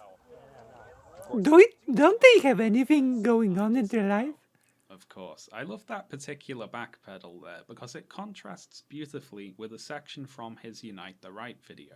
Repeatedly stated my position on Nazism. I'm not a Nazi, but no amount of disavowing, and I've realized this after dealing with the media. I disavow. Very hard for the last week or so. No amount of disavowing is going to convince the leftists. Oh, he's not a Nazi. Now, James, The the leftist. problem isn't with disavowing Nazis and racists not being good enough, because I know. the problem is The problem is that actions speak louder than words. Are you gonna say this? Because it's true. Actions do speak louder than words. If you disavow 1 billion times but still act like a Nazi, then you are a Nazi. with you disavowing Nazis and racists. Because when you disavow Nazis and racists, you're obviously lying. I mean... Get to frantically cheer for Richard Spencer and get all excited when you hear David Duke is present and then go, well, of course, I disavow. Who do you think that's supposed to be? You're treating it as allowing something like a get out of jail free card in Monopoly. You could have Monopoly. like you mean it. You know? Let's stick with James for a bit and move on. Get out of free? Oh my gosh. Present at the rally. Being completely honest, there were Should we play Monopoly on stream? There has to be some, there has to be some digital version of Monopoly, right? That we can play. I'm gonna look up on Steam if there's a Monopoly. We have to play Monopoly. I have to invite some of you, and we can play Monopoly together, right? Monopoly stream, a couple people there. so I can get out of jail free card.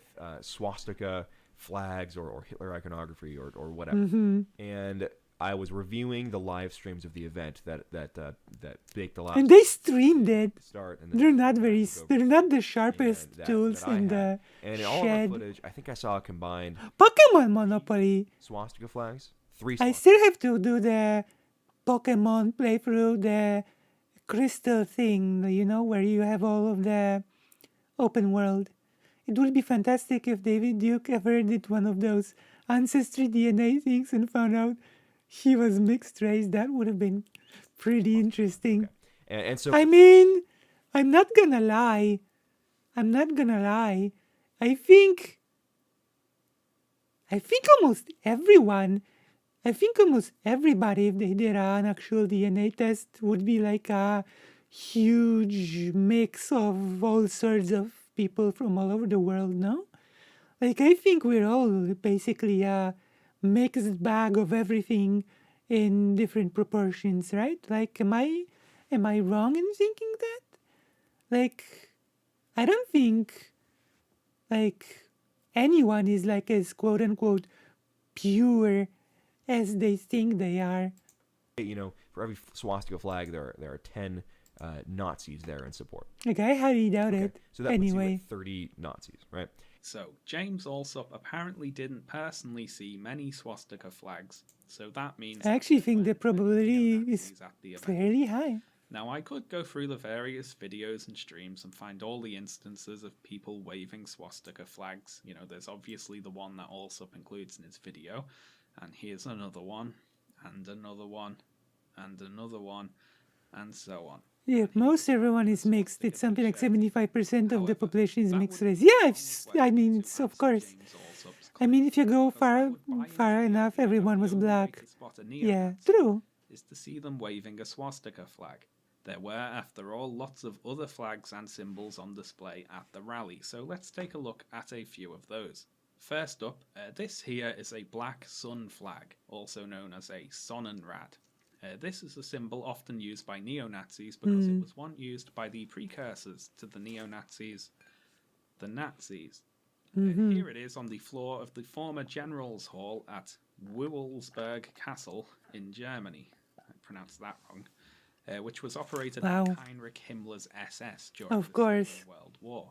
If you see someone waving a black sun flag at a rally, they're basically... Well, race is a pretty arbitrary and social concept, so, like, people usually define it in a way that allows them to oppress others. waving a swastika flag, but they're trying to be clear. Yeah, they don't. They do not use... Scientists do not use such terms as race. That's true, Moho. That's more true than anything in the universe, you know? About it. Here Absolutely it is on true. A bunch of shields, and this They guy do not. seems to have mixed it in with the Confederate flag, which is a bit odd.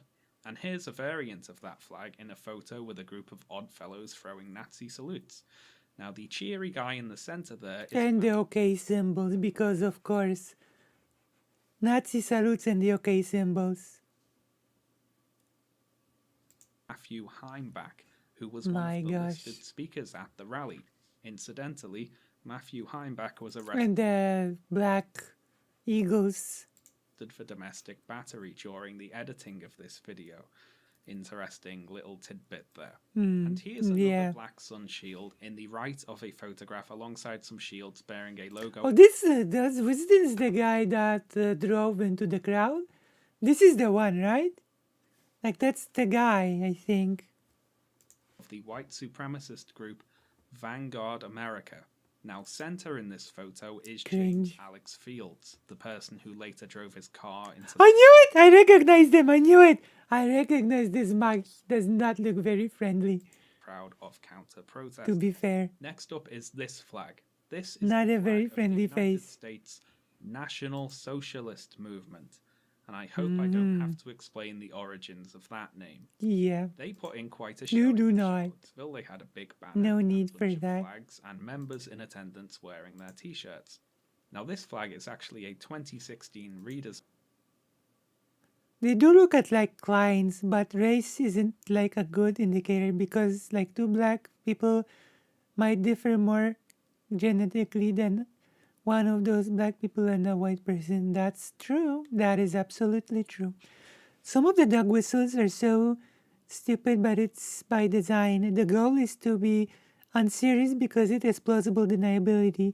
It's actually pretty calculated if you look into it. Yeah, it is. It is.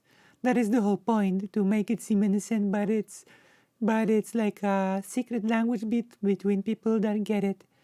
Like the drinking milk thing, everyone is trying to go viral. Or the whole okay sign. Hams on patrol. Sign of their former flag, which looked like this.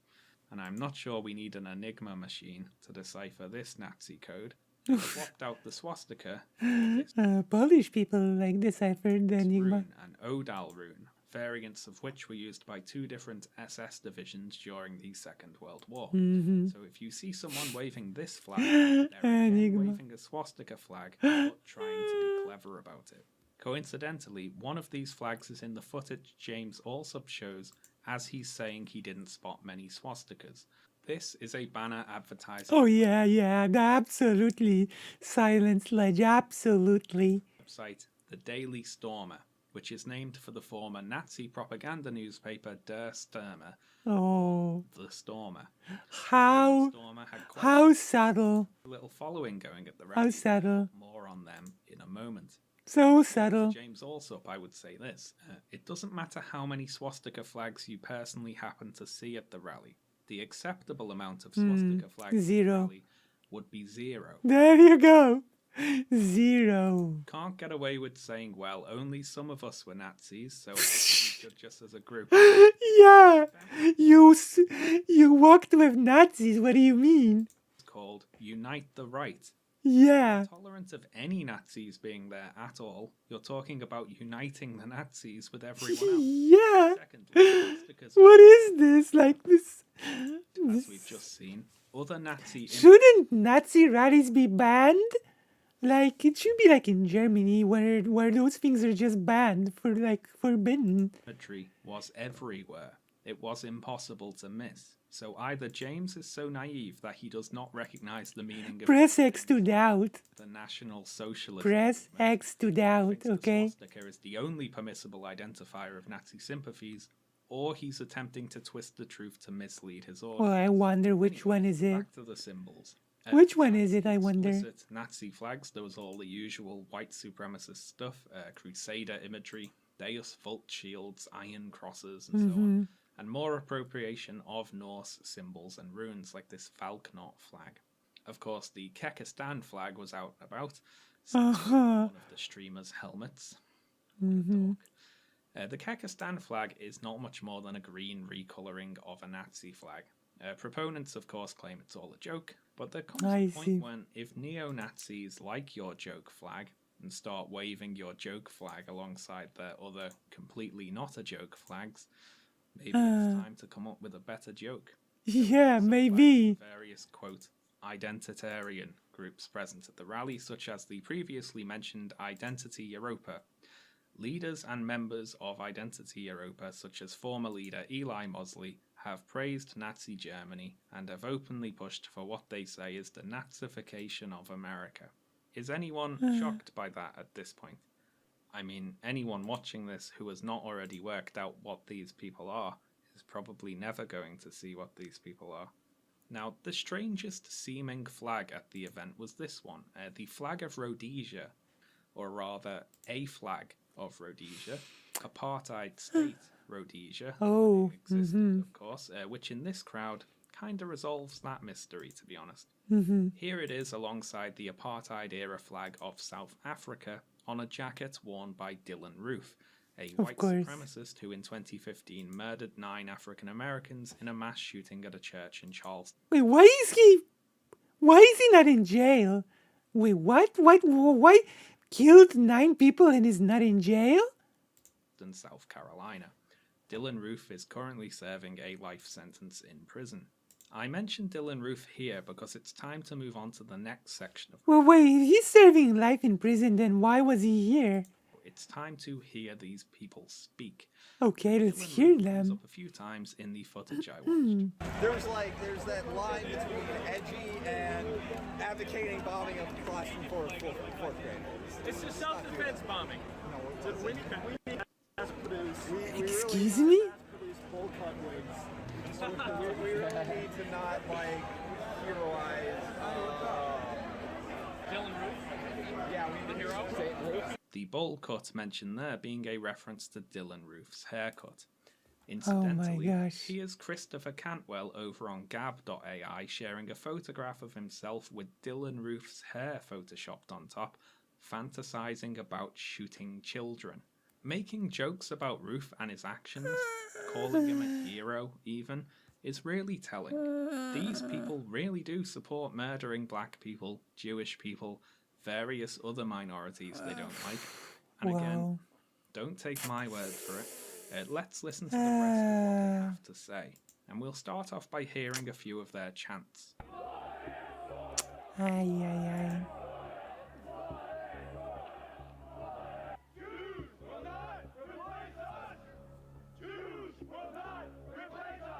So 2 chants from the Torch rally there. Jews This will is- not replace us. Self-explanatory, that one I should hope. And Blood and Soil. Now, Blood and Soil was a slogan popular in, if you can believe it, surprise, surprise, Nazi Germany. And sticking with that theme, Tomorrow belongs to us. Tomorrow belongs to us. It's weird for Lonerbugs to say these people have our best interest at heart. It's not something an ally would say, yeah. Oof. Like, the biggest shock to me is that a gathering like this is even allowed in the first place. Like, this is to me the biggest shock. Tomorrow Belongs to Us. Either an enormous coincidence or a reference to the song Tomorrow Belongs to Me from the 1972 film Cabaret, which is sung by a member of the Hitler Youth. As for the non-Nazi chants, few that they were, well, they were pretty much as you'd expect.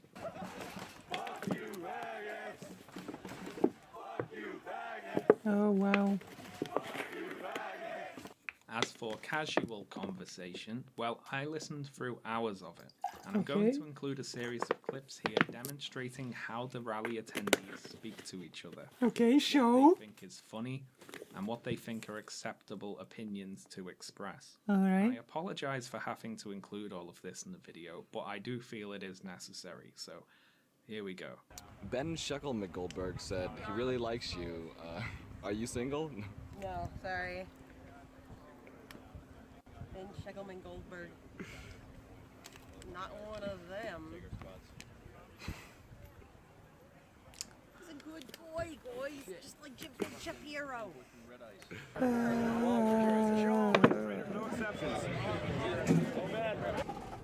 The big KK, hold on. Saying that you should have sex with a big black beautiful negress. What the hell? If you want to give that article I linked a look through, explains the precedent that allowed for stuff like this to happen. Can you link it again? The article? Sorry, I'm not into bestiality. Base sub-Saharan Africa talking about the non-white stormers. Did you guys see the base abo in the flag jacket or whatever? Wait, there's an abo here? There's an abo. Oh, what the fuck? So wild. You know, I don't even give a shit if like a little fucking soy boy bitch sees my face. Look, my bosses hate niggers and Jews, but anyway, you're a communist, so why don't you go fucking hang yourself? You're gonna on this stream, you're definitely gonna see some people get wrecked. You're gonna see some little Jewish kids being suplexed. It's not gonna be pretty. We're building an oven, and it just got 10 feet taller after yesterday. The Nazis were basically pacifists compared to us. We're back! Me and Matt are back! Woo! Hell yeah. You will not replace us. You and your cultural Marxist faggot bullshit. You will not replace us. They thought we wouldn't stand up. Guess what? We're standing up for Jesus! We're proud to be white. We're proud to be white, brother. We're proud to be white. We're proud to be white. Hail victory. Hell yeah. Thank you. White lives matter. White lives matter. White lives I don't even know what to say to this. What is their obsession with Jewish people? I don't get it. Like, it's the modern anti-Semitism, like, it's really rooted to the formation of the nation state. Like, it's a whole really messy thing, okay? It's like a really, really bad, really messy. We've actually talked about it today. splatter. Black lives splatter. Black lives splatter. Black lives splatter. Black lives splatter. Do you mean that this video kind of radicalized me when it came out? Like, do you mean it radicalized you exactly? It's like a radical Antifa? I mean, if it's that's good. It's like, I think this is like the good kind of radicalism to sort of be, you know? This is good. This is a good sort of radical to be. Black lives splatter. Black lives splatter. Today you remember that 40 Antifa stood against... Oh, when 40 Antifa stood up with our Holocaust tattoos. These people honestly have nothing in their lives. Like, they have nothing. Their lives are empty. Against the Nazis yet again. Got some, oh God, got some big Nazi asses in my face. Oh, my ass neck. In my, oh, my spine and my spleen and scapula. Oh, my hemorrhoids. I gotta take some zinc. Oh, look at all these goyim with these nice haircuts. Well, she's our journalist, I think. We haven't seen any journalists here yet. Some actual accredited people. New York Times. Oh, they're from the New York Times and the New York Daily News and all these. Oh, no. What is going I'm on? not Nazi, I'm Jewish. What is going on here? That lipstick asked me if I was Jewish. I was like, oh goodness, she found me out. It's so pathetic. Oh, good. I hope the Nazis don't beat me up. What are you doing? Where are you, dude? You're going to your fucking Proud Boy meetup? That's another thing. Fuck you, Gavin McInnes. You're a faggot too. You and your fucking Proud Boys are all faggots. All of them. Where are you? Woo! You're fucking nowhere. You're gonna be at a fucking rally in Boston next week. You're fucking faggots. You're fucking This is how they talk to one another? losers. Your movement's done. You have no movement. This is the fucking movement. Either get on board or get the fuck out of the way. That ranty chap at the end there was Millennial Matt, the person who commandeered Bake the Last Who? What are those weird nicknames, Millennial Matt? live stream after he was maced and wandered around saying a bunch of vile shit like what we just heard. He's also probably the main reason Baked Alaska chose to take his stream down after the event. We saw him there being very mad at far-right media figure Gavin McInnes for choosing to skip the event because he didn't want to be associated with a bunch of outright Nazis. I mean... So that's how the far-right talk about their own when they break ranks there. Mhm. We also heard a lot from the alt-right Discord. It's like virtue signaling, but the virtues are horrible. I mean, I guess, but They were the ones this is so horrible. who liked doing that one particular impression. Ugh. They're also the ones who made the joke, "The oven just got bigger," which is a telling mix of their rhetoric with that of Donald Trump there. And I'd like to contrast a couple of particular clips from their video. Oof. So here's the first one.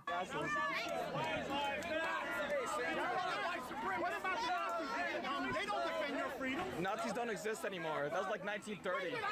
So that's the typical deflection offered by far-right Mhm. groups when they're called Nazis, you know. Nazis don't exist anymore. They Oh, haven't yeah. existed since the 1930s.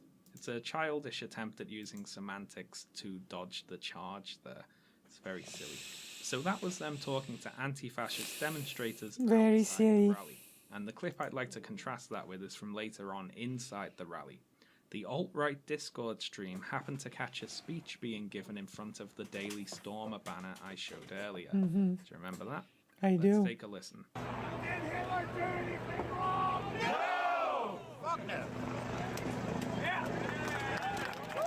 Is this for real?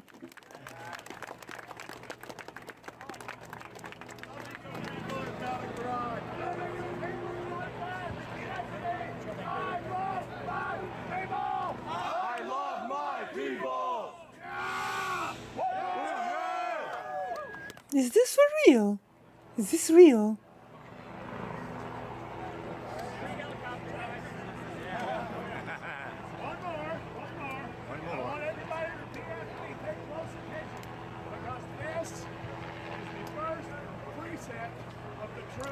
This is like straight from a comic book. I guess art does imitate life.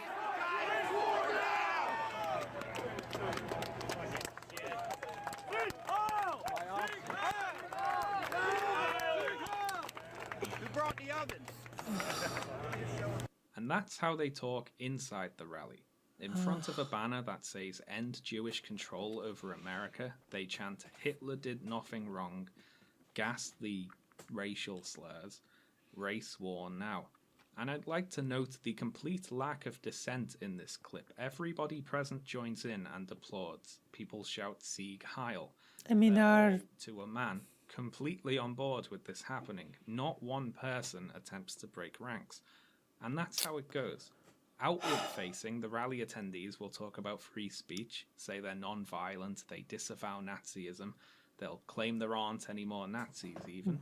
But inside, they're chanting Nazi slogans and wearing Nazi iconography and waving Nazi flags, praising Hitler, talking about gassing Jewish people, throwing Hitler salutes and shouting Sieg Heil. These people here are neo-Nazis. I think we can all agree.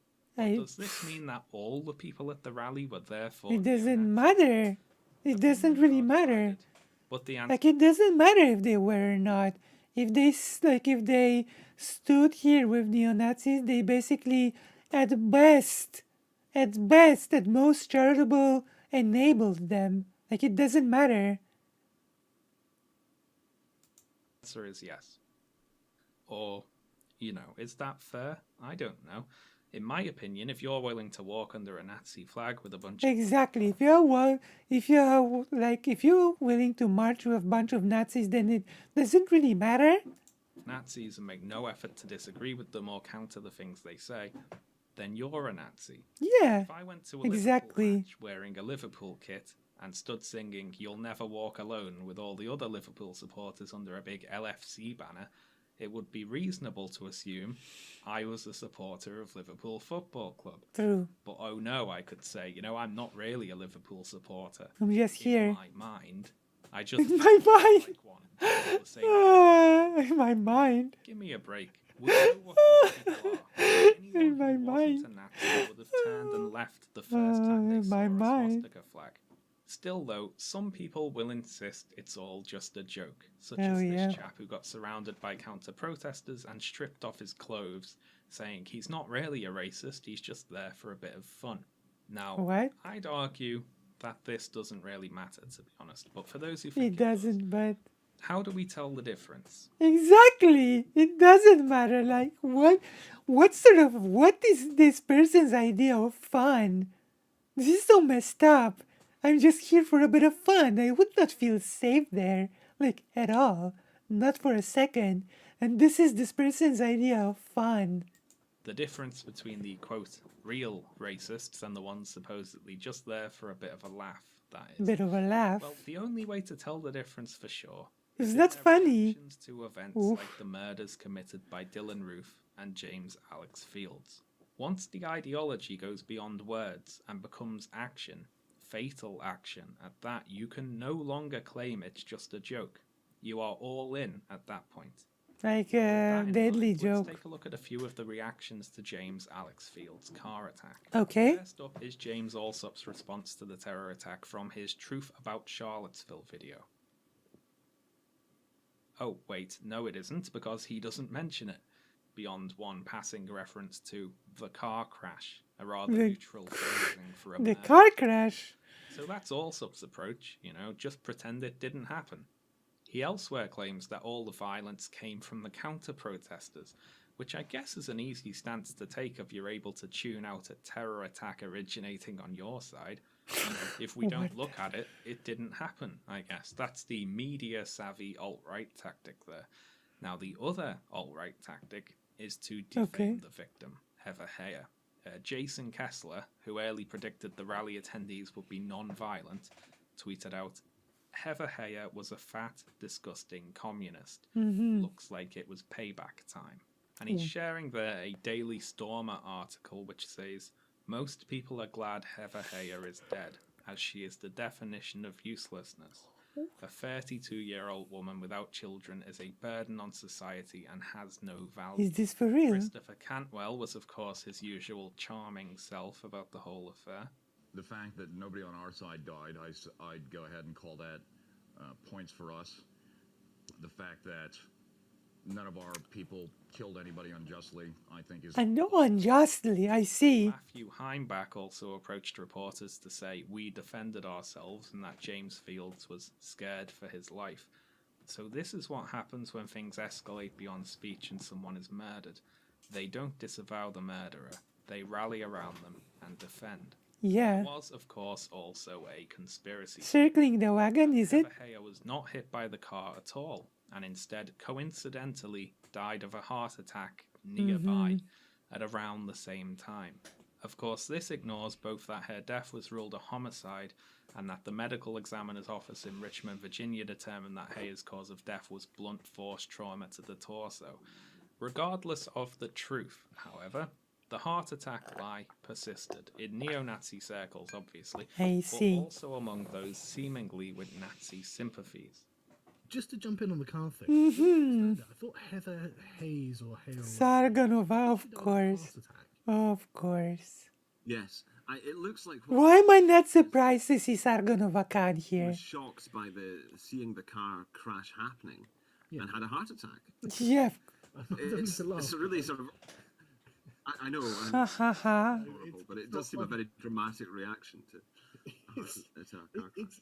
It's more that the alt-right are being blamed for someone having a heart attack. Someone in tremendously bad physical condition has heart attack, and suddenly the alt-right has murdered someone. This is something I'm surprised the alt-right doesn't make a big deal. I see. I would have thought that would Well, we seem try more to. That's white supremacist Millennial Woes there, talking to YouTube personality Sargon of Akkad, I who is, as usual, mindlessly repeating whatever rubbish he's overheard Nazis say. Oh my Is that gosh. a random jab at Sargon from me there? Well, a little bit. But I do think there's an important point to be made here about how easily white nationalist lies can spread among the lazy and uneducated. I mentioned earlier I don't disagree. scheduled for later Oh this my year, gosh. and all the alt-right's lies and defamations will be brought out again. They This will is- lie about the nature of those present at the Charlottesville rally. This should set a precedent to... Okay, wait. After this happens, surely these sort of gatherings are banned now, right? Like, surely now, after this happened, after a person drove his car into a crowd, now these sort of rallies are surely banned, right? I'm hoping to not I'm expecting to see in chat that this sort of rallies are illegal now.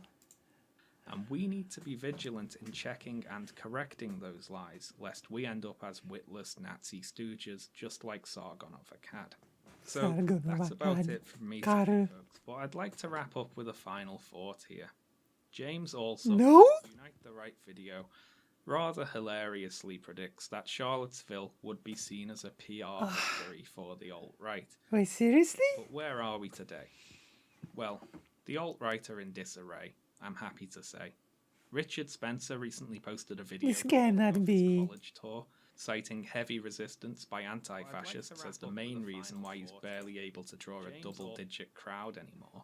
He also acknowledges Charlottesville as the turning point in the movement. It can be. Read between the lines and see what he wanted out of Unite the Right.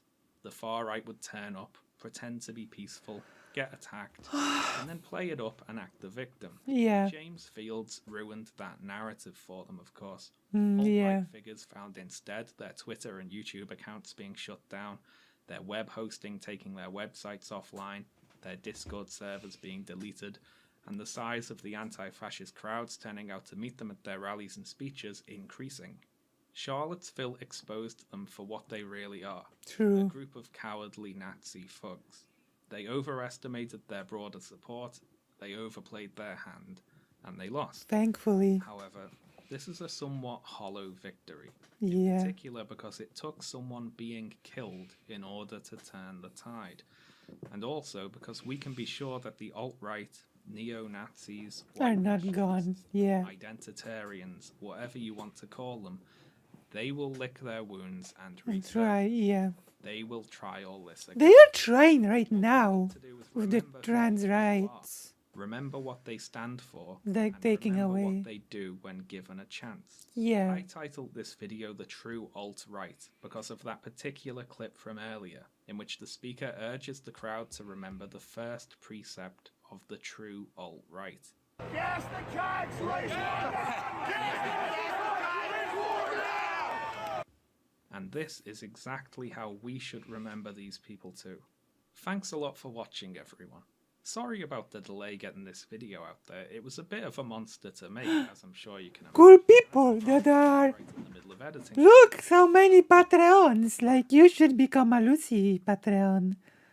I will link my stuff again because, like, please consider, because, like, I need I need to be able to afford the bills and stuff. Let me see, boom, please consider. Ultimately, I feel like a bulk of this is because of the systemic defunding of public education in the US. I mean, yeah, I've done a video about all this, like, it's too, like, this is really a sad state of affairs, to be honest. A really sad state of affairs. Okay, press 1 if you want one more video, and 2, Lucy should rest. Come on! Wait, let's see what you want for Lucy Haze. Let's see what you're... Let's see if, like, Let's see. Let's see what Lucy's fate is. Also, consider, supporting your favorite Polish trans streamer. I'm actually the biggest Polish trans streamer. It's like true. It's like a truthful statement.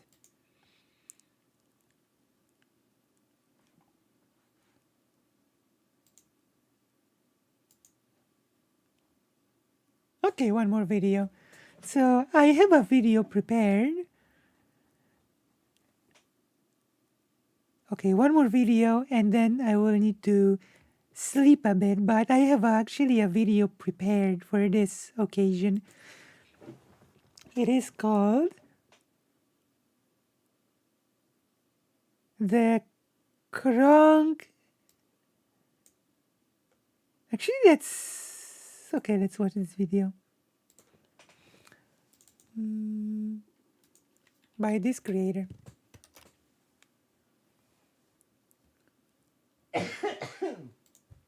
I got COVID. This is my vitamin C. Oh no, COVID.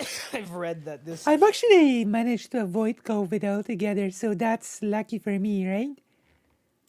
Better for you than white wine. I do healthy things. But then my father actually passed away from COVID.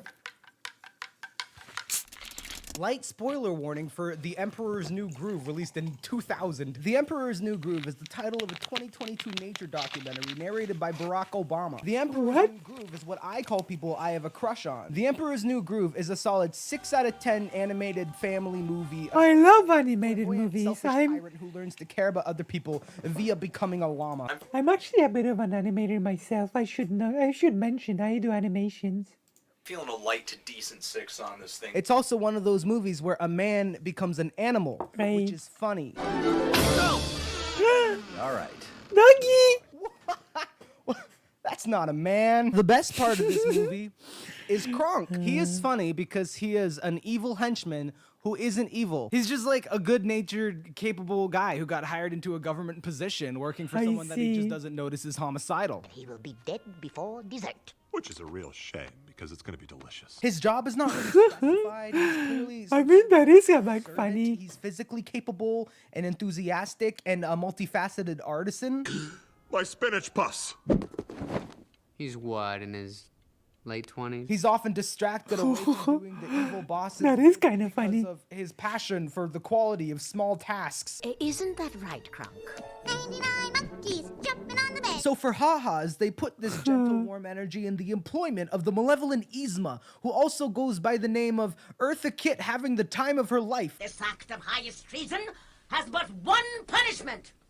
Death! God! This movie is fine. Oh my. It's fine. It doesn't really hold up on a rewatch, but Kronk is the best part. The studio clearly noticed that Kronk was the audience favorite. Maybe I should. I've never watched this movie. Sequel, Have you watched it? him the main character. Kronk's New Groove. Do you know about this?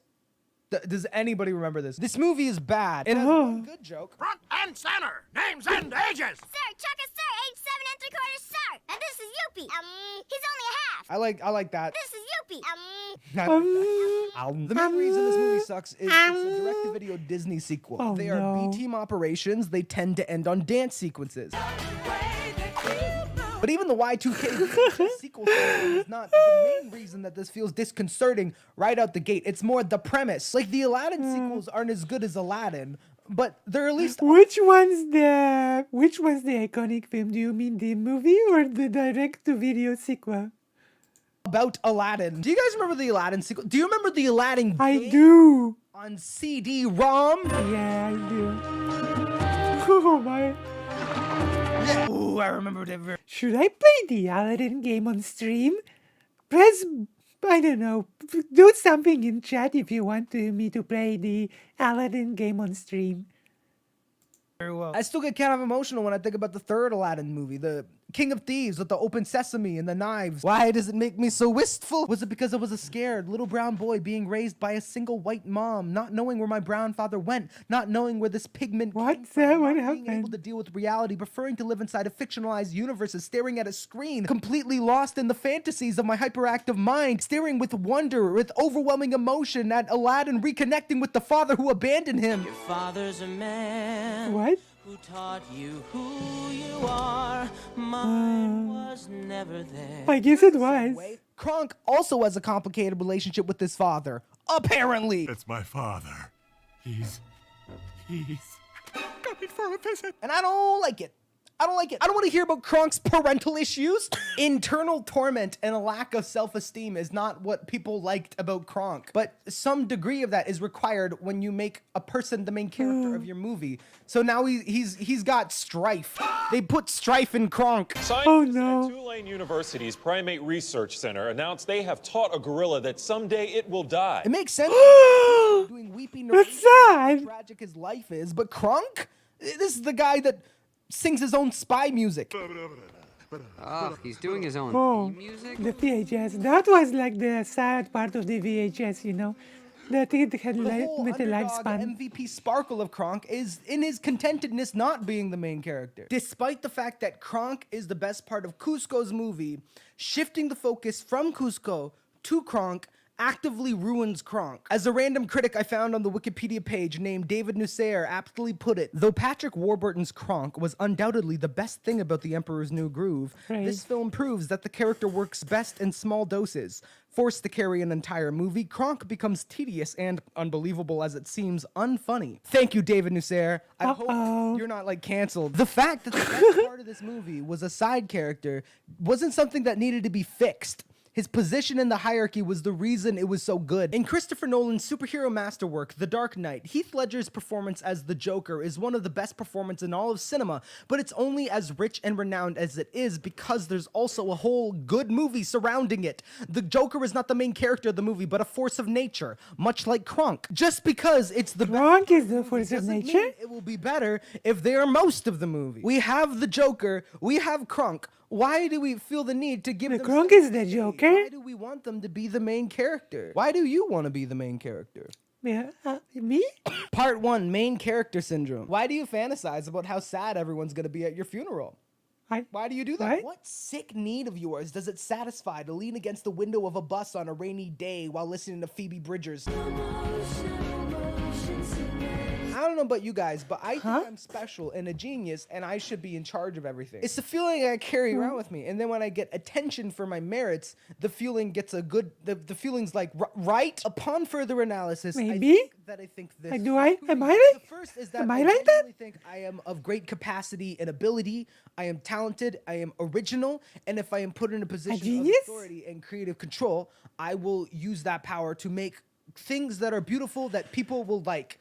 Maybe. I would be a service to society. The second reason is I have a deep chronic fear that I am inherently, secretly bad. And when people genuinely finally get to know me, they will realize I'm a fundamentally unworthy person. No, it's okay. I am a genius. Don't listen to this person. It's like I am a genius, okay? Okay? Don't listen. Every opportunity I have to contribute or prove my value is me justifying my existence and belaying the necessity of a suicide.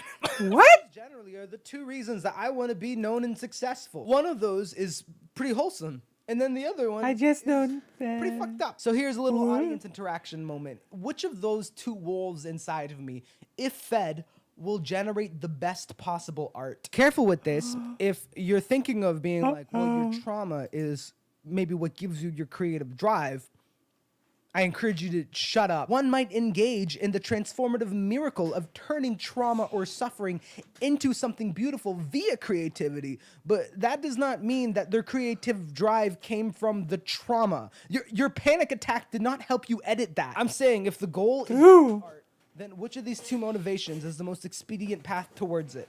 The motivation to give the best of yourself or the motivation to soothe the worst of yourself? Yes, I am literally separating your motivation to create into love and fear. I'll kick Donnie Darko's fucking ass. You can't just lump things into two categories. Things aren't that simple. I want you to really think about it because people immediately things are simple. The love impulse is the better for you psychologically, but that's not what I'm talking about. Your well-being is not important to me. I don't care about people. I care about art. I care about art, not people. That's the difference between me and your motherfucking favorite YouTuber. I hope you die. My limited affinity for people. I'm your favorite streamer, right? I'm your favorite. Lucy Hazel is your new favorite streamer, right? Stems from the fact that without them, I'm full of love. There would be no art. Come Do you on. see how that works? It's not authentic affection for humanity. I'm not killing myself or you as a means to an end. And what we just sorted out there. What are you saying? Causality. Cause and effect in order, and being clear about that. And being clear about that is also how you're going to understand which motivation is going to make you the better servant to quality. When my motivation to create art is in my self-esteem and confidence that I have something to offer that will be of service to others, the effect I'm traveling towards is great art, quality, positive result. That's the effect. The cause is my control and agency. The cause is me being special and paid attention to, and the effect is great art. Alternatively, if I take the spotlight, an internal hunger I have for validation, the effect enshrined as the goal of the operation is the placating of my insecurities. I now want the art to be great, and for me to be at the center of it, so that I don't kill myself. Understanding the cause and effect relationship, What? having insight as to the cart-horse orientation of your endeavors will I'm a grant you duck, clarity not a to horse. quality. What is it you're doing? Why are you doing it? Is it working? I do it because I your have cause and gold. Bitch, when I'm making a Wait, what did you call me? control and I want all the glory. I want Wait, what did you call me? What did you just call? What was? I did not deserve this. I have my goals. I know what I'm doing. face on it and my words Did you just call me a bitch? and my editing and all my things because I feel that will create the highest quality. Why you That is do my this to me? conviction. If I thought that quality would be served by me taking a more minor role in the production of this product or performance, then my math would require me to submit to the strongest authority. If I thought that my videos are better if someone else edited them, I would get someone else to edit them. If I could get someone else I have someone to help me. videos, it would make my life easier. But then they wouldn't be my videos, would they? And They people would, yeah. and I like that it's me. And I can't outsource Well, so it doesn't have to be me. I'm fine working in a team, okay? I'm fine sharing the quote-unquote glory. It's okay. me. Life is not a What is the solo goal act. of my personal glory and bragging rights? No. It's Exactly. decisively framing quality as your goal Exactly. while dissuading your fear-based motivations will reveal to you when your centrality is not necessary to the excellence of not. an operation. Exactly, it's not. Sometimes you are best utilized as a side character. Kronk Yeah. has incredible value as a side character, but his quality sharply diminishes as the lead. And what about you? Do you want to be a star? Is your stardom Why not conducive to both? I quality? can Are sometimes you a be main a character? I can sometimes be a star, but I can sometimes also be a side character. Like it's like in the word of tops and bottoms, I'm a switch. You know, like I can be a switch. I don't have to be a star. I can be either like a star or a side character, and I can accept people's help and I can help others. We don't have to be one thing. We can switch between roles. Like switching between being a bottom or a top. It's Are you true. afraid to find out? Part 2, the contract. Like you don't have to be just So one just a second thing. ago, I split your creative cognition into 2 pieces. There's one road to creation that is inspired by belief in yourself, and then there's another road. Yes, to Dreamer creation, which Cinematic is Universe. inspired by your lack of belief in yourself. Love motivates us to pursue something, to commit to it, to invest our It's care true. and energy and time into it. And fear makes us avoid something that biology calls death and sociology calls no one liking you anymore. Most artists are not prone to espouse the only reason they make things is because of like a deep insecurity and damage inside. Yeah, I am the DPS mostly. Most of the time I'm a DPS. For the fans. But what if you ain't got anything? Don't scream at me! Gig for you if you aren't special and you never will be. How much of your desire to create is rooted in your love for the craft and medium and you? I mean, I will admit that some of it is rooted in me not wanting to die from hunger. I will admit that openly. And how much of it is based on your insecurities and your anxieties and your lack of self-esteem. I'm not trying to ruin art for you. I'm not trying to be mean to you. I'm being very hard. Don't be mean to me. You already called me names in this video. I've seen so many people for whom this is a massive secret. They are just barely keeping hidden as they post another TikTok video. Yeah. Interrupt the rhetorical strategy right now. Just say it's okay to create something because you want attention. It is incredibly natural to seek approval and to want to discover Yeah, I want your approval. prove your value. True. It's okay, buddy. However, Buddy? you probably have a Are little you voice Steven? inside of you that screams at you all day that you're not good enough. And when someone Yeah. compliments you or gives you the recognition you're seeking while creating things, it makes that voice a little quieter for a little bit, but then Yeah. it always gets louder again. Yeah, And look at true. any famous person ever in does. history to see the very obvious example of common knowledge that if you feed that voice, it doesn't quiet down ever. It goes into a monster and consumes you no matter how much success or validation you accrue externally. It's This true, yeah. that you are not good enough is your survival instinct. It is? Keeps you active and alert and moving away from threats. And in this respect, it is good. It is Okay, true. right, However, okay. it is of lower evolutionary truth than your transcendental volitional desire to improve the world. I am choose trans, who you are, yeah. what you want to do, and be yourself. that is of a higher morality than your biological morality. Our biological sense of quality and survivorship is subservient to our intellectual design. We're lucky like that. We build a bomb, we build a computer, we make a music, and we are... I cannot make music. We might want to shed this flesh prison and become an artistic concept. We are still animals in the sphere. I want to have a nice body. We are neurotic human beings constructed. I want a nice body. Transcending into consciousness. There is no point pretending you are 100% magnanimously committed to service of art. In fact, leaving any of these secret, shameful, scared, selfish motivations to create any of these expectations of a salve over a suffering that you don't want to look at actually gives it more power over you. The less you acknowledge it, the more it will seep into what you do, burst out at unexpected times. It's true, right, you know? Swinging between feeling like a god and feeling like a failure. A useful way to I do that. I do switch like was that. provided by Davy Reedon in a guest lecture at Alto University. Even if you don't have like a hit game or something like that, you still have this contract inside of you that tells you why you're really making whatever it is that you're making, what the deeper reason for it is. Just as it was praise and validation for me, perhaps for you, it's the need to prove yourself to someone who thinks you won't make it. Or a self-commitment that the only people who are valuable in this world are the people who are churning out creative content all the time. Or a desire to be a part of a community. Or a desire not to die from hunger. Connect with and be inspired by. And maybe, you know, like me, you just want people to recognize you personally and tell you that they like your work, and so therefore they like you. What's your fear-based contract? What's your secret reason that you're making things behind that admirable one? My personal secret contract Not wanting to die of hunger. Brilliant, shiny, and interesting things, people will tolerate and accept me. Implicitly meaning if I don't do good enough stuff, I am not worth loving or living. So that's my secret contract.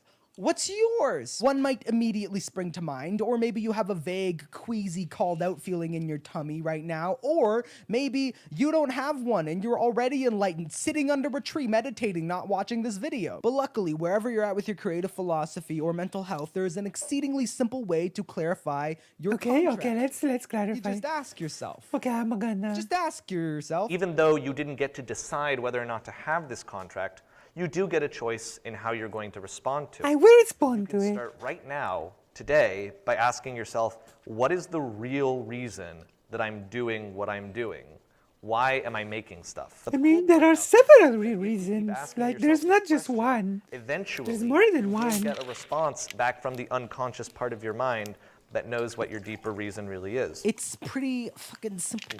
You don't have to be perfect, just aware. Find that secret invisible contract within you that you didn't even What know if there more than one? And check But its is there terms. several Don't let contracts? it remain unspoken. Don't allow it the power of shifting around in the darkness unchallenged. Shine a light on it and expose it for what it is. It's okay to have a little voice in you that wants to be popular, that wants to be liked, that wants to be admired, so long as that voice is ultimately subservient to the real reason you make things, which should be more transcendental than just to satiate your ego. I don't believe that people make things just to satiate their own ego. I don't think that Like a big creativity ego. has sprung forth from humanity's heart as a reaction of the fear of death or loneliness or abandonment. I think that creativity in your veins is God incarnate and you're manifesting heaven on earth. The point of clarifying your contract, of enumerating the most selfish, weak, fearful possible reason you would be doing something, is to disenfranchise it of power it has over you by remaining in your subconsciousness. Right. Don't let your lower instincts, your biological and sociological survival instincts, control your artistic impulses. Don't let them determine your purpose. You have your conscious choice, your intellectual design.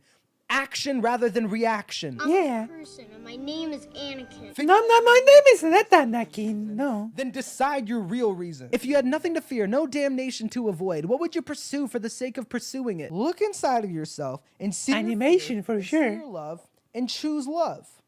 I love. Choose love, baby. It's Why are you coming on to me? Part 3, the inherent limitations of dialectics and the encompassingly unifying implications of emergence. So this has been fun.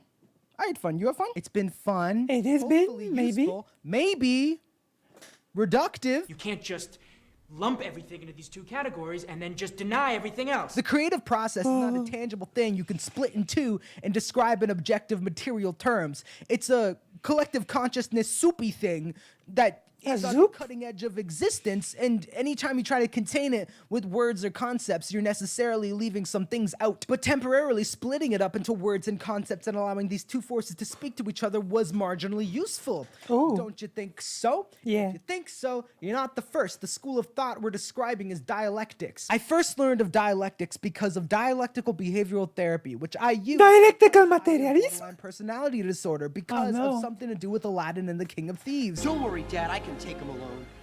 But you're not alone. Not anymore. People with borderline personality disorder tend to exist on an axis of extreme. I never saw that one. Harsh judgments and using black and white thought. Dialectical behavioral therapy counteracts this by explaining dialectics thusly. These two extremes you're fluctuating between may be simultaneously true.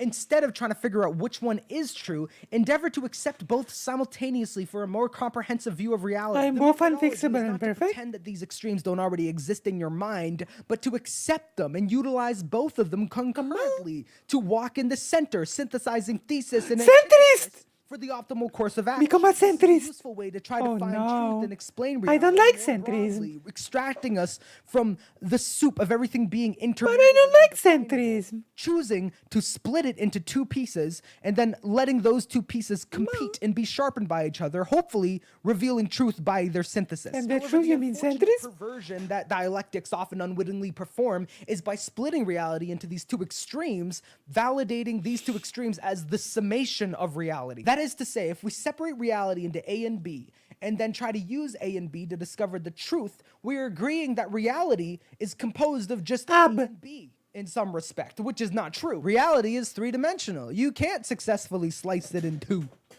Aristotle. Every dialectic slice you make has a bias and implications. It traps reality into a framework that is not all-encompassing. The manner with which I want you to understand dialectics is not synergy, finding a happy medium, or selecting a victor, but emergence. Your secret contract and your conscious choice are not two opposing forces, one of which must win or else both must be used to achieve a happy medium. They're two small bits chipped off of something greater. Theoretically, if you smush these things together, they become the thing that we actually give a shit about. Yeah. The thing we're actually talking about. What was it before we split it? You could say the emergent of this dialectic is the motivation to create, but again, I feel like that's too small a slice of it. The motivation to create art presupposes art itself. So this is still yet a small slice of the larger thing. What we're talking about when we're defining our relationship with making things, with being inspired and doing them, what we're really talking about is art.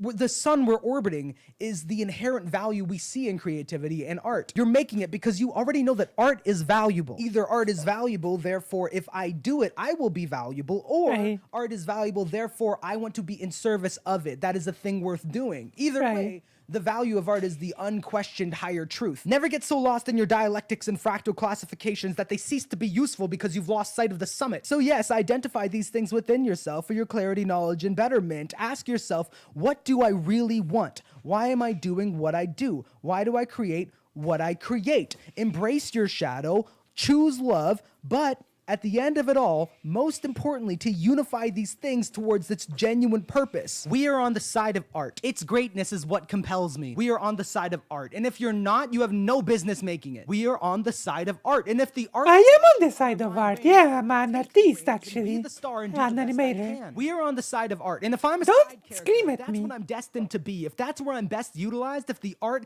is at its most optimal when I am in a supportive role, then I will be the best supporting role that I can be. Both. On the side of art. And I knew it as a child watching Kronk get crushed under the weight of a role he was never meant to play. Kronk was distinct and spectacularly charming in the strange mosaic of a kid's movie in the first place because of his egoless commitment to quality and service, shamelessly and confidently doing the best job he can, unhampered by the self-interested desires that haunt the rest of the cast. Pacha wants to keep his home, Kuzco wants his riches, Yzma wants the throne, and Kronk just wants to do a good job. Be Kronk. Your goal should be quality. Therein you will find your self-esteem, your I will.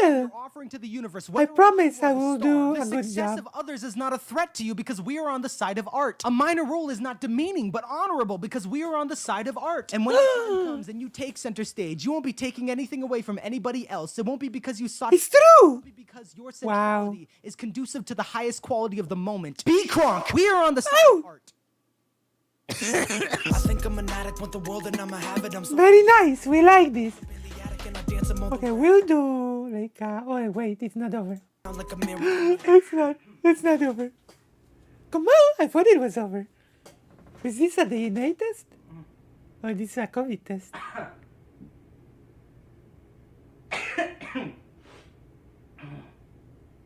Is it at the end a COVID test?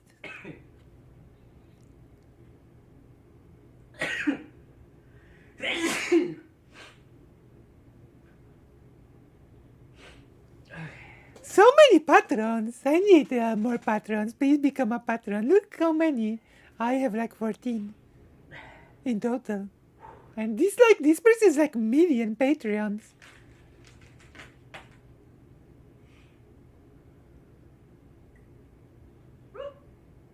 Come on. This is like a million patrons. So many, oh my gosh, an unending list. I always feel like I got mixed up. Infinite Patreons. Literally, infinite Patreons. I cannot believe. This person. Why do you make things? I knew it was gonna be some fucking question like this. I think I make things because I can't not. It would be Because I can. for me not to, and it's also just how I roll. engage with the world. The second question is, why do you really make things? Because I need people to think I'm smart. When I read something that is pretty much only to put my subjective representation into This a girl picture, has a tattoo. other people see that and they go, More than one I tattoo. really see myself in this, or I relate to this. That to me says we are all Right? Give me some money. beautiful Come on.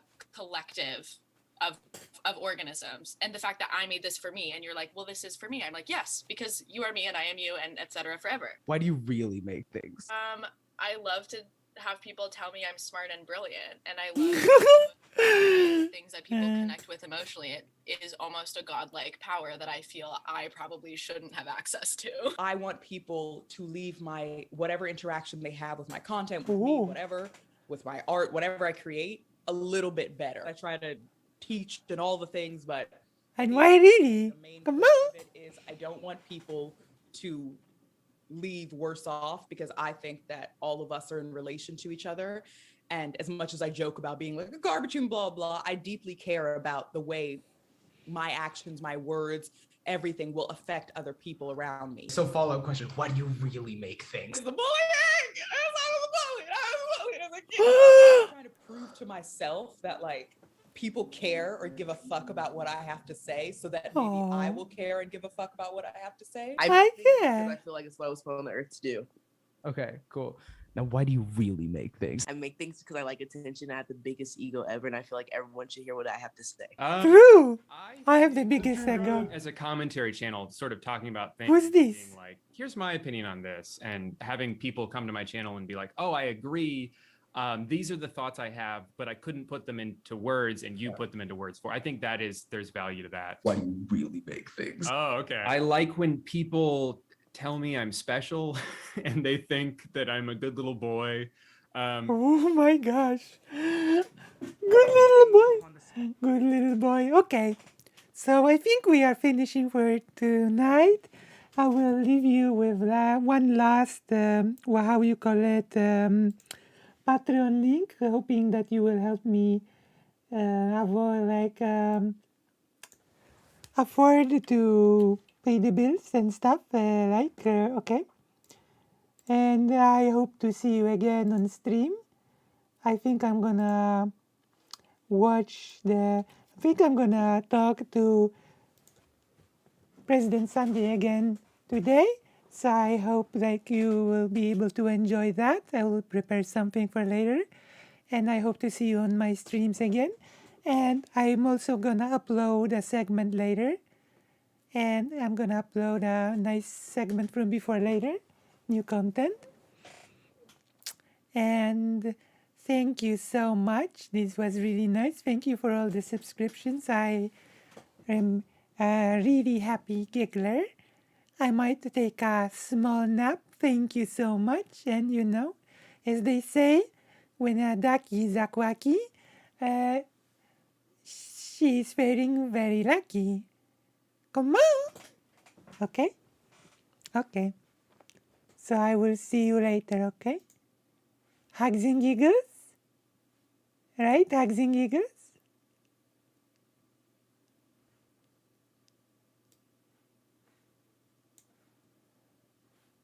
Hugs and giggles, giggles. Thank you so much. Also, thank you, Dead and Bones, for becoming a Patreon. Thank you so much. You are helping tons. Thank you so much, and I hope to see you all later. Bye, bye, bye, bye. Hugs and giggles. End stream. Come on.